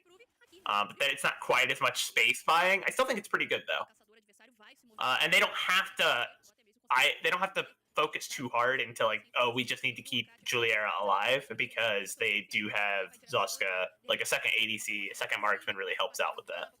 Yeah, I think it's good for having to, like, kind of pivot partway through. I do think they did lose the draft though, so let's see how it goes. Yeah. Dark Knight, you think Tropa wins this on a competitive experience? Okay, they just have Avenger, right? Who has, like, CBLOL experience. Fluxu would just have Juliera. Oh, that's true. I guess Avenger's been a lot longer than Juliera. That's fair. Ooh. Oh, spicy. I actually... Okay, so this is probably the closest match of the day to me, and I think it comes down to junglers. Seeing Soweto bully out Ankrith early, I'm inclined to start thinking Chopa might win this, but yeah, let's see what Ankrith does and whether he can come back into it. Running phase rush, so probably AP Maokai most likely. Orbo equals 5. Oh, right, I keep forgetting that. I need to write that down. Soweto is doing really good, taking it like just pushed the Maokai out. Oh, sorry, pardon me. Pushed Maokai out early, and is like taking advantage of that very, very well. Okay, hopefully I remember that. Horrible is covered. Okay, yeah. Ooh. Nah, Kick, you're not getting anything done there. Okay. Yeah, I think it's on Fluxu to try and make something happen earlier. I do not. What do I think? I think breakpoint for this game will hit around second item, so what, 20, 25 minutes? Even like though Julia will kind of hit 225 stacks around then, I think Tropa will spike harder than they will, like across more lanes. And I'm looking at Flux's comp, and I fear they don't have that much of an early game playthrough. It's just the mid lane, early game. Later on, Aatrox can become considered a counter to Jax because of the fact that he doesn't use that many. Pretty hard right now. Pardon? Aatrox was just up, like he was up 25. Yeah, but that's like not the matchup. That's more just like Forlin playing better than Oroboy right now. That's fair. Yeah. And first blood to kick. Interesting. Okay, so look, Fluxu are finding their early leads. That's what we need to see from them. I mean, that fight kind of it was just very explosive out of nowhere. But that's what Leona provides you, right? It's just like Leona gets on top of people very quickly and surprising amount of damage very fast. Like the Q auto, the W, Leona has a lot of early burst. I wonder. We're seeing, again, a lot of 14-3 games. We are not starting with the support item. So that gives you a little bit of extra tankiness. Looks like... you're going to have to help me here, RMC. Dominos? Who's playing Maokai? How do I pronounce that name? Or Maokai, Sorry, Malthus will... Tominius, I think, was how for pronounce it. Yes. Chopa support. So Tominius started with his support item. He did not start with like a shield. Oh wow! Why are we fighting this Chopa? Oh, they keep committing. They're able to get kick, but 1-for-1 trade. Fluxu was, Chopa, sorry, was late to the move there. So it's kind of risky for them to stick around. Okay, support traded for support. It's okay. There we go. That's what you need to do. If you want to win for Tropa in the early game, you need numbers advantage or you need like first move advantage. Agreed. Yeah, so I think part of the reason like Tominius died like that on that early fight was that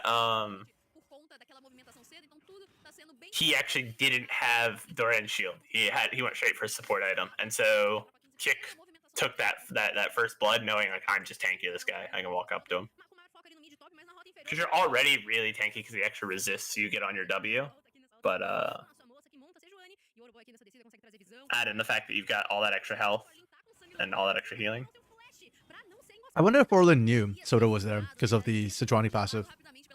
Like, if I recall correctly, you don't see it applied from Fog of War, but if you're clicking on the champion, like, you can see the Sejuani buff. Interesting. Yeah, it definitely felt like he just knew what was going on there. Yeah, like he was ready to flash that when it happened. Yeah, bot side. Yeah, I mean, in the first place, that's why I think Leon is a good counter to Nautilus. Nautilus is actually not that tanky early game. Like, you've got the shield, but you don't have the resistances. Eclipse's resistance is much better. Yeah. Oh, this aggression. Oh, they got into Juliera too. Okay, Flux is executing this really, really, really well. Like, I like Tropus's draft better, but Fluxu, we said they need early aggression. They are hammering it and kick. Yeah, huge shout out to Kick, man. Like, actually, even though they like they lost some, they took some deaths in that topside exchange. I think that's fine Because they're at least they're. I want to see them continuing. I don't want that to shy them away. I want to see them continue to look for fights. TP. Sweato's here. Kicks. He's soaking up a lot of damage. Yeah. Oh, this is bad if Shiller dies here. Yeah, he's not getting away. Okay. The idea was good from Fluxu. They probably got a little bit too greedy with that bot side dive. Yeah. They were able to. Julier was able to kill Improve, which so at least it wasn't all for nothing. Yeah. But, you don't want that trade. No. Kick just going right back in, man. Ooh, good stun. Oh, good body blocks as well. Soska's here. Oh. I really enjoyed Kick's positioning in there. They were trying constantly to be in front of Soweto to make sure that you couldn't dash out. Soweto able to find that wall though. Well played for both sides. Oh. Could be a good ult from Anchor that catches the Nautilus. Nice. Oh, and he's gone. There's no more Nautilus. Yeah, good collapsing from Forlin. Walked it all the way down too. I don't think I saw missing ping, so I don't know if Oroboy communicated that, but yeah, really scrappy from both these teams. I'm loving it. I like the fact that I already mentioned Fluxu is being aggressive, but Tropa is not backing down. Tropa is actually going up to their face. I didn't think it would work, but they're kind of equal, so that's a good sign for Tropa if they can continue doing that. Yeah, because I think as we discussed, Tropa's way stronger later. So if if this aggression backfires too much for Ankrith. Oh my goodness, Ankrith gets the healing and the knockback. The Twisted Advance dodged all the damage too. Holy crap, they're getting hand checked. Okay. Dark Knight, is that good enough for Zoska for you? Nope, never mind. Jinxed it. I mean, it's a hard fight to judge because it was like, oh, it's going so well until it wasn't, but then it was again because Zoska got a double kill, but then it wasn't. Okay. You know what? Ultimately, it comes back to neutral again, which I think favors Tropa if fights are going even. Yeah, I spoke to some Dark Knight. Yeah, I think it's worth. Zoska made the right play. It's worth dying to kill Oroboy there. It was 100%. Well, no, but like, yeah, getting caught by the Avenger and so after. Man, Ankrith, that Twisted Advance under to survive and buy so much time, and then the heal after. That's not it. Fluxu is trying to handshake Tropa, but as well as they've been playing, Tropa is playing this really well as well. I think from a strategic point of view, they're always there to answer. That Avenger going down at the end there, okay, a little bit of fly in the ointment, but as Brent said, like, if you're the scaling team and you can go toe-to-toe, you take those trades. You go even, because you're just accelerating the late game, which works in your favor. I am liking this game so far, though. Like, it feels like both teams are playing well, as opposed to, like... Oh, Julier gets out just barely. Illegal. So illegal. Crimes committed. Yeah. Brand larceny. And Julier actually sticks around in lane as well to continue soaking. So Julier doesn't even miss the wave. Really good. Yeah. Unfortunately, Tropa still better in terms of that. Able to take down the bot side turret. That's first brick for them as well. And Herald's still in Fluxu's pocket. So we'll see if Fluxu can equalize. I don't know if they can brute force the mid lane with that Herald. Well, we've got Drag in a minute, so I think they'll save it for giving pressure for Drag.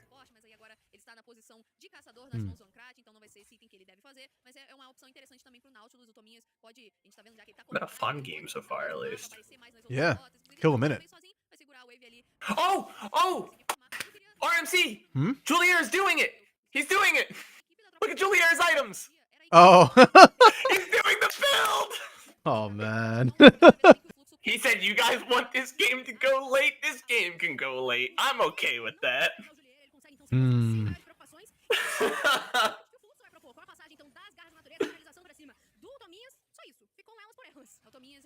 Sure, it's objectively wrong, but, like, it's fun.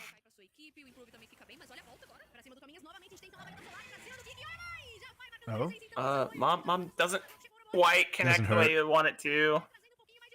Kicking Ankrith are down, and now you have a very, very squishy team because your Aatrox is lethality. And also, you decide to go Spear of Shojin, and that's not the early power spike that the Essence Reaver is. So, yeah. Okay, I was actually going to say, but my mouth is full, that I actually don't hate the build if the game does run late, because one of the things against the Jinx is you're trying to delay Jinx getting excited as long as possible. So if Julia can get a bit tankier and not immediately go down, that's not a bad thing. But there's just no damage coming through from Fluxu here. Your ranged champions don't do enough damage, unfortunately. Zoska wasn't there. And yeah, Forlin couldn't quite get in there. So a little bit rough. Yeah, I think for Fluxu to actually take the initiative in some of these fights and like the Jinx Rocket did not do much. Well, it was there for wave clear. So yeah, he so improved it the right thing. Yeah. I like that. No, wasn't yeah, bad. Dark Knight. Yeah, I agree. I don't know if Flux is going to get to the point where Julia will hit 3 items and not be too far behind. And I still think, even with that build, Azir Jinx, like the mixed damage, is just still too dangerous. You kill one, but you need to kill both. As long as Avenger and Improve don't stand next to each other, these are going to be so hard for Fluxu. They need to allow Forlin to actually get into the fight properly, because he's 3-1 on that Aatrox. He does a lot of damage. So if they can scheme up these fights, position, and let Forlin kind of break into that back line and start hitting the Jinx or the Azir, then I think they can take some fights. But otherwise, yeah, because Zoska can't dish out the damage without just getting eviscerated by Avenger right now. Yeah, and Juliera does no damage, so they really need to be playing around Forlin. And even then, like everything that Forlin needs to do, like Oro Boy can do the same, easier. In fact, I think Jax is a little bit more easier to get around a little bit. Yeah, so it's just kind of like you need to do that and make sure Oro Boy doesn't do the same. It's just harder for Fluxu a little bit. I think that's Ankrat's job though, right? Is like Oro Boy jumps in, WQ him back out. Oh, we should note, Ankrat did not go AP at all. And I already said, like, I think if you're ahead, you can kind of go a little bit of AP. But I think because they realized that, hey, we're not significantly ahead, Ankrat kind of just went, oh, screw it, we'll go tank. It will come and bite them, though. Single damage type is going to hurt later on this game. I think I don't think he necessarily needs to if Juliera is going 2 AP items, though. Oh, true, I forgot about that. Yeah, the Andres. Yeah, if Juliera is going the Andres, Riftmaker, the magic damage doing nothing there. What the hell? Oh, here it comes. I told you, if Forlin can get that backline access, yeah, that's how they win those fights. And you were completely right. Oh, we diving here? Might have gone too deep. Hey. Okay. Both of them get away. That's huge for Fluxu. That's I think the first time we've seen Fluxu actually win a fight. Like, yes, they came out. They squarely came out on top of that fight. There was no trading there. Yeah. Dark Knight, you want to see a better 5v5 fight from Fluxu? Because if kicking Ankrat does go forward, they die and the backline can't hit. Yep. Well, yes. You got your wish. I want to see Kick going forward, but I want to see Ankrat zoning. Which is which is kind of what happened here, right? Kick goes forward. Ankrat's kind of just sitting around Zoska, and then we're able to get Forlin and off the TP. Yeah, I think it's actually critical that Forlin came later because all the big disengage tools were gone, right? Emperor's Divide wasn't available to force him back. Yeah. Yeah, Emperor's Divide is down, Soweto's ult was down. Like Dark Knight PayPaling Fluxu here.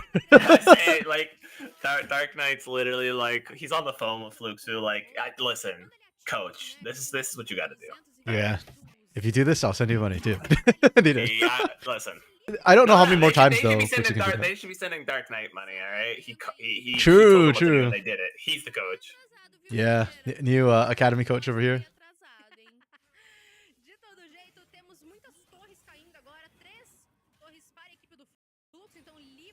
Yeah, but still, despite that, I think Tropa is still doing a really good job with their pressure as well. It's more dangerous for Fluxu.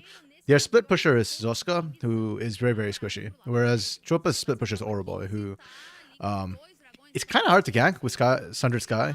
One thing I still don't quite understand is why we're not seeing any Sundered Sky Aatroxes. I feel like it's pretty strong from the few times I've seen it in pro play. Yeah. When I have played the offhand Aatrox in like an ARM or like in a Norms, Sundered Sky is my go-to. I don't like the lethality Aatrox because that item is just goofy. The item is so good. Yeah, especially in team fights. Sundered Sky. Okay.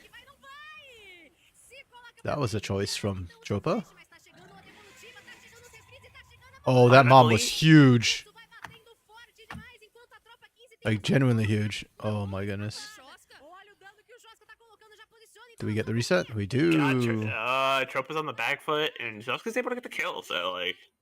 Alright, okay. Fluxu actually taking fights now. Oh! He got the immunity. Oh, that was scary from Soto. In the first place, I'm actually a little bit puzzled by Tropa here, because Tropa have vision of Dragon being done. Like, Pink is in the back, done. You can see Tominia, Soweto improve. They're all stepping up on the side. Oro Boy finished clearing out the way. Oro Boy has a good flank. If he just comes straight down instead of yeah, I think he took too long to minions. They thought they could do the minions and still come down, but they didn't, and that means that it's a 5v4 for this fight. That was a great ult from Julia across here. It's like basically a Rumble ult. Wait, can you rewind just a second? Did Zoshka Buster shot? One more rewind. Did Zoshka Buster shot Oro Boy out? Is that what happened? He just see. Because he goes, did. Yeah, he just Buster shots him out. Yep. Great play all around. Yeah, really well done from Fluxu. And Tropa, I think, was also a little bit late to the move. It's really hurting them that Oro Boy wasn't there. I think if Oro Boy was there, a lot more could be done. Ooh, this is spicy. Fluxu, no. Fluxu are dashing for it. Yeah, Fluxu are on their way. Julia too not late. able to get any damage down yet. Oh, can they get out, though? Kick knows it was too late. Kick doesn't care. He's going to go in. They're hoping to clean them all up. Oh, that mom's hitting so hard right now. Kicks down. Does he have Leandries? Like, or is that just... Oh, man. I don't think he has Leandries yet, but... That's Shojin Riftmaker? He went for the Riftmaker before the Leandries.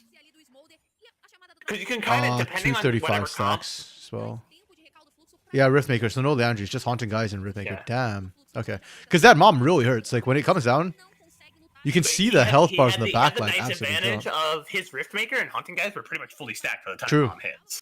True. So, like, you're getting like an extra 13% damage off of that. Plus, if you're taking the 30% in the middle, that adds up. Yeah. For sure. Really well played from Flux. That's it. I still think I respect what Tropa did there. Going in, sneaking away the Baron. They still have it on 2 members, I think. Improve and is it Oro Boy who might still wear it? If Oro Boy still has it, then it's worth. Yeah. I think. 100%. Because his split pushing has been so effective. But you did give over a bunch of kills, and I think Julia is starting to get kind of scary. One thing I kind of didn't respect with this build, I didn't think Julia would do this much damage, but it's very safe damage too. Like, Julia is not stepping up. The range on Mom is really long. That's what the reason I prefer this build is it's more dependent on your W skill shot than it is like, oh, can I like press Q? Because your W actually starts to be very impactful when you can use it and proc Leandries on 4 people. Yeah. So Widow's the other one wearing Baron. That means, I guess. Oh wow! It actually wave cleared most of the Baron minions. I like this build a lot more. It's less interactive, which is not as fun, but like it makes him play around his abilities better than just like being Ezreal but different. Oh yeah. Oh, Roy still has it. Okay, nice. Ooh, the turrets. Oro Boy thought he could fight that, and for them was like, nah, man, I heal. Yeah, I mean, Oro Boy was winning that. If not for the turret, I think Oro Boy wins that. But you were fighting on a turret. You knew what you were getting yourself into. Okay, Fluxu is looking really good right now. In all places, those fights, those 2 sort of back-to-back wins coming through from Fluxu really turning the tides here. That's it. I still think Tropa still has pretty good skilling on their side. I think a lot of it's just trying to not fight in choke points against Juliera, because that build, yeah, it's very effective against this range that Jinx and Azir bring to the table. Yeah, because now with this build, with the crit build, pretty much all of your damage is locked up in your Q. Like, that is the majority of what your champ does. Your Q and your E autos are pretty strong as well. But you're mostly focused around like just getting down as many Qs as you can over and over and over. Because that's how you're getting your executes off. That's how you're getting your like AoEs off. Is all on that Q. With this build, you still have a significant like advantage to getting the Qs down, because like getting that AoE, now you're putting Leandries on all those people, but you unlock more of your power into the rest of your kit. So Mom is doing more damage than you would expect, and that W is like it hits surprisingly hard. And so that allows him to access a lot of the backline that he normally would not be able to hit for effective damage. That was I think a TP just got canceled there, right? By that tower going down. Yeah, Forlin was trying to TP to that. I don't think they need Forlin though, because it's a 4v4. Forlin's here. He's just. Okay, no, so then his TP. No, he walked it. Yeah, he walked in. Yeah. Wow. Yeah, this is looking really bad for Tropa. All right, Juliera, can you catch him? Can you catch him? Go get him! It's red buff as well. I think once he gets one auto. Oh, Q didn't quite land. You can't slow Soeta. What's the call here? Like Tropa. They're going up. Does Boy have TP? Boy has TP. So I guess the call right now is they're thinking of trying to apply pressure. I think they just committed too hard onto that sort of turret. Yeah, so they dropped the ult into Zoska. They really wanted that turret, but at this point it is already too late, right? Kick's in there, and yeah, I mean, they just chased. It's a whole bunch of those like small mistakes coming through from Tropa. Like slight overstay here, slight overextend there, and like every one of them's coming back huge for Fluxu.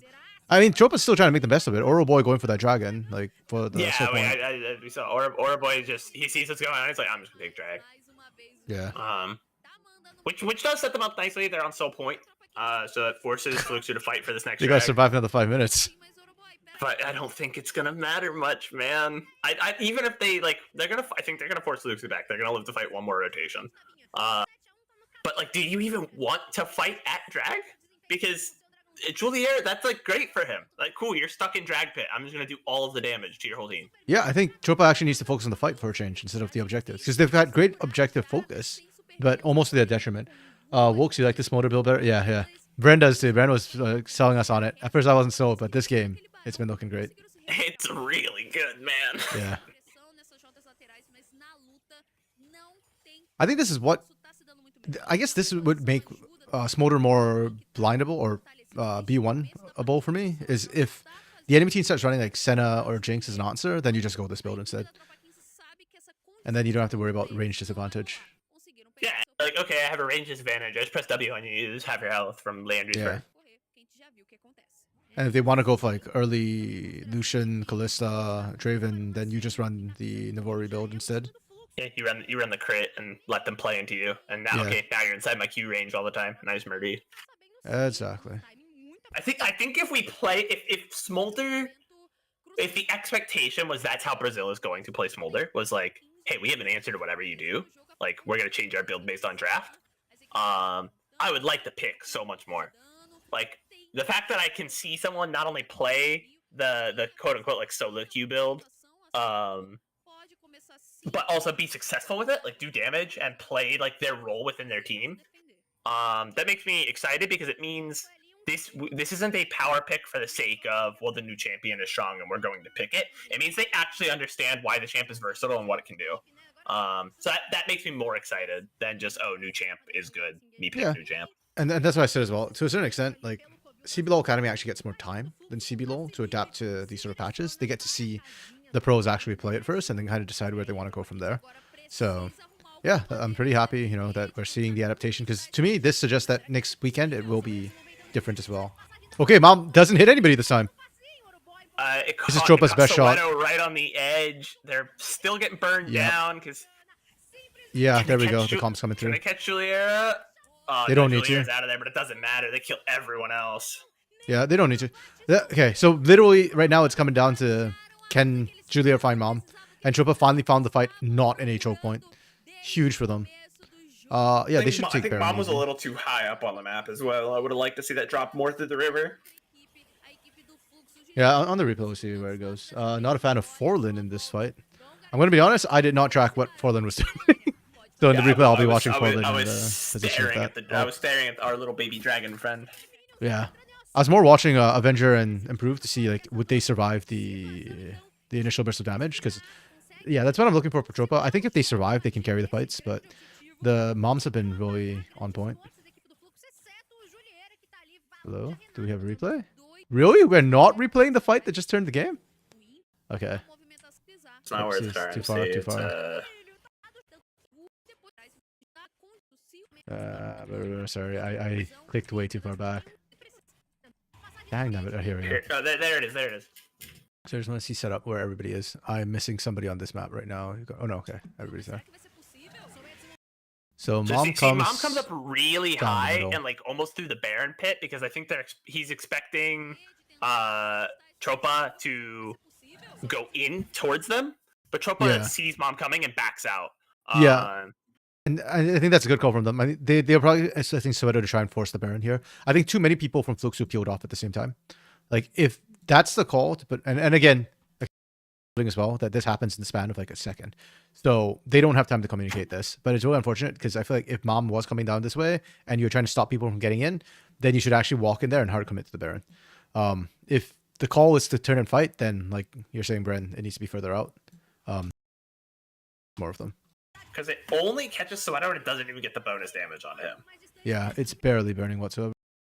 And the moment that that's kind of done, the range advantage comes in, and it's just so hard to play.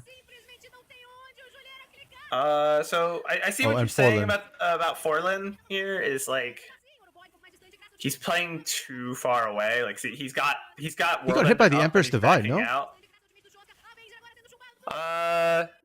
It doesn't look. Forlin goes in. Emperor's Divide comes out here. Emperor's Divide. He just backs out. No, the Emperor's. I think it tagged. Oh, I can't see in all the animation. It doesn't look like it moved him. I literally can't see because Anchor's is on top of him, but the health bar looks like it dropped.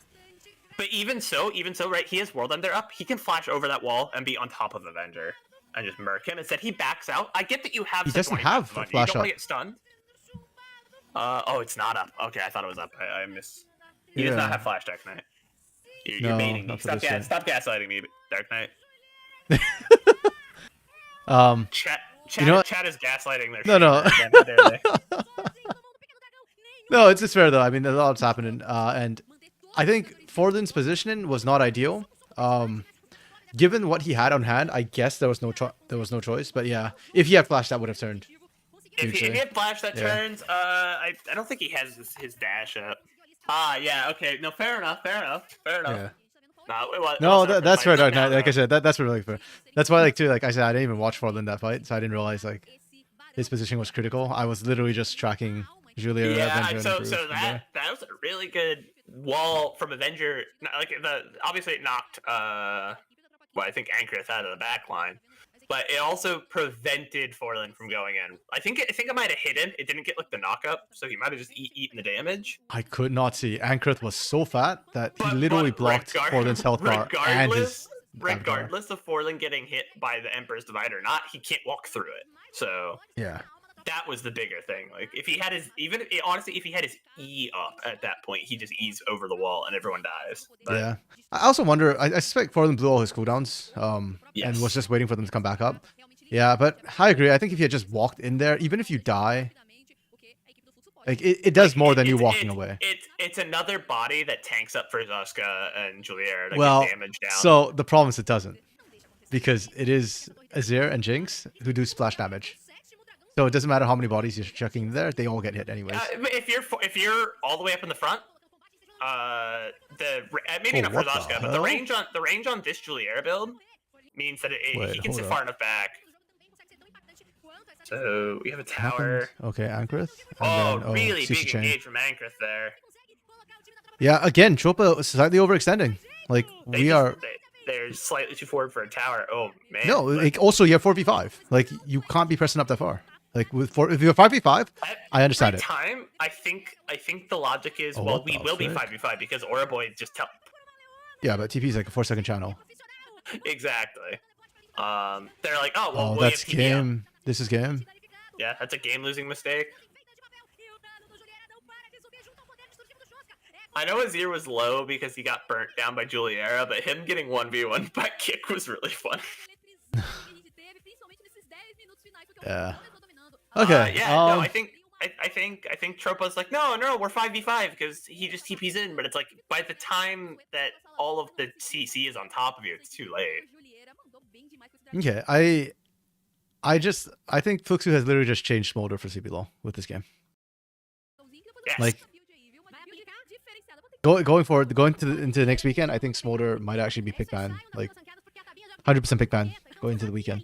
And here's the thing: when I looked at Smolder, I'm like, okay, he's like a different Ezreal. He has crit. He has like Veigar kind of passive. He's got a point click Q. Like he's got some good tools. I saw that build on Twitter. I'm like, I don't understand what they do. Like, okay, let me play that, and it's goofy. It's so much better, in my opinion. I really like that build. I think you can make an argument for it, but I'll say, even though it's an unpopular thing, Juliera did the damage, man. And yeah, that's what his champ does. But he played that champ. He played Smolder really well. He had one bad mom, and they lost that fight. But other than that, he was just nailing people with that ult. He was playing really well. Yeah, on one hand, yeah, I think Juliera did. I guess the thing that stood out to me most for Juliera was the build more than anything else. His mechanics weren't like shocking to me. I'm more inclined to give it to Ankrith or Kick personally, like the Dark Knight saying Ankrith. I think Kick got some really good engages as well. Yeah, I'm fine with either of those. Forlin, I think Forlin did really well this game, and I think Forlin was very impactful. But also things like this happen. I feel like every highlight we were going to watch Forlin kind of misplay at least one part of it, unfortunately. And it's not like major misplays. They still win the game. It's not like game breaking. But yeah, again, the players play better. Zoska, how do I feel about how Zoska did this game? No, I think Zoska played very well this game. I think he did his job. Like his job was just to be stronger than Avenger early, be a bridge, and be a secondary damage source. He's not even meant to do primary damage. He has a couple very smart buster shots to help keep people off of the back line. He wasn't phenomenal, but I think he played his role very well. A good role player. Yeah, that's fair. I'm just trying to think. Like, I don't remember Zoska doing much. I just remember the one buster shot at a dragon where he kept a Roboy away. But other than that, it's like okay. Yeah. He didn't win he the was lane. he was getting lots of tower picks and he was getting lots of cleanup in fights. Like there was multiple fights where like people were low and he was able to just like get in there and either put the damage down or kill them himself. Holy crap. I didn't realize how deep, like how that Tropa actually pulled them back out and almost. Like, they actually pulled this back up before he dropped in. Had a gold lead past 30 minutes. That is insane. Yeah, I didn't. That's kind of crazy. Wait. Can you go back? I want to see the damage chart. Sorry, I did not catch the damage charts. All good. Yeah, okay. No, that's what I was expecting. Yeah, Julia hands down would have done the most in that comp. That's why.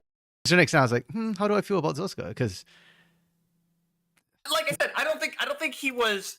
I don't think he was like the most impact. I would say he was the least impactful player on Fluxu, but he wasn't the worst player in that game. 100%. He was a good role player. He did his job. I think that's fine. Also, improves damage was a little bit low for my blood. Dark Knight Zoska was fine, not MVP material. Yeah, agreed. They just gave it to Juliera for Smolder. Okay. No, I get that it's like, oh, that's the build, but like he's the first person in Brazil to do that build. Sure, that's fair. Right? That is a fair point.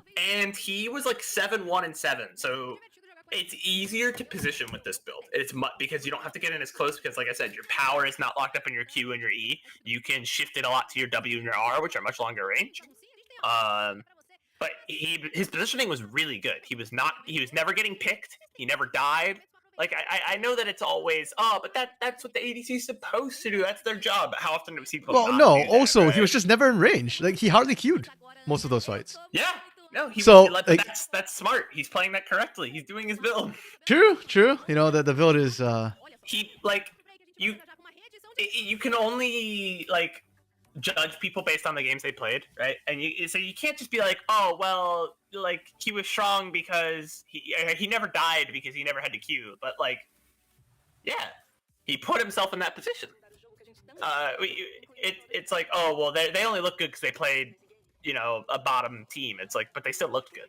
Yeah, it's the same argument. Like he looked good on the build. He made it work. Yeah. Okay. Okay. So most of my thoughts are kind of still there. Maybe we don't. Yeah. I'm sorry, Zoska. You've been awarded the meh card. You are meh until you change my mind. Like, I don't know if you noticed on my comments, I put like a ×2. Like, once you hit 3, like, that's just your label for me until you can. You'd have to win multiple games to play very differently. You have to have a standout game. Like, you'd have to have more than one standout game at that point because, yeah, like one standout game is just like, oh, you got lucky. But Zoska has been mid for me like start to finish right now. Yeah, very unimpressed. Yeah, I think I like Fuxu Academy. He's very new, right? Zoska, like, he's a rookie, yeah. Like, yeah, so rookie to Academy.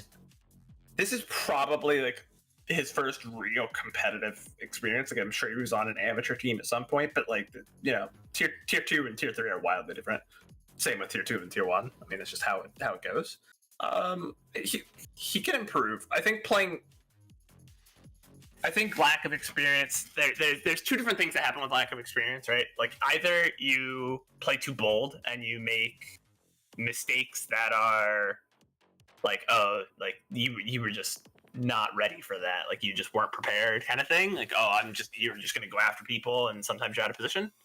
The opposite is like you play a little too scared and you don't try big plays because like, oh, I don't want to make mistakes. I think Zoska's more in that second category. I think he could break out. He could have I can see him having a bigger impact. It's just like he's not there yet. He needs a little time to cook. Yeah. Maybe we'll see. I guess I'd rather him be mad than play poorly. Is my thought. In my opinion, I prefer an Academy player who has higher highs and lower lows than a steady player in Academy. You can be steady when you hit CBLOL. You can go be an Avenger later on, you know, or you can be a pilot later on. But like in Academy, like to me, especially if you're new and you're a rookie, like Pilot's been around for a while, so he's kind of like become a lot more conservative. But when you're new to Academy, like go buck wild, man. Like I'd rather, yeah. Like if you die, so be it, you know. But at least you tried to make the play. Okay, Pain versus Flamengo. I like both these teams a lot. 4-0 and 3-1. I think Pain is just the best team, best Academy team right now. They beat Kaboom, so they have to be, right. That's how it works. Flamengo is 3-1, but against almost anybody else, I think it's gonna be close. But against Pain, I don't think so. Interesting bans though coming through. I love that we're getting a Caitlyn ban against Pain. I feel like Caitlyn Milio has become Pain's specialty. Or 4 ADC bans in our first rotation, and then two supports, depending on how you look at both those champions. Yeah, that's true. Yeah, I was gonna say Karma's more of a mid laner, but that's not true. That's a mid laner and a jungler, but like if you squint, it's 2 supports. Yeah, no, I'd say support's quite true. Ezreal, I think. On Ezreal, I think Ezreal's strong. I think CBLOL just doesn't like Ezreal. I think Ezreal's plenty strong. Yeah, if Ezreal's in, Karma's in. I think he's stronger earlier than when I compare Smolder to Ezreal, it's more the fact that they're a spellblade, right? They're an AD spellcaster, whose power is they have similar builds and their power is locked up in their Q. Like that's pretty surface level comparison, but I think it gets the point across. I don't really agree. I think they actually fulfill. They're both spellcasters, yeah, but I think their role and how they scale is vastly different. Yeah, that's what I said. I meant not. I guess okay. In terms of like a kit, like it's an Ezreal that scales like Veigar. I think is kind of how I talk about Smolder. Like Ezreal's much stronger, much earlier. Like Ezreal can skirmish very, very fast. Well, beyond that as well, I just think that Smolder is not a champion with agency. You need your team to play around you, whereas Ezreal is what you pick when you don't trust your team. Because you've got escapes, you've got a lot of mobility. Your range is also a lot more consistent. Like Smolder's cooldowns are a lot longer for his long range spells. Ezreal's Q is really, really short, so you can spam that. And so I think they fulfill very, very different roles.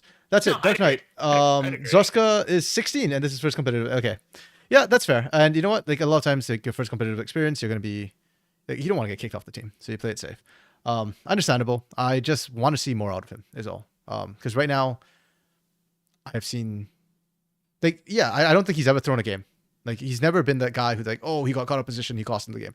But also like he's not been stepping up and being the carry for his team. And maybe it's unfortunate that your team is kind of good, so there's competition for being a carry. Yeah, if you have to be the carry over Forlin and Juliera right now, which is hard. Yeah, to say the least. Okay, draft. Senna Preemptive Senna. I actually kind of don't hate this Blue on because Senna. How do I feel about this? there's Senna Fiend. There's a lot of combos you can run with the Senna. I don't hate it. I think Senna is a perfectly viable.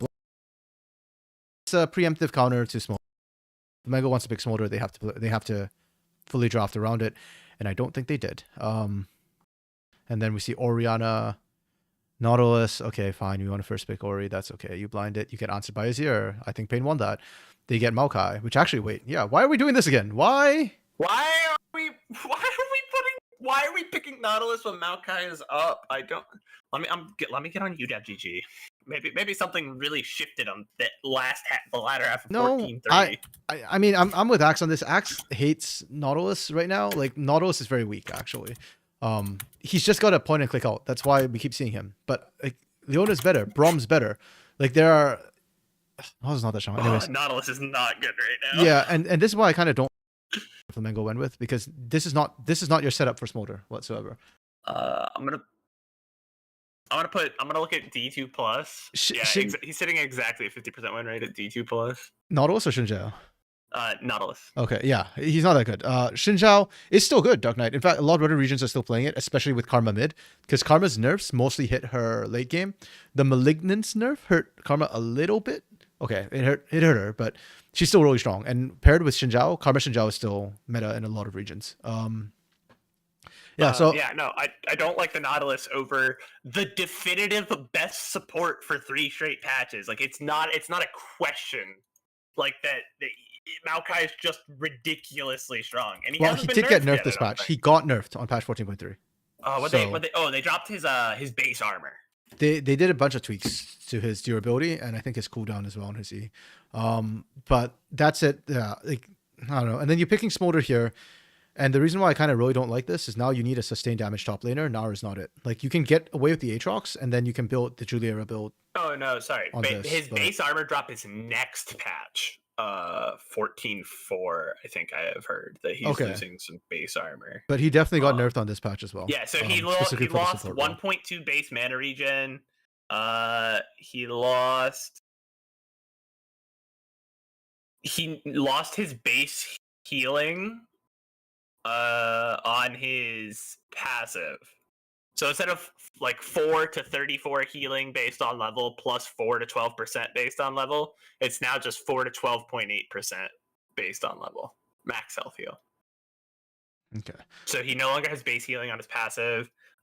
His Q costs 20 less mana, but his Q has got buffed early. It costs 20 less mana, and it has 1 second less cooldown at level 1, but it ends at the same cooldown at level 5. Okay, so I guess they tried to front load damage rather than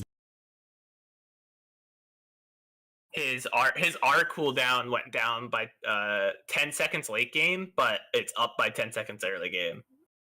So at level 6 it's 130 instead of 120, and it's the same at level 11, and then at level 16 it's 90 seconds now. Okay, so a bit more of the early game. Yeah, which makes sense. But we're trying to hit Maokai's laning phase and move him away from that sort of super tanky support that's very frustrating to deal with. Yeah, his sapling cooldowns are up as well, and his mana cost is up. So yeah, we're trying to push him out of laning phase. But I still think he's better than Nautilus. I think he's more blindable for sure, and you can flex him around. And also, yeah, I just think Nautilus is very high risk. Azir comes in, and you're picking Smolder into Senna Azir. To me, this is a bold choice, and this has to be Navori Quickblade Smolder. You again, unless this was a Jax or something like with more sustained damage, this cannot be that sort of burst poke Smolder, or else, yeah, you're just tanks would just destroy you. Second ban, TK Cassante bans. And Dark Knight, I understand the TK ban, but why ban Cassante when you can pick it on 4? Because they realize they need damage. Dark Knight. They need more sustained damage, and Cassante with a Smolder Orianna is not going to cut it against Azir Senna. That's why. So if they can't pick the Cassante, then they have to make sure that the enemy team can't pick the Cassante. So they have to ban it. It is, to me, ban is a function of this Smolder pick right here, and Orianna pick. Like, if you're picking Orianna and Smolder, then you screwed yourself out of Cassante in this case.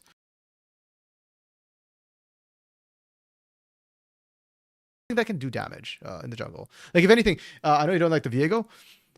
The Mango could have picked the Viego themselves if they wanted that, and then you pick Kasane for top lane instead, something like that. But the way they wanted to draft, I think screwed them out of the Kasane. What are our junglers? Oh, and Goot could actually play Viego too. Right Goot now. is an aggressive jungler. That's highly unfortunate. Aatrox blind, okay, because Kasante's on. That's fine. How do I feel about this Viego? Yeah, not a fan. It's okay. I can see the Viego angle into Ori into Smolder. But yeah, Goot was probably the best or the best person willing to play it. I think Croc might be a better Viego. Croc wasn't willing to play it in the meta, so Goot got his free Viego pass. Yeah, I can see the Viego angle into Smolder and Orianna, heck, even into the Gnar, though you didn't know it yet. But so I don't hate the Viego pick. I don't think it's the best jungle pick. I almost would have preferred Maokai jungle for Tatu and then Leona support here, or yeah. Oh, dude, Leona. if they flex the Maokai into jungle and then just that's another thing. Like that's the value of why I think Maokai is just it's much better blindable, like just a much better pick than most supports. Is that it doesn't have to be a support. Yeah, exactly. I agree. That's why I prefer you rather blind the Maokai so that you've got flex opportunities. You can even shift it to the top lane. The nerfs did not significantly affect the top lane Maokai. So yeah, Xinjiao nerfed by both. Yeah, I don't know. CBLOL seems to have moved away from Xinjiao a lot. I will say Xinjiao against the Pain Gaming roster probably wouldn't be that good. So he goes in and dies.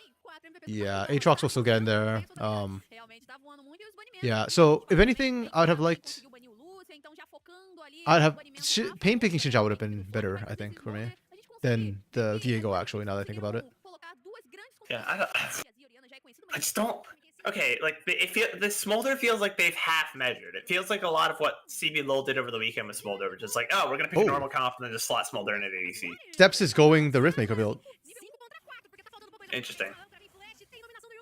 Okay. I mean, you can do sustained damage, right? It's got Riftmaker, it's got Leandry. So as long as you can keep getting abilities down, like you are. But you can't. Going is the to problem. have sustained damage. Your cooldowns are too long on anything but your Q, and if you get in range to Q, you're in range for Cats and Marvin, and potentially Yups, and Tatu. Like this is why I said like this Smolder pick here is like it had to be the AP. I guess it's better damage. I guess the logic is okay. If he goes crit, he has to get in range of those guys anyways. So at least now he'll do some damage from outside their range. I don't know. Yeah, and that's why, like, to me, it's like you didn't set this up to really for steps to success here. You needed some sort of physical, consistent damage coming from the top or jungle, and I guess that's what Gnar is. It's the compromise they had because they needed something that could play into Aatrox. And so I think honestly, I think you needed that consistent damage coming out of your mid laner because your jungle and your top laner needed to be space buyers. Like that's part of what was so successful last game was like Forlin. Yes, he was lethality Aatrox, but lethality Aatrox still buys you a lot of space. So just sit in the back line as Julier and just do whatever you want. I don't know that Orianna buys you that same space. And then Nars the damage compromise, but yeah.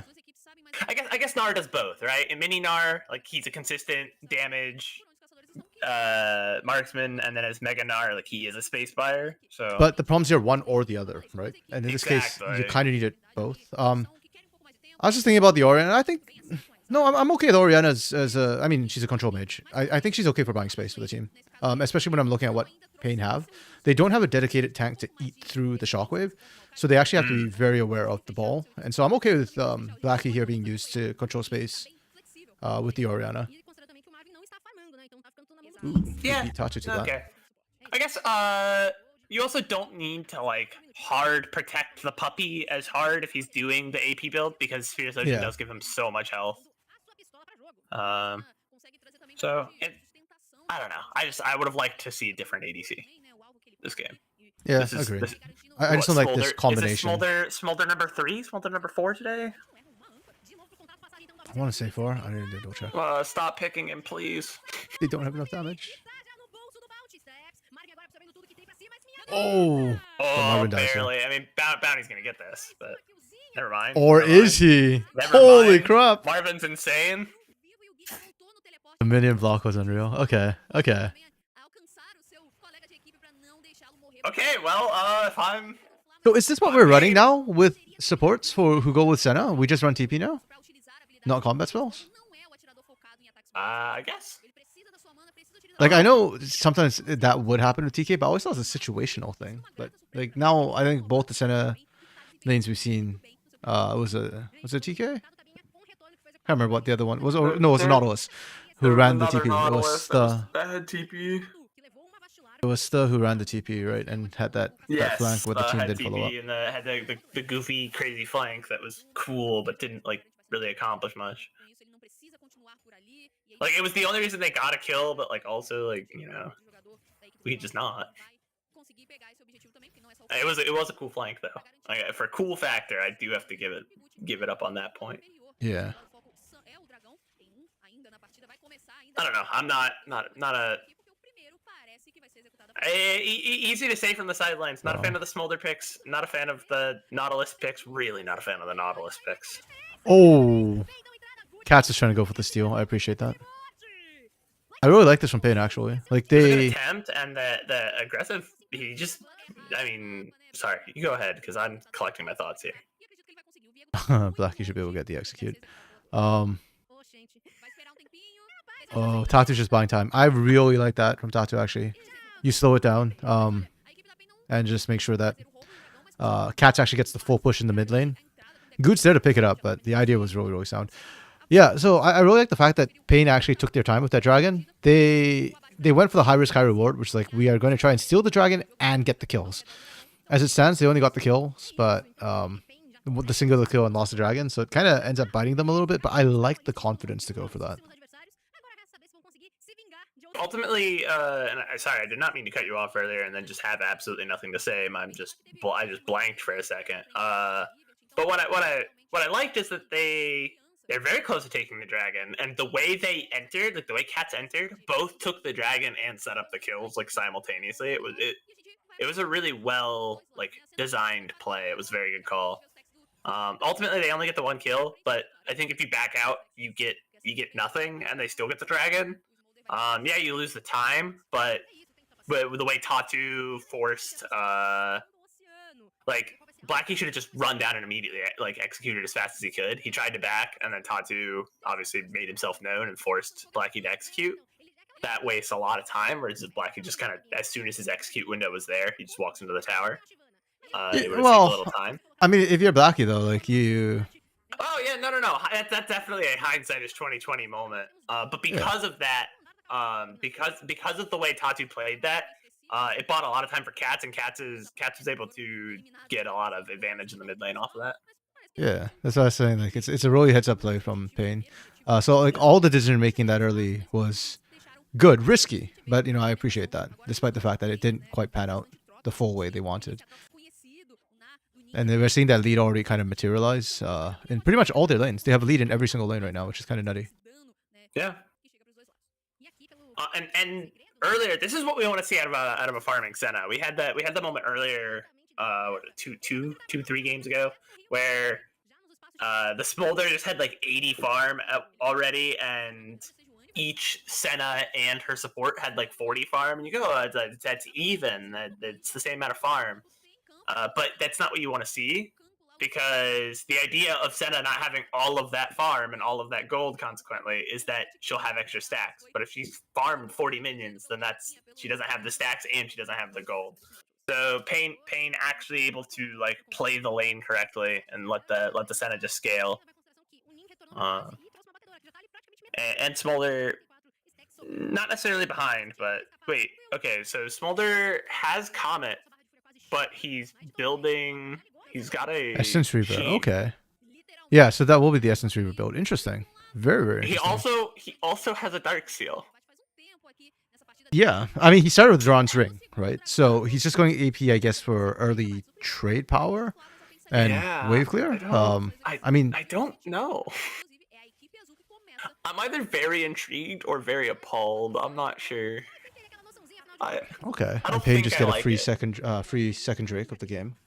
Yeah, I mean, I'm willing to let Steps cook and see where he goes with this one. Yeah, Dark Knight Nautilus seems to favor BR supports. Yep, at all levels, always for some odd reason. It's not just BR too. Like I think just a lot of regions like that. Oh, Tatu actually able to get out. Hot damn. Yo, Cats My has goodness. no fear. Big shield. Cats is just forcing these fights. This is insane. Like this is such a different Azir from what we're seeing from most other players. I don't know. I like the aggressive Azir. Like go in, force the trades early. He's got his first item already, so he's just well ahead of everyone on Flamingo. So no one can match him on the damage. You're getting your shield off your E. Press that advantage. Get really aggressive. I like it. Yeah, I just don't know why he gets to do this. Is what I'm trying to figure out right now. Because usually Azir has a bit of a rough laning phase, especially since his Q poke isn't as strong. So I'm just surprised that he's able to do that. Pain clears CBLOL INTZ. Yep. Yeah. Wait, Wokes, were you the one who earlier said Kate Stars and Kaboom Academy would beat INTZ? And I was like, wait, what about Pain, bro? Or was that Dark Knight? I can't remember which of you said that, but yeah, I think right now Pain Academy look like the strongest Academy team, bar none. Kate Stars and Kaboom both look pretty close, but Kaboom is a freaking it's a CBLOL team in the first place. That's not an Academy team. Kaboom lied. They were like, no, these guys are developing. I mean, they're young enough though. That's the part that's working because there's a requirement on age. There is a requirement on age, but man, they look really. That dude, Academy. It was you, Dark Knight? Yeah, okay. I thought it was you, but I wasn't 100% sure when Woke said the attack. What I said, why I'm so excited, why I've really enjoyed watching the Academy with UMC. One, you're like the CBLOL Academy guy. I feel like other than the coaches and players in Academy and like the CBLOL Academy like broadcast staff, you might be the most knowledgeable person in the world about Brazil's Academy scene. Like, no, I wouldn't say that because there's a lot of stuff I don't know about the players. Like, I don't need to see their performance, but that's fair. It's just that you have a lot of insight. It's very helpful, and seeing the development is so cool because man, the future is bright for Brazil. We have 3 separate teams where like this could be a CBLOL team. You know, I'm gonna shamelessly plug here. We released a video earlier this week from CBLOL English about the rookies in CBLOL. Go check them out go check the video out because literally CBLOL Academy has churned out at least one, every single split rookie superstar who performs well at the CBLOL level. Look at that gold. Oh yeah, literally every single person. Their farming support has more gold than Flamingo's ADC. Yeah. Yeah, you know what? I'll say that I think the Duran's ring start with the Darksteel actually wasn't terrible. Steps is still doing fine in farm. He's not being set behind and still has that pressure. So I'm okay with that still.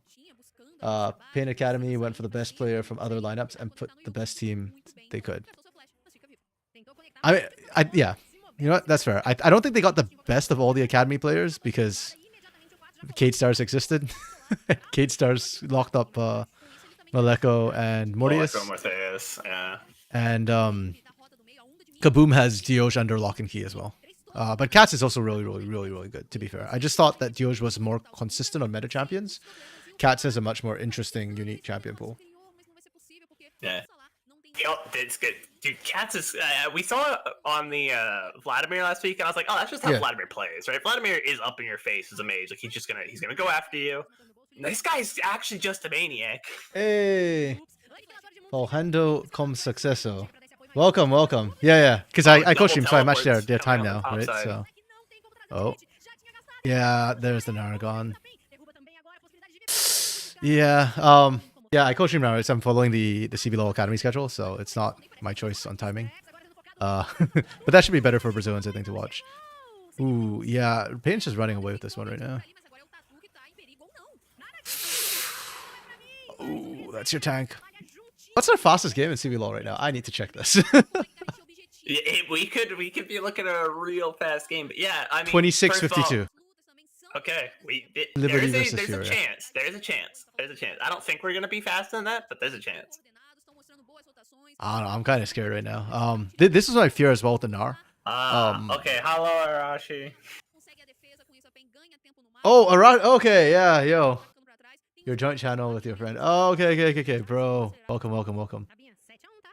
Always happy to see fellow Pain fans. Yeah. Pain Academy is looking pretty cracked. What was I saying before that? Oh, Nar. Yeah, I'm a bit concerned about the Nar, and this is why I was like kind of okay with the Viego too. Is because Nar is still kind of hard to play. And after all these years, I still think a lot of top laners can't play the Nar properly. You got to play around the Rage Bar, right? And when it's down, you're so squishy. Nin pushing up is a scary thought, you know, when there's so much burst damage that can come through from Pain. Because lethality Aatrox is burst damage too, right? Lethality Aatrox is burst champ for sure. Like you're getting hit by QW auto, and that's like a quarter of your health bar at least, even on the tanky champ. Even when you're like big Gnar, you're still gonna lose out on a lot of health.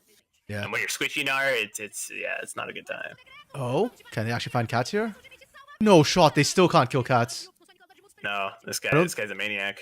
They got 1 kill in laning phase, and that's been it. Like, that was the first, 5 minutes of the game, and Flamengo have not found a kill since then. Man. This is... Well, how is Baby Pain doing, Arashi? I'd say very, very well. Very well. 8K gold lead at 20 minutes, man. Yeah, it's not even close. Dark Knight, you think this season's worse to play now because of the crazy burst? Yeah, agreed. It's just so incredibly... Look at Nin, right? Like, and spacing is really hard, too, I feel. Nin's gonna live! Mom comes out, but it just missed everybody. Yep. Arashi, love the Viego. Tattoo looks good, and I can't agree with not running Kraken's first on him. Honestly, it's literally the best best item for the champ. If they weren't so far ahead, I'd agree because you do need a tank buster, and Marvin won't be it to cut through Goot. Cats could do it, but when you're this far ahead, I think you just like whatever you want to build is fine. Like Sundered Sky will make you so tanky, and Flamengo already lack damage right now. Yeah, Sundered Sky is a goofy item. I don't think it got nerfed on 14.3. Did it get nerfed on 14.2? Because I know they toned it down at some point. I think it was it not 14.2? Huh. I'm looking at 14.2 systems. Bloodsong got changed, Bounties got changed, Hexblade got changed, Frozen Heart, Horizon Focus. Yo, cats cannot live here. Okay, Storms. Yeah, no, okay. We have not nerfed. What? I'm sure it ate a nerf at some point, but oh well. Maybe maybe it got like mid. It survives again. Maybe it got like mid patch updated and I missed it. Oh man. Okay. I know a lot of the new items did get mid patch updates on 14.1. Yeah. Well, potentially, yeah. I just thought I don't know why I thought that. I'll double check later. After this game during the break. I don't think INTZ had a choice to keep Tatu. Like if I was Tatu, I would have stayed on that academy roster. I mean, it had so much good talent. Like Blackie and Tatu and even Eridan. I'm surprised Eridan invited team to split. Oh, what the hell is Nin doing? But that kind of seems to be INTZ's thing. It just feels like they have a lot of talent, but like they just can't cohesively bring it together to like have a good team.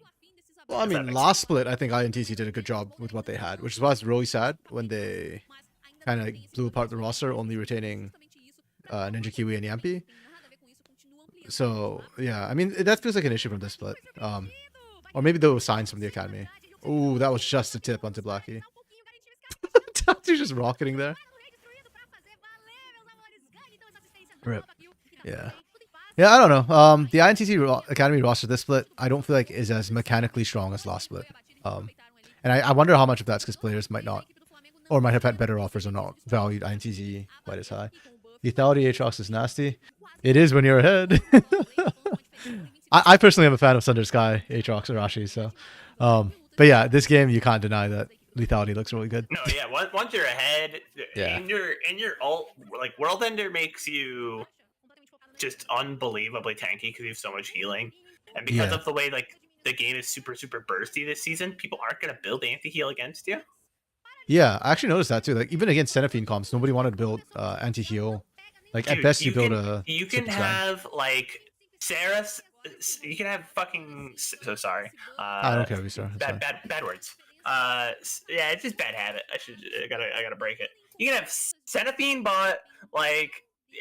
Maokai jungle and an Aatrox top, and people just will not build anti-heal. It's like they didn't remove it from the game, guys. Please, just one. You can just pay the 800 gold tax. It's okay.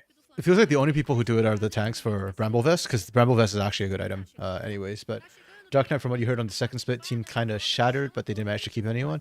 Yeah, I mean, INTZ ended 9th place, Academy team, not CBLOL team.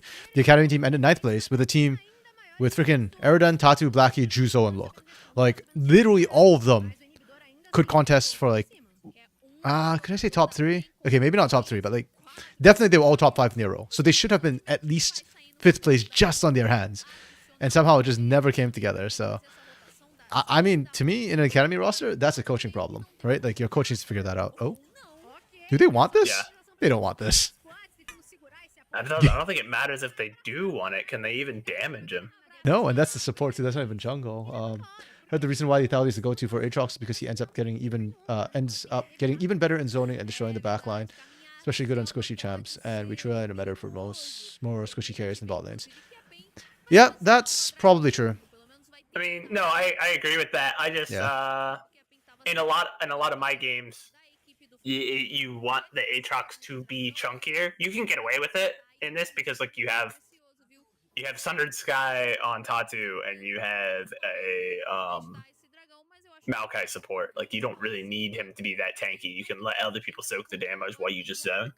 But there are some games where I would like to see a lot more healing onto the Aatrox and make him a threat that just has to be tunneled. But with the support and jungle meta right now, it's not necessary, I would say, in most games. Yeah, and the other problem I have as well with the lethality Aatrox is I think if you're up against a squishy, like Gnar, definitely 100% great item. But when you're up against like a Cassante or Udyr in lane, a lot of times you'll also see like a tank out of support and maybe jungle. And in situations like that, I just really wish we wouldn't see lethality at that point because I think you get more value out of Sundered Sky. And you still have really solid threat on their on their carries in those situations. So this game, great. What's that game we saw with Cassante and Sejuani on the weekends? Like that lethality? No. They just built this guy, man. Maokai's a literal unit as a tank. Yeah, even as a support. He's still, yeah, that's true. Vision control you get off the pick is insane. Yes. 100%, which is why they were trying to nerf support Maokai a little bit. Because they want you to, like, as a support, I feel like it's just too free. You don't lose out that many stats. I still think you're better than a Nautilus as you skill up. Yeah, so it's like support Maokai just feels a bit unfair. I mean, I can check his win rate, but on 14-2, he was like the top 10 best ADC support pairings. 7 of them were Nautilus with different, or not Nautilus, Maokai with different ADCs. Like, 100%. It was just goofy how good that guy was. We can check. I mean, that's why they had to nerf support Maokai, because he's also really good into engagers as well, right? With the knockback, you mess up a lot of people who want to engage on you. So even on patch 14.3, I'm gonna sort to. We'll say I'll just look at Challenger, right? 53% win rate. Like, yeah. He's still goofy. Yeah, and he'll be stronger the higher you go as well, because vision becomes more valuable when you're playing people who know how to play with it. He's gonna get nerfed again, though. I'm pretty sure they're reducing his base armor so that he's even weaker in lane, and now he cannot because a lot of him being a tank is just inherently good base values plus healing. He will be he'll be less valuable because he'll lose some of those good base values. Oh, this was really rough from Flamengo. Man, and just Youp's just in the perfect spot. Like, he's just gonna kill that backline. Vision. Oh, Nid actually gets out because he's mega, of course, because he's mega. I just want to check, like, okay, black vision, blacked out vision. Oh, they have no eyes on Youp somehow. Like, it was here and they had no vision on Youps. It's like where's Youps? And it's like the scene where like the protagonist closes the mirror and the killer is right behind them. Like, yeah, that was really unfortunate. I mean, they had vision down. Yeah, the Flamengo had vision down. I see why they walked up where they did. It just looked really bad because we had full vision. I was like, wait, did they not see Yips? And no, they actually did see Yips. So they didn't He was realize in that like they the were about one to get screwed. exact spot they didn't have vision. Yeah, that's really unfortunate for Flamengo. I appreciate it, but Pain just too good. They did not break the fastest game record, sadly, but really solid one-sided. Arashi, I think it's good that Goot is in Academy right now. He can add a lot to his team because of his CBLOL experience, and he also just needs more experience to be CBLOL level. I agree. I think it's good for Academy that Goot's down here. He's young enough to be here, and I definitely think it's good to have a mix of experience and newer rookies. I still think Goot is CBLOL level, even in the current split. So I'm actually a little bit sad to not see Goot in CBLOL this split. I don't think it's fair to him, but yeah, I guess it's good for Academy, but not so good for Goot himself. Here, RMC, I'm gonna send you this image. This is from U.GG. This is at Diamond 2 Plus. These are the top on 14.3. These are the top 10 bot support duos. Hold on, let me pause this so we can look at that. Yeah, but okay, wait, hold up a second. Vayne Maokai though. You know what the problem is? Their rates are low for some of these, and that's why they aren't rated. But, oh, whoopsies! What did I do?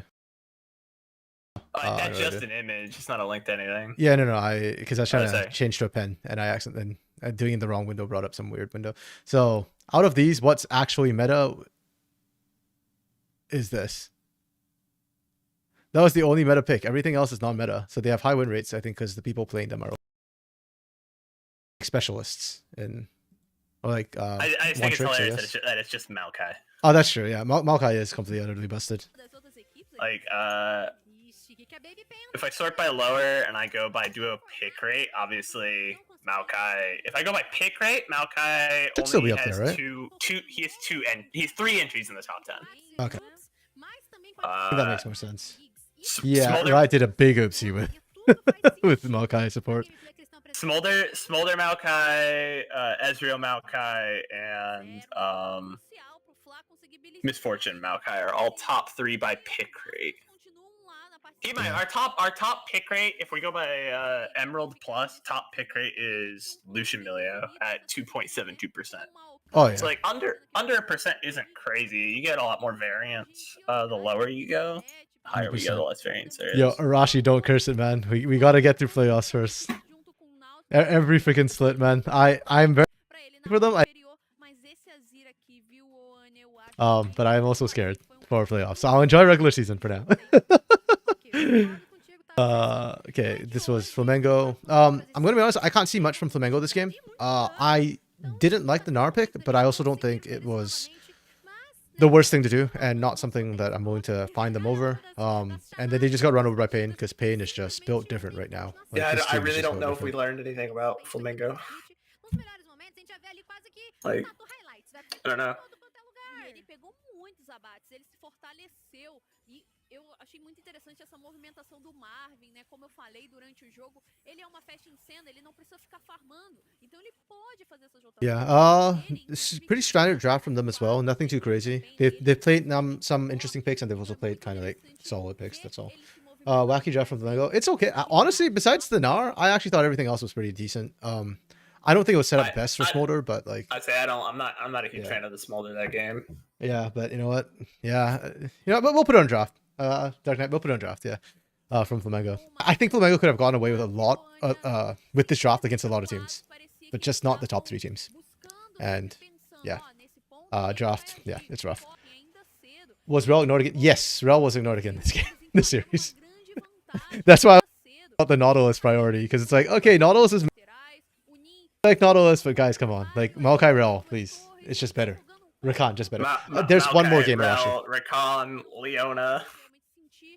There is one more game. They're just better Maokai. Oh, okay, MVP better, this game. Who are we looking at? Nautilus. Cats, maybe. He was kind of a maniac for that early game. He just went in and won fights. I'll let the damage numbers show, and then we can take a look after that as well. Because I'm undecided right now with. Oh, huge damage! My goodness. Ooh, Okay, okay. that's an argument. That's an argument. I get it, Yoops. I'm sorry. I didn't mean it. Yeah, okay. I was thinking No. Tatu, but Yoop's like double Tatu's damage. Holy. I might stick to my guns here. I might still say cats though, because like yeah, Cats was really they're- good early. Pain gave like he just accelerated them. He was just taking every single early fight and winning every single early fight.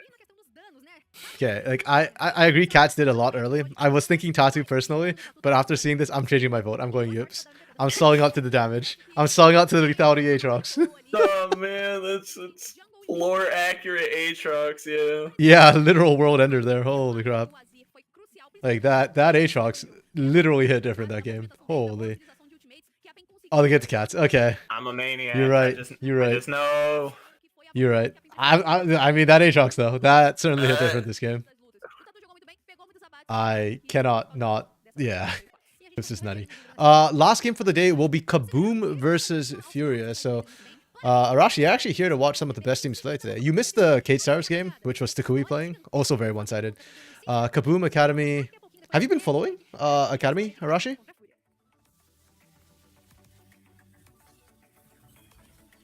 Let me change the title while Arashi's replying. So I'm looking through at the D2 plus like duo win rates. The first one that has more than 1% of the pick rate share, where like more than 1% of the games both those champs are picked by the same team. Okay. Is Ezreal Maokai at 1.54%. That's still a 54% win. Okay. And Ezreal individually has a bad win rate. He's 49.75%, but Maokai's win rate is so good. I actually like that combo. I feel like Maokai does a lot that Ezreal would like. So, it makes sense. yeah, I actually definitely. I wonder why we don't see it more. Now I think about it. Yeah, Arashi, if you haven't been following Academy, that'll be funny when you see Kaboom's roster, Kaboom Academy's roster, because that roster is. Yeah, I've just been laughing every time I see it. I laugh, and when they lost the pain, I laughed super hard because that roster should not be losing to anybody. But that roster is actually just a CBLOL team. Like that's it. That is a tier 1 team. Yeah. Not even. Okay, Furia on the other hand is the Zyno, Steiner, Naze, Aikawa. To me, is a very middle of the pack roster. They're not bad, but they're also not amazing. Like they're just solid team overall, and I look forward to seeing them grow. Naze and Steiner returning players who I think have been performing best as a whole. But Zyno's had some good moments. Aikawa and Yuzin have some decent moments as well. Not enough pop-offs, so they're currently hovering just below the meh line. If they meh this game, they're in there. Yeah, CB. Do they need more teams? I actually kind of want to see that. I would personally love to see them expand. I think like a 12 teams is pretty cool. Yeah, the problem, and I'm actually already really surprised that Academy got 2 more spots, because at least in NA, the biggest problem has been franchising so far. Because teams franchised, the original 10 teams had to pay, right? So teams, they want to sell their spots for higher, and they refuse to expand unless the people coming in now pay like higher rates than they did back in the past. So because of that, LCS can't expand, and I wonder if CBLOL would have the same problem. But yeah, it'd be exciting if there were more teams. I do think there's a lot of Brazil has so many good up and coming talents that I'd love to see like really get more of a chance to compete against the best that Brazil has. Like especially this split. I mentioned before the video we did. There's a lot of really good rookie players in previous splits, but I think there's more this split than any other. Like Makes, super clever. Obviously those two are the biggest ones, but Fu has been making a name for himself as well. What other rookies do we have? Our AD carry rookies this split have not impressed me yet. Kojima and oh, I'm blanking on the other one who moved up.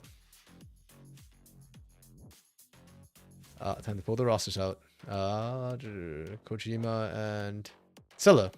Yeah, have not really stood out to me yet. Silla's okay, but we've seen him before. I guess he's not a pure rookie. Viego's damage. Would you believe me if I told you the entirety of his damage is currently relying on how he interacts with Kraken Slayer and the extra crit damage his passive does when he does crits? Viego can only do damage as Kraken Slayer. I would say 70% or 80%, and then you got Heartbreaker with execute damage, Arashi. But yeah, I agree. Kraken Slayer if you want damage for sure. Okay, and that is the Kaboom roster, Kaboom Academy, Arashi. Betao, sound familiar? Yeah. Scary, sound familiar? Yeah. Dioj? Okay, maybe you don't know them. Dioj is really good. Dioj is better than Ifuza. Yeah, and Skuro Crossdale. And I thought Crossdale was good as a support in CBLOL. Like, yeah, he's Skuro and Crossdale have been smashing lanes down bot. Their mid game has been a little bit sus, but yeah, this roster's cheating for sure. Oh, you do know Dioj. Yeah, excellent, Arashi. So yeah, you know. Yeah, Crossdale's still playing. I'm glad to. And I'm happy he stuck with support because I think he's a better support. Or he's done better as a support recently than he has as mid. Yeah, Dark Knight. Yeah, I wish there was some sort of like, maybe not relegation tournament, but like exhibition tournaments would be nice, you know, between CBLOL and Academy. So that, you know, we get a little bit of back and forth. Okay, let's look at draft. LeBlanc ban, Senna ban, Nocturne ban, Milio, Ashe, Lee Sin. Okay. Dude, the fact Gary is forcing this Lee Sin ban, that's hilarious to me. I don't think we've seen it banned at all, other than that. What supports have been banned that are requiring you to pick Nautilus? Please stop! Okay. That said, this is the one time I think I'm okay with a Nautilus pick is when you run Kalista. Is Kalista Maokai not better? Because it's just a free engage, you knock them backwards, then Kalista kites further backwards and just can't even, they just can't move and they can't hit Kalista, and it's funny. It's funny is important. Because Nautilus actually has more CC in a way, it's just less reliable. Yeah. Okay, or it's a mix, you know what I mean? He CC's on his auto and he's got a point and click, so like overall he's gonna be able to lock people down longer than Maokai is. Maokai just can do it and not die. Yeah, exactly. That's I guess my thinking, which is why this is one of the few combos I prefer Nautilus. I'd actually prefer Leona. You know who has CC on every ability though, and could also slot in here? Leona. Yeah, exactly. I think Leona would be a better pick. Leona, she's better. But that's fine. And also Varus here, Varus Karma here.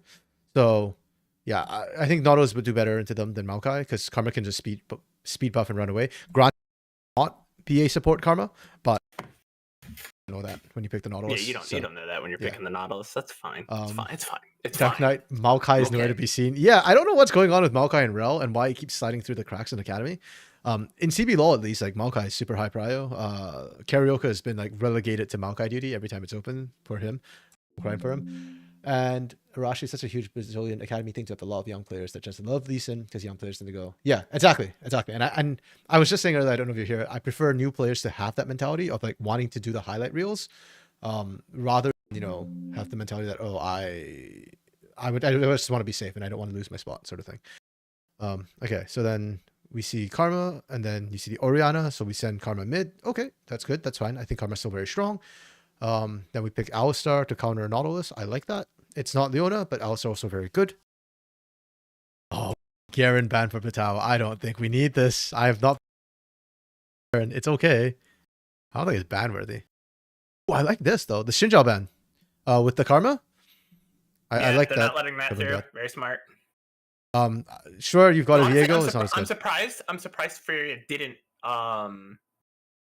If you're going, okay, my support wants to play the Alistar to counter the Nautilus, I would have just picked the Xinjiao on 3. True. Because they're not banning Alistar. If they ban Alistar, they're clairvoyant. You know what? I fully agree with you, Brent. And on top of that too, there are 3 potential support options you could run into Nautilus as like counters. You've got the Alistar, you've got Leona, you have Braum. So yeah, they can only ban 2. I agree. I think this Alistar pick was premature. You pick the Xinjiao here, and then you pick Alistar on R4 instead. I don't think Viego Karma is anywhere near as good. It's not. It's good for Viego because you got shields to help him if he goes Kraken Slayer, but I would. Yeah, but who does Viego kill here? Like he goes after Dioj. Is he catching Skuro at any point? Skuro just runs away. right? You could potentially Kites catch him out. Skuro with burst, but yeah, I think it's still a bit of a hard catch. And I love Kaboom's answer. Okay, actually no, I don't. Never mind. That's so brilliant. You jungle Jax into Viego, and he can't do anything to you. But then because It's top Jax. they fixed Sejuani. Okay. Top Jax blind. Okay. Well, Sejuani's okay. It's a handshake. Short trades, Sejuani wins. Long trades, Viego wins. And then you Cassante into Jax, which is like, okay. Actually, it's not okay. Viego plays front to front here, no? Because it's really hard. Plays Viego can't ever get through Scary ever. He's not getting past unless their entire team melts Sejuani. Viego cannot deal with Sejuani. Yeah. I mean, you can in the 1v1 because Kraken Slayer plus your Save the Ruin passive can handle the Sejuani in extended fights. Onto him and then yeah, that's why melts him. Yeah, but that's not a 1v1 anymore. Well, no. I meant in the general sense. Yeah, no, you're not gonna. Yeah. The only time you're taking that 1v1 as Sedge is early because you win every 1v1 early. Yeah, well, in extended trades. And I think you still lose to Nocturne, if I recall correctly. I might be wrong with that. My jungle matchups are not the most knowledgeable, unfortunately. Sorry, what do you mean by front to front, Arashi? Not 100% sure. Because if you play front to front, then you have to deal with the Jax, right? And then it becomes hard? No? Or maybe I misunderstand the term. Yeah. By the way, I also really don't like the Cassante here into the Jax specifically. You can win out early, but you will fall behind. And I'm looking at this for your composition. I don't think you have enough of an early game lead that you would want to play into a Jax as a Cassante. Maybe they're going for poke and kill with lethality, Varus plus Karma, and then set up for Viego. That's the only way I see this Furia comp working right now. What are you picking on Red 5 instead of the Cassante? Because they banned out. I would say the Rumble, but they banned out the Rumble. True. I take the Aatrox. Okay, yeah. No, I like that handshake more. They didn't ban Aatrox, right? I forgot what they banned. They banned... Yeah, Aatrox not banned. Okay. Yeah, then I pick Aatrox there. Or if you wanted that sort of like tanky thing to be annoying, I'd pick Udyr, actually. I think Udyr has a better matchup at the Jax than Cassante does. Exactly, I think Viego is forced into a bad situation because he can't reach the backline properly, which is usually what... Play Malphite, yeah. Call it a day. Maokai top into Jax? No, I said Malphite. Oh, Malphite, sorry. Yeah. Not a real pick in season 14, but like... Yeah, very conditional. Squint. Yeah. Would it? It actually probably wouldn't be the worst thing. I think I would actually take the Malphite over this Cassante, actually. Let's go. I'm a professional guy. Run freaking AP Malphite, go for the burst, and then set up the resets for Steiner. Yeah, we love it. Like, genuinely, it would do a lot against Diogen and Skuro, and even Batao might actually get popped by that. Because like you can kite all you want. It's hard to dodge just a Malphite R out of nowhere. Yeah, you have to burn flash, and the poke coming down from Naze and Aikawa could actually set that up really nicely. But of course, that's a really fringe niche case. I'd still take the Aatrox Udyr over this Cassante. Yeah, I don't know. Yeah, because I think Cassante was just well, it's open. It's really good, so I'm gonna play it. I think this is the first time I think there's a significant draft advantage for one team. Like even the one where I was complaining about Smolder being a bad spot, it's not a bad comp. It's just hard for Smolder specifically in that comp, and I don't feel like it'll set up for success. This game, I think it's so hard for Fury to play. I feel like if you pick Smolder, though, we talked about like Smolder, it has to be like kind of the focal point of your comp. So if you draft a Smolder and he has a tough time slotting into your comp, it's a bad draft like automatically. True, there's a case to be made for that. I don't know. It's not like a lot of top laners can be like, oh, they don't synergize with this draft, but like they're a top laner, and so they can kind of get away with like winning the 1v1, or like, oh, this ADC doesn't slot in super well, but like they just have lane dominance, so you don't have to worry about it. Like Smolder needs to slot in with your team, I think. Yeah, that's fair. I guess to me, like when I consider like one draft nigh unplayable, or like a big draft difference is when one draft becomes like nigh unplayable. Yeah, and I think they to be fair, you are correct. Fear has done that to themselves. Like, Sino doesn't do anything into Batao, and Steiner like it isn't a champ this game. Like Yeah. late game 5v5 team fights, he just doesn't exist. Yeah, like Arashi explained like what he meant, and yeah, basically that's what happened with those last two picks. Cassante is one champ that Riot really did a boo-boo. Viego's an aberration, but Casante's just built different. I don't know about call Viego an aberration. Viego's not an aberration. He's a living embodiment of spaghetti code. Yeah, him and Silas, those two have issues. They have identity crises. There was a moment when Viego came out that, and I learned this because I'm a Lux main, so I got to witness it firsthand. This was not a, oh, I saw it on a YouTube video. No, I got to see this bug in real time. I died to Viego. Viego took my Lux, and he cast E as Lux, but it also casted E as Viego.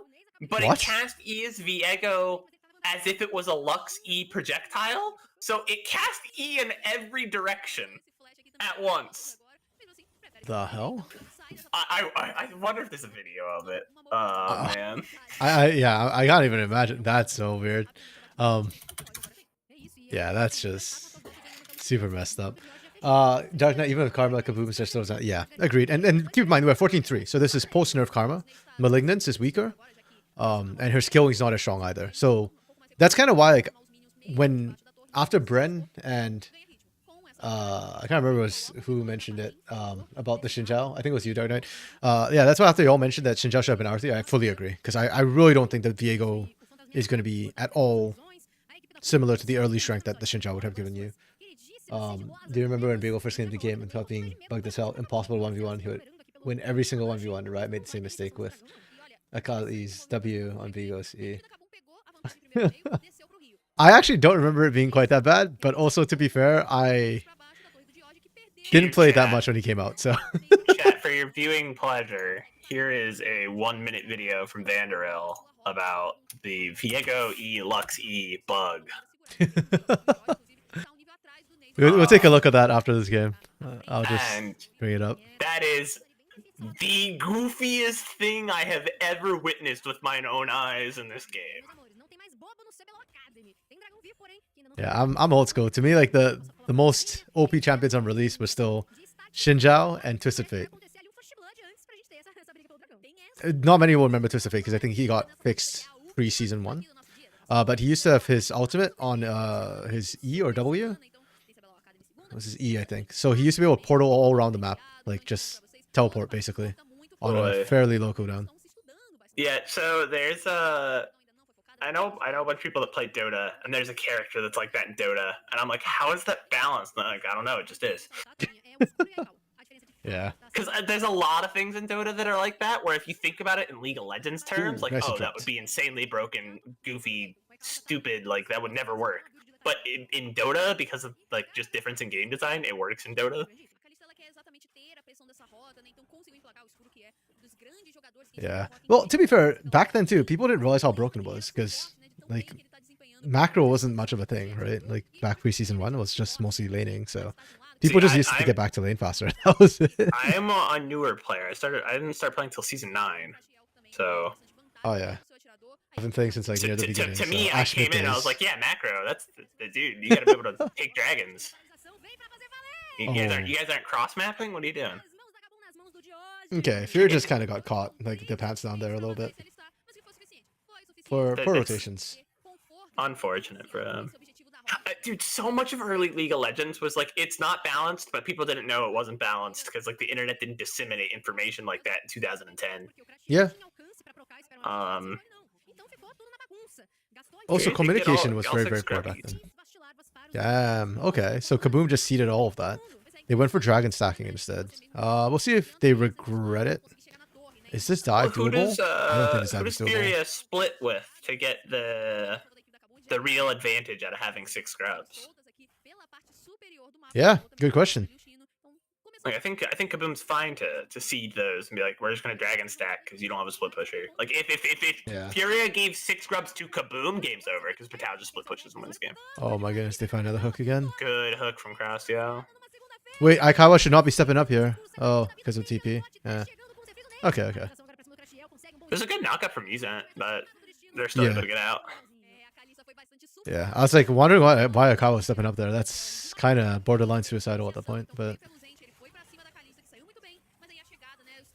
yeah, unfortunately, Scary was already there. Really, I mean, okay. Part of me doesn't want to give Kaboom credit for this because they're all like basically CBLOL experience or like top and roll, whatever. But like really good read from Scary to be there where it was necessary. If you make a good read, it's probably because you're really good, you know.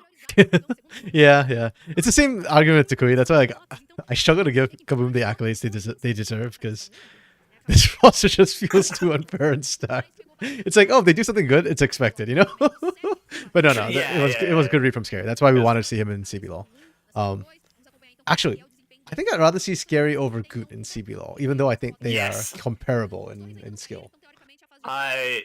Dude, the fact that no one picked him up after the last split, he came up as like an academy player, and that congratulations, you're playing on a terrible roster, and like it was kind of working. I don't know, like you could definitely see a breath of life entered Kaboom. Yeah, with Scary. I think okay, kind of unfair to say. Oh no, you know what's good? I think it's fair to say I'd take them over Sting. Like good and Scary. But that's fine. I don't think Sting's bad, so that's fine. It's not personal, man. It's just numbers. And it's fine. Like I don't think Sting's bad by any means, so it's fine. Like I'm not calling for Sting's removal by any means. Oh but, no. He's but doing all right. And hey, listen. We don't know what it's like behind closed doors. Maybe Sting's like a really awesome guy, and the team just plays better knowing that he's gonna host a pizza. Probably is. I mean, I love his Lilia, and he's been in CBLOL before. I can't remember which team he was on, but he played in CBLOL before. That's a big thing I think that gets forgotten about when fans are like, "Oh, dude, this guy's terrible. Get a new guy." It's like, because listen, I'm a Columbus Blue Jackets fan, so we are pretty much constantly having to deal with man, this guy sucks. We need a new guy in X position. Because I feel something is always broken on this team. But you forget that, and people are like, "Oh, it doesn't matter." You know, even if like everyone likes them, then it doesn't matter if they're not producing the numbers. Like sometimes that's not true. Like when you have someone that if they're making the people around them better, it's worth it. Yeah. Arashi was Furia. You're right. Yeah, he played in the past, and I always thought he was a pretty good farm carry style jungler. I just don't think this is the right meta for him, and hasn't been for a while, unfortunately. Yeah, Scary was definitely living up to his name on CBLOL. I love the fact that he replaced like freaking oh, who did he replace when he came in? I'm blanking on the name, but no, I gotta look this up because. Anyways, yeah, and oh, the one who I think stuffed Tinones on Karma was Envy. Yeah. Season 13, CBLOL split 2. Not playoffs. So many playoffs. CBLOL split 2, 2023. It was a Korean jungler. I should know him because he played LGL. I'm just blanking on the name right now. Team stats. I see. Kaboom Esports. It's not Dicey. Flawless. Flawless. Oh, okay, yes. Yeah, I was like, I know the name. I guess couldn't remember the name at the moment. I even remember they played in LGL, Burning Core, because I was casting them there. What happened to their sub? Did they still have Samskas their sub? Where Samkis was playing on one of the T3 teams. Gotcha. I don't remember which one. That was a pretty good one. Yeah. Oh man. Yeah. Fun fact from last split: Scary had the highest KDA and kill participation of any player that played for Kaboom. Yeah, not surprised. Okay, so this is why I said, Furia, like, your comp is literally unplayable for you. How do you team fight? Well, I mean, they can't, dude. They just can't. Like, okay, granted, Aikawa's not here, but also, like, why are you pushing up that far without Aikawa? But even if Aikawa's here, like, you look at the damage that's coming down. Like, they do no damage, man. Like, Zyno and Steiner aren't going to do any damage into Scary and Patel. Yeah. And that's hey, Dark Knight, yeah, have a good one. Sends them out of the stratosphere. Like, thanks for dropping by, Dark Knight. Yeah. No, it's just so... Yeah, this is the one game today, I think, that I'm going to say, like, this is a massive draft diff, and I don't know how Fury are going to play this. Yeah, and at that point, like, how do we judge people? Like, because we talked about a lot of these games, there is a significant advantage for one team, but we want to see Yeah. we want to see like improvements. We want to see small things out of the team that we're kind of expecting to lose. Yeah. How do we judge Furia for like what do we expect to see when the draft is this disparate? And I guess if your teams are like closer in terms of skill, you can still see like, okay, maybe Fury can outhands the other side. That's freaking kaboom, man. If you outhands these guys, like you deserve a shot at CBLOL. Like as a whole, which is why I think Pain Gaming Academy deserves a shot at CBLOL. They didn't manage to beat that. Yeah, Rashi, avert your eyes. This is not going to be a good one for Viego fans. Actually, to be fair, Steiner hasn't died. Steiner is the only person who hasn't died in Furia, so yeah. It's a okay day for Viego stands? Question mark? Something like that. Even the poke, like right now, Furia needs to play around the poke of Naze and Aikawa. They just can't land anything.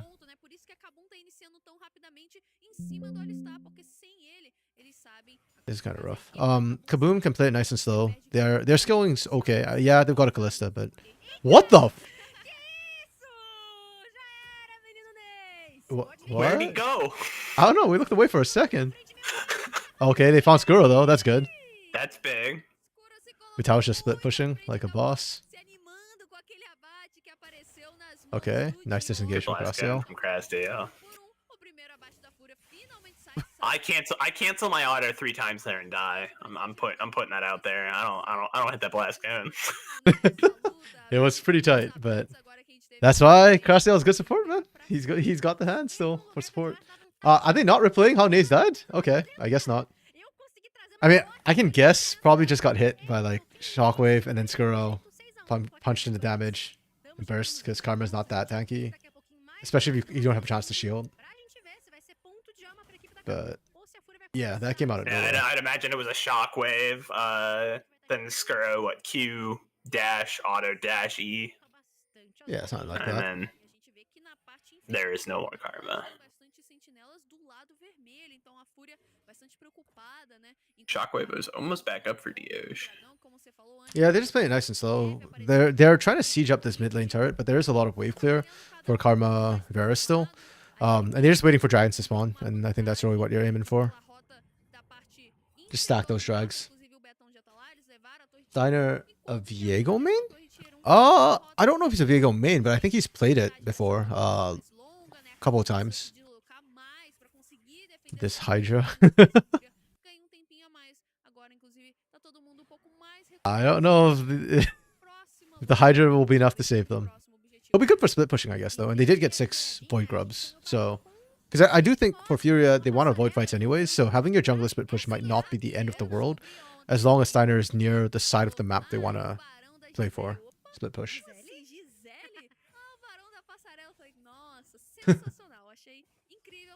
Yeah. I'll be fully admit, I don't know the right builds on Viego. I don't see him enough. And usually when I see a Viego, it's more like your team sets up for you anyways. So the build kind of matters a bit less. I just want to see a 100 Sky Aatrox one day, man. It's pro play, like, please. I swear it's good. Please try it.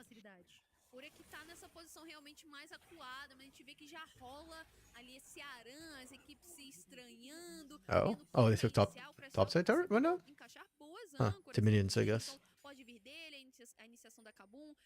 Oh, we are going for Baron? Surely not. Oh no, it's just ward clear pings. I'm surprised Kaboom's actually being this cautious with their engages so far. I thought they'd try and brute force something by now. They are stronger. It's good practice, right? Like, yeah. Keep good habits. Well, Betao's got the great flank. He got spotted though, so Fury knows damned well Beta was there. I'm good not flash sure if from it Naze. matters. Oh, True, there we yeah. go. Okay. He only got the stun down on the Zyna, so like. Yeah, this is why I'm surprised they didn't brute force it earlier. Like, Fury played that so well, and it just did not matter. Oh! Yo! Ooh. Oh, okay. Well, Yes. Hey, well, here's what I'm gonna say. Skuro, I apologize. I don't unless you go insane these next few fights, you're not getting MVP, buddy. yeah, that's those There are two. mispositions. Your team has died twice, and both of them are you, man. No, Dio just getting my MVP vote right now. Did you see that? He Like- just does damage. 80 What? carry did, no problem. Oriana is your sustained damage now. And Hey, man, you never seen Rage Blade Ori? I pray I never do. Oh, Steiner. I've seen someone actually build that in a game. Oh, that's It was disgusting. an ARAM, but like still. Oh, no. Even then. Hey man, her passive is just magic damage on hit. Uh-oh. Round 2, Aikawa is still around too. Wait, did we just leash it for Furia? Kaboom? We leashed it for Furia? Okay. Alright. Well, Rashi, this is, if Viego thrives in the chaos of a solo queue game, this is a great time for Steiner to thrive. I'm just going to put it that way. Oh, man. I can't believe Furia got the dragon after that. That's kind of nutty. I blame Skuro. Kaboom was like, we just, I don't know. I don't want to fight. I don't feel like it. It's not worth it. I mean, to be fair, they didn't have Skuro there, so they didn't have the sustain damage, right? And the ultra was kind of low, so I understand them peeling off. I just find it really amusing that they had to. And like, props to Furia for forcing them in that position. Oh, Yo, why are we? There is no more. Oh. That's No, okay. Steiner lives. Yeah, Batal, what did Steiner do to you, buddy? Like, why are we trying to kill him so badly? Dude, Patel had no chill. He just went straight for Steiner and nobody else. Yeah, that was. Okay, Batal. We joke about that. Batal did the right call, of course, by actually stalling out one person for a Baron. Is definitely worth it. I just found it really funny that he chose Steiner to go on. Like, Aikawa was there, Naze was there, and he was like, "No, it's you, Viego." He almost killed him, man. Yeah, through 4 other people trying to peel him off. Like, that's kind of nutty. Can it? Yeah. Yes. Apparently they can. They are far ahead enough that they should be able to do it. And Skuro has Blade of the Rune King and Rage Blade, so they should be able to secure objectives fairly easily. Which is why I was surprised they kind of lost the dragon. But they opted to fight, and that's where they lost.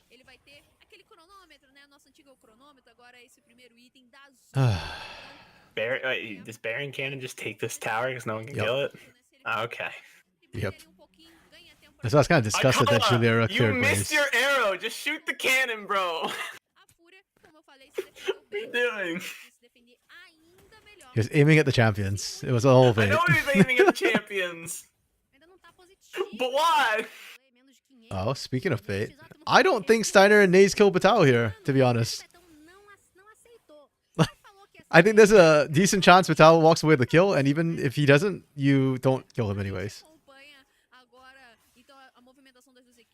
Viego kind of dangerous to It is objective away from the steals. team. I'd say they're gonna look for Krusty here, but he's really and he's gone. Yeah, Fate's call. the biggest bait. I can't remember. I think it was on. I can't remember if it was in Twitch chat on the weekend, or maybe it was a different channel where somebody was complaining that, oh, you know, I don't think it was CBLOL's Twitch chat who said this, but wait, what? Oh yeah. Somebody was saying that, oh, you know, why? Oh, these are pro players. Why do they keep attacking the support when there's Callista? Obviously, you're not going to kill him. Sometimes you have no choice. Yeah, well, I'd rather them use Fate's Call in a random skirmish mid lane than in the middle of the team fight at Baron. So Exactly. then, like, oh no, now their support's gonna kill us all. Like, Yeah, like if you burn it early, it's like, okay, great, I burnt it out, but so did they. Oh, what the? Yeah, I would rather watch a team burn a defensive, like force a defensive Fate's Call burn than watch a team let themselves get engaged on by Fate's Call. Like, because then he just full health cross DL into your backline, like, and you're dead. Yeah, or maybe you burn everything in the team fight on Costiel, he gets pulled out and the return CC, and then your whole team gets wiped instead of just like, oh, you know, we Nothing traded happens. ults. Yeah, and Yeah. we just handshake. I will say though, the Hex Tech, the fact that Kaboom didn't get the dragon will lengthen this game, because if they had gotten Soul, the game's kind of over. Then at that point, Skuro just kites you for days with the slow. But now we get to see another big team fight in about a minute, and I like that Fury is here right now. I think Fury needs to establish control because their win con to me is still poke. I don't see you winning a straight up fight.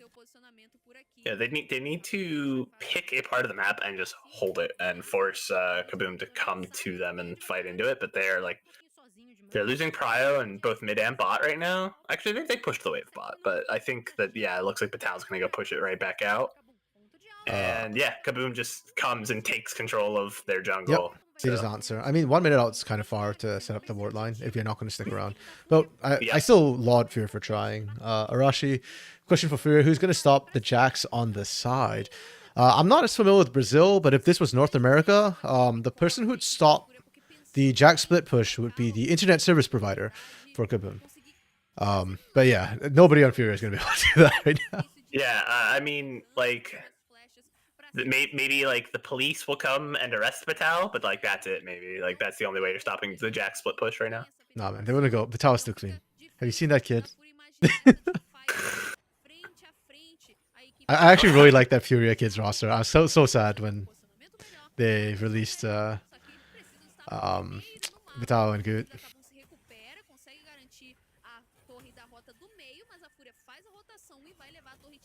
Okay, they use the grubs. They're getting. Oh, that's a good push. Something across the map. They're gonna. Oh, maybe this is how you stop Batal. If you split push harder, then Batal can't split push because he has to answer. Like that's. No, there you go. Only half a joke because it's actually effective. But it's 2-1, so then the rest of your team kind of gets screwed. So. The other problem is like, yeah, you got the tower. You got two towers top lane, but you now you're on soul point. Yeah. So you have to fight next dragon because you cannot catch Skuro if he's slowing you every 15 seconds. Yeah, but I'm actually I'm okay with Fury giving that one up. We just saw Aikawa complete Nirvana, so they actually had chosen to fight at that dragon. Furia would have been a very, very bad position. Like, I just want to see them poke. I didn't want to see them hard commit because I fear they couldn't win it. So I'm okay with them trading that dragon because you weren't going to get anything anyways. So at least this way you get some gold. Maybe that helps you gap close a little bit and then, or not gap close, but close the gold gap, pardon me, a little bit and makes your next dragon easier because the next dragon is going to be the same situation, right? Yeah. Steiner new tech, Viego split push. Is this the right build for it, Arashi? Actually. And he's going to build a Wit's End. Not the worst build for split pushing. I've seen worse split pushers. I've seen worse split pushers in pro. Ooh, good dodge from Zyno. Honestly, actually, not like the mechanics of Fury have not been bad this game. I actually quite like it. No, they've had some moments where like they're playing around. They're playing around like Kaboom's engaged really well. Yeah. Oh. Whoa, scary whiffed all. That went off to Neverland. Yeah, and they might pay the price for it. Yeah. Wait, you keep going here. You get one more kill and Baron's yours. They have enough health. They have enough health, and Steiner doesn't land the stun. Unfortunate. Yeah, you don't get the extra kill. This Baron is so risky. I don't think Fury can do this. No, yeah, if you're up 5-on-3, I'd take that Baron, but you're about to be 4-on-4, so. Yeah, Zyno got interrupted as well. This take is so slow. Aikawa is not running on hit build, so lethality is not that useful against Baron. Wait, no, Fury, do not go into the enemy jungle like this. So here comes the Zyno TP. Yeah, you can't. Diaz and Skuro don't have their front line with them. I don't think it's going to matter. Oh, okay, flash away from these. That was kind of clutch. Yeah, I was really scared when Fury actually decided to go into Kaboom's jungle because I feel like they could have turned and just killed the squishies. But as it stands, yeah, as we expected, Fury, one kill is not enough to do Baron. They have to disengage. And good turnabout from Fury though. They are trying their hearts out right now. If their draft was better, I think this game would be a lot closer. Arashi, Wit's End's great at him. Yep, agreed. I think a lot of people build Wit's End for the wrong reason right now. I think Tenacity is the biggest reason why you build it. If not, Rageblade, Terminus, all those are better. Game last long enough, you built Sterex. You're marching to CBLOL studios. They're not at the studio. Or actually, they are playing from home right now. So it's not on site for the academy players. Yeah, you're gonna have to commit a number of felonies, track down Steiner, and kiss him in his own home. Sorry. Or like I don't know if they're playing at like the team house or whatever. I don't know where Steiner is. Like the team facilities. Yeah, team facilities. That's what it's called. Sorry. I was thinking gaming house is like that's not something that happens They're, anymore.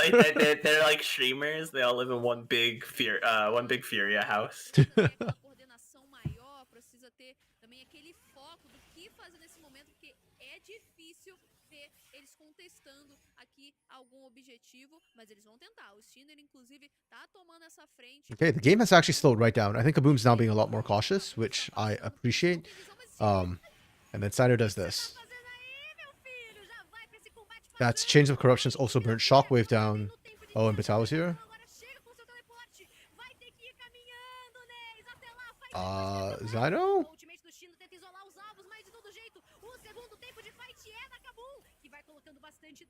The fight's actually really slowing down. It feels like Kaboom doesn't have enough damage to win these. I don't say win these, but I mean to quickly end these.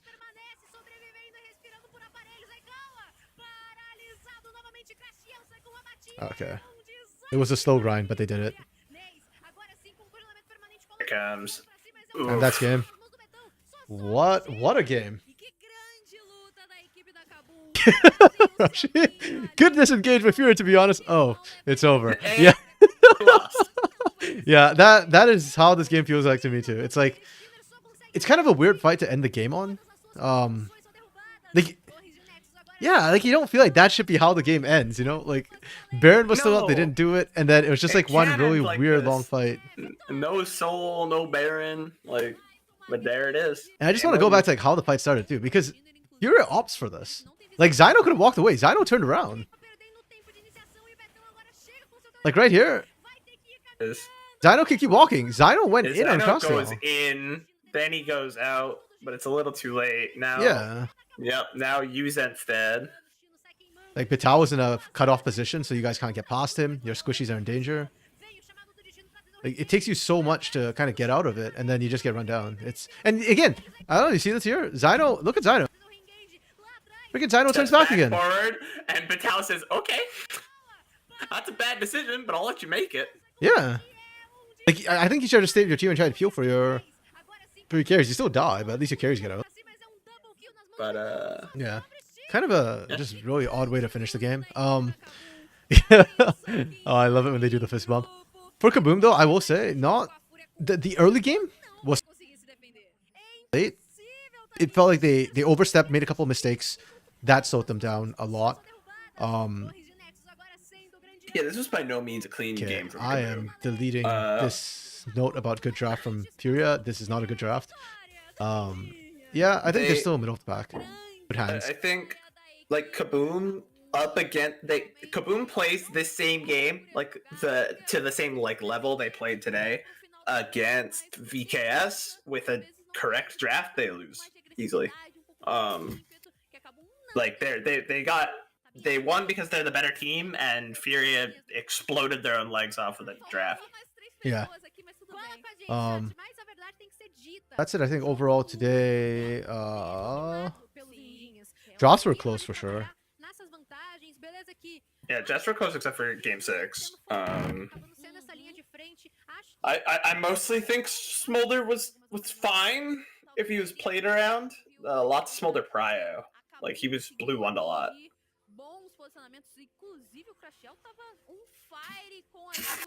Oh, the Juliera build. Ele era esse grande potencial de iniciação a favor da sua equipe, mas ele era sempre focado nessa luta, por exemplo, como a gente tá vendo, ele foi focado cedo. E aí, como é que ele entra? Ele vai entrar pra morrer, vai dar Yeah, I think for me right now, there's like a clear top 3, and then there's the middle of the pack, and then there's bottom bits.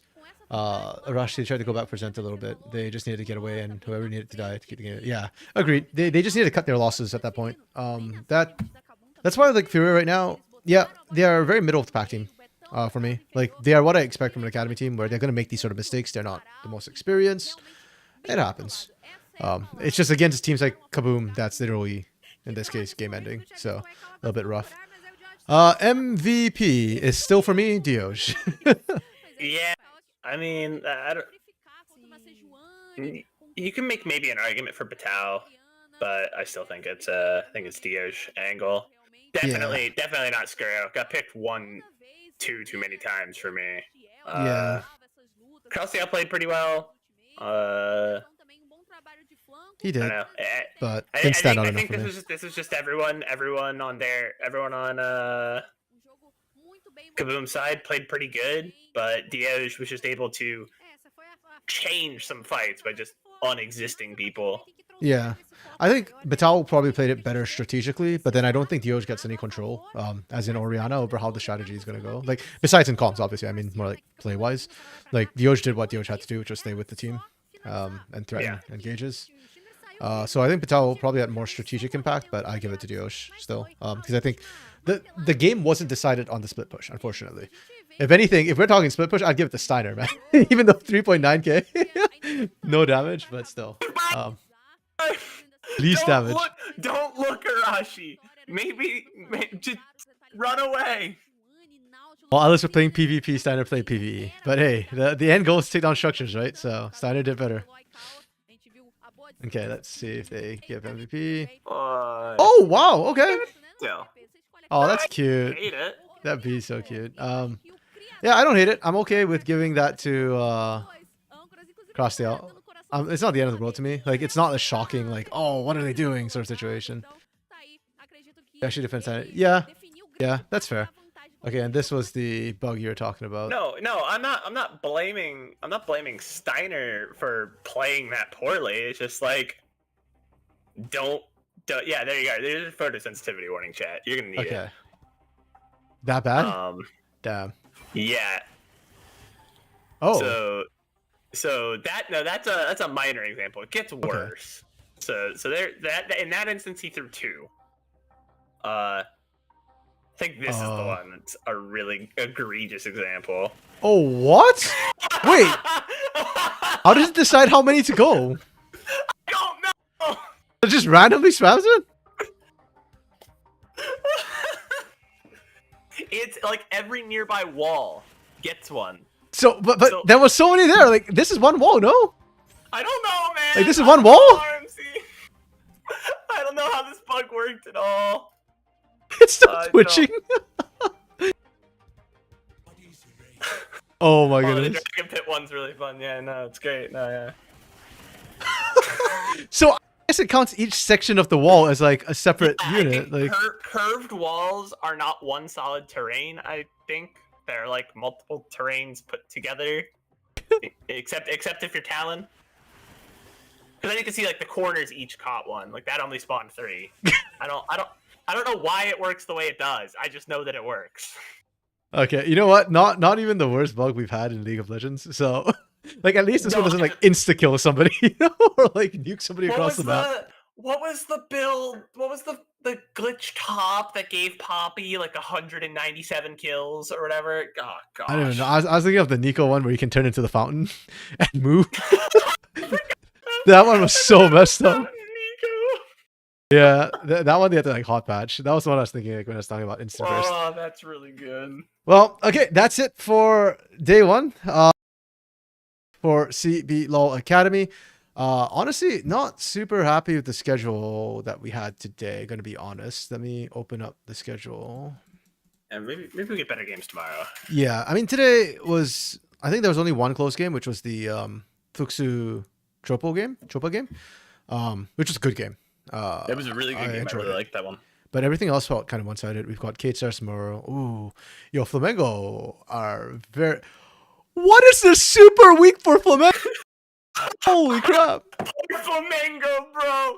Flamengo was like, yeah, we're 3-1. We're just as good as the other 3-1 teams, and then they got beat with 3 lead pipes in a row. Yo, pour one out for Flamengo. Holy crap! They face Pain, BKS, and Kaboom, and this is Takui's Kate Stars too. So, I mean, Leleco is really cracked as it is. Like Takui is just a step up. This is insane. That's nuts. INTZ versus Red. Oh, that should be an actually interesting one. Yeah, I think they have the hands to match. Furia, Fluxu, should be interesting as well. I think Furia had a really good loss today. Like, okay, it sounds weird to say good loss, but like they were pretty good in the was loss. a- I mean, It was a good game for what it was. Like, yeah. you can't judge the Furia game too hard today, just because they lost on Champ Select. So Yeah. Oh, Arashi says Takui wasn't feeling well earlier this week. So they decided not to play him this weekend and give him a bit of time to recover. And so they swapped Luleko and Takui. So Takui played today. yeah, so in they game two. they sub instead of playing with like their designated sub, they were like, okay, we'll just promote Luleko because Luleko is a CBLOL caliber mid laner. Yeah. And so but because of the rules, that means they have to demote Takui for the weekend, which means that Takui has to play the Academy Super Week. Yeah. And you know what? I think it's good for the Academy team getting to play with Takui, and they get to see the difference that's between good like experience, man. yeah. Because not only is Takui the CBLOL like tier 1 starting mid laner, but he's also played in regions like the LCS and stuff like that. So oh, let's put it this way. You saw the Pain Flamengo game? Yeah, it's kind of like that. Poor Liberty, bro. Yeah, like that's why I said like My today's God. matches were rather one-sided. We only had one like kind of balanced game, which was Dropa Fluxu. Tomorrow it looks like we have a lot more balanced games. I think all except for the last two.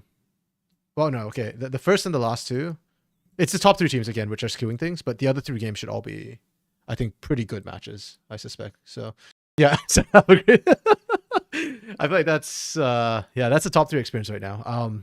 Literally Flamengo is okay. Flamengo will get knocked out of the top 3. But beside And did Loud win VKS will today? get promoted into it. Loud won No, today. K-Star's already there.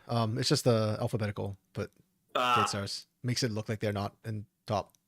Top I 5 didn't. or top I whatever. didn't realize that was alphabetical. I thought that was based on tiebreakers. Oh yeah, no, not yet. League P doesn't try and sort that out. In the past, because the tiebreakers were so complicated, I tried to calculate it and I did hours and I still made mistakes in my tiebreak calculations. Yeah, so Pain, Kaboom, K-Stars, those 3 are just absolutely cracked. I have hopes for Loud Academy, but I just think Pain is too good right now. You know what? unfortunately. I'm gonna say it until we see it. I think that actually could be a close game though. Payne's really good. I think Loud will put up a fight though. Like I don't know that they have it. I don't know that they have a winning lane, but no, okay, RFC, listen, hear me out. It's not that I think Loud has a chance of winning. It's that I think they're going to play a good game and still lose. Does that make sense? Yeah, no. I agree with you. I do think Loud. Like I said, I think they're a good team. I just think there's a top 3, and then I think there's kind of like the middle of the pack, and then there's like a bottom set as well. And I think it feels the same way in tier 1 too. Like we have like our top teams, and then there's like a soup, and then there's like a defined like bottom 2. we have a top.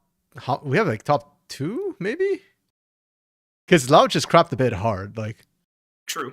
Loud is starting But, to drop to like almost INTZ levels of gaming but right now. I would say like maybe I guess maybe there's a third tier, which is VKS, because I think VKS is better than Loud and Red, but they're not quite as good as Pain and Kaboom. But, Yeah. like you have Kaboom. It's the same top 3. Hold on. Actually true. These teams must be doing something right. Kaboom's spending the right money. Kate Stars is building the right dev team. Pain is just being Pain. Checks out.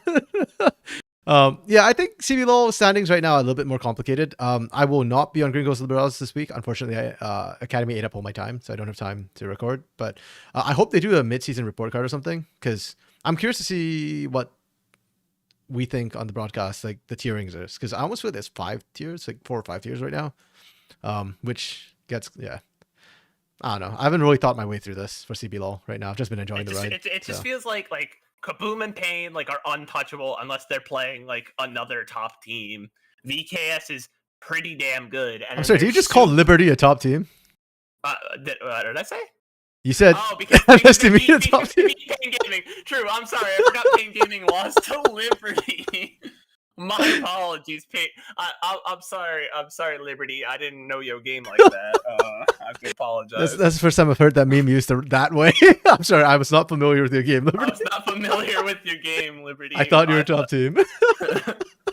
But yeah, and then it's like a soup, and then INTZ. I'm sorry, INTZ. It's how it's shaken out. No, for you my soup guys. has different layers. I think like Red is still near the top end of it. I think Los has been climbing up out the middle of it. I don't know where the hell Loud is right now, because Yeah, like Loud is Yeah. 6-4, but it's what, two straight losses now? 3? No, they beat someone. I forget. they didn't lose to Liberty. They lost to Makes Kasante. No, I posit this, Arashi. They lost to Weiser's Kale. The only 2 losses Pain Gaming have happened both Weiser's times on when Weiser Kale. played Kale. Don't pick it. I'm surprised they picked it a second time after it worked so poorly the first time. The first time was against F and Boss. So okay, you lose against FNB, understandable. They probably thought, oh, we're up against a rookie, right? Like, it's a good time to try this out and, like, you know, regain confidence of that. And Makes us like, no, I will Kasante all over you and your team. Makes is pretty good at Kasante, man. Yep, I think Liberty right now, all their wins have come. Wait, I don't know if that's still true. All their wins before this weekend came when Makes was on Kasante. I think that changed this weekend, but I don't remember what they played this weekend. My goldfish memory has died after 6 games of Academy. Me on my way to yeah, I can check it. Okay, yeah. We'll end the stream after I check this. I do have stuff I need to do, but Kasante and Renekton. So they got a Renekton win now. So they've won. But other than that, it's all Kasante wins. Yeah. But hey, Arashi, Viego won both the games with Drake Hero. So you want to restore your faith. There it is. That's the new Viego main. Go watch some Drake Hero. Yeah. The OG Viego main, I guess, because he was in Academy too. Okay, but that's it for now. Thanks for dropping by and watching all of y'all. Dark Knight, who already went off, have a good one. Thanks for dropping by, Arashi, Wokes. I don't know if you're here. Yeah, I'll be 11 Pacific, or I guess that's 4 Brazil time. Same time as the Costream starts. This is when I start. But that's it for now. And thanks, Baron, for joining me again. Are you on tomorrow, or? I should be able to be there for all of tomorrow. I am not scheduled at my job. Okay. So I should be here all of tomorrow. Sounds good. We'll see y'all tomorrow. Bye-bye. Goodbye.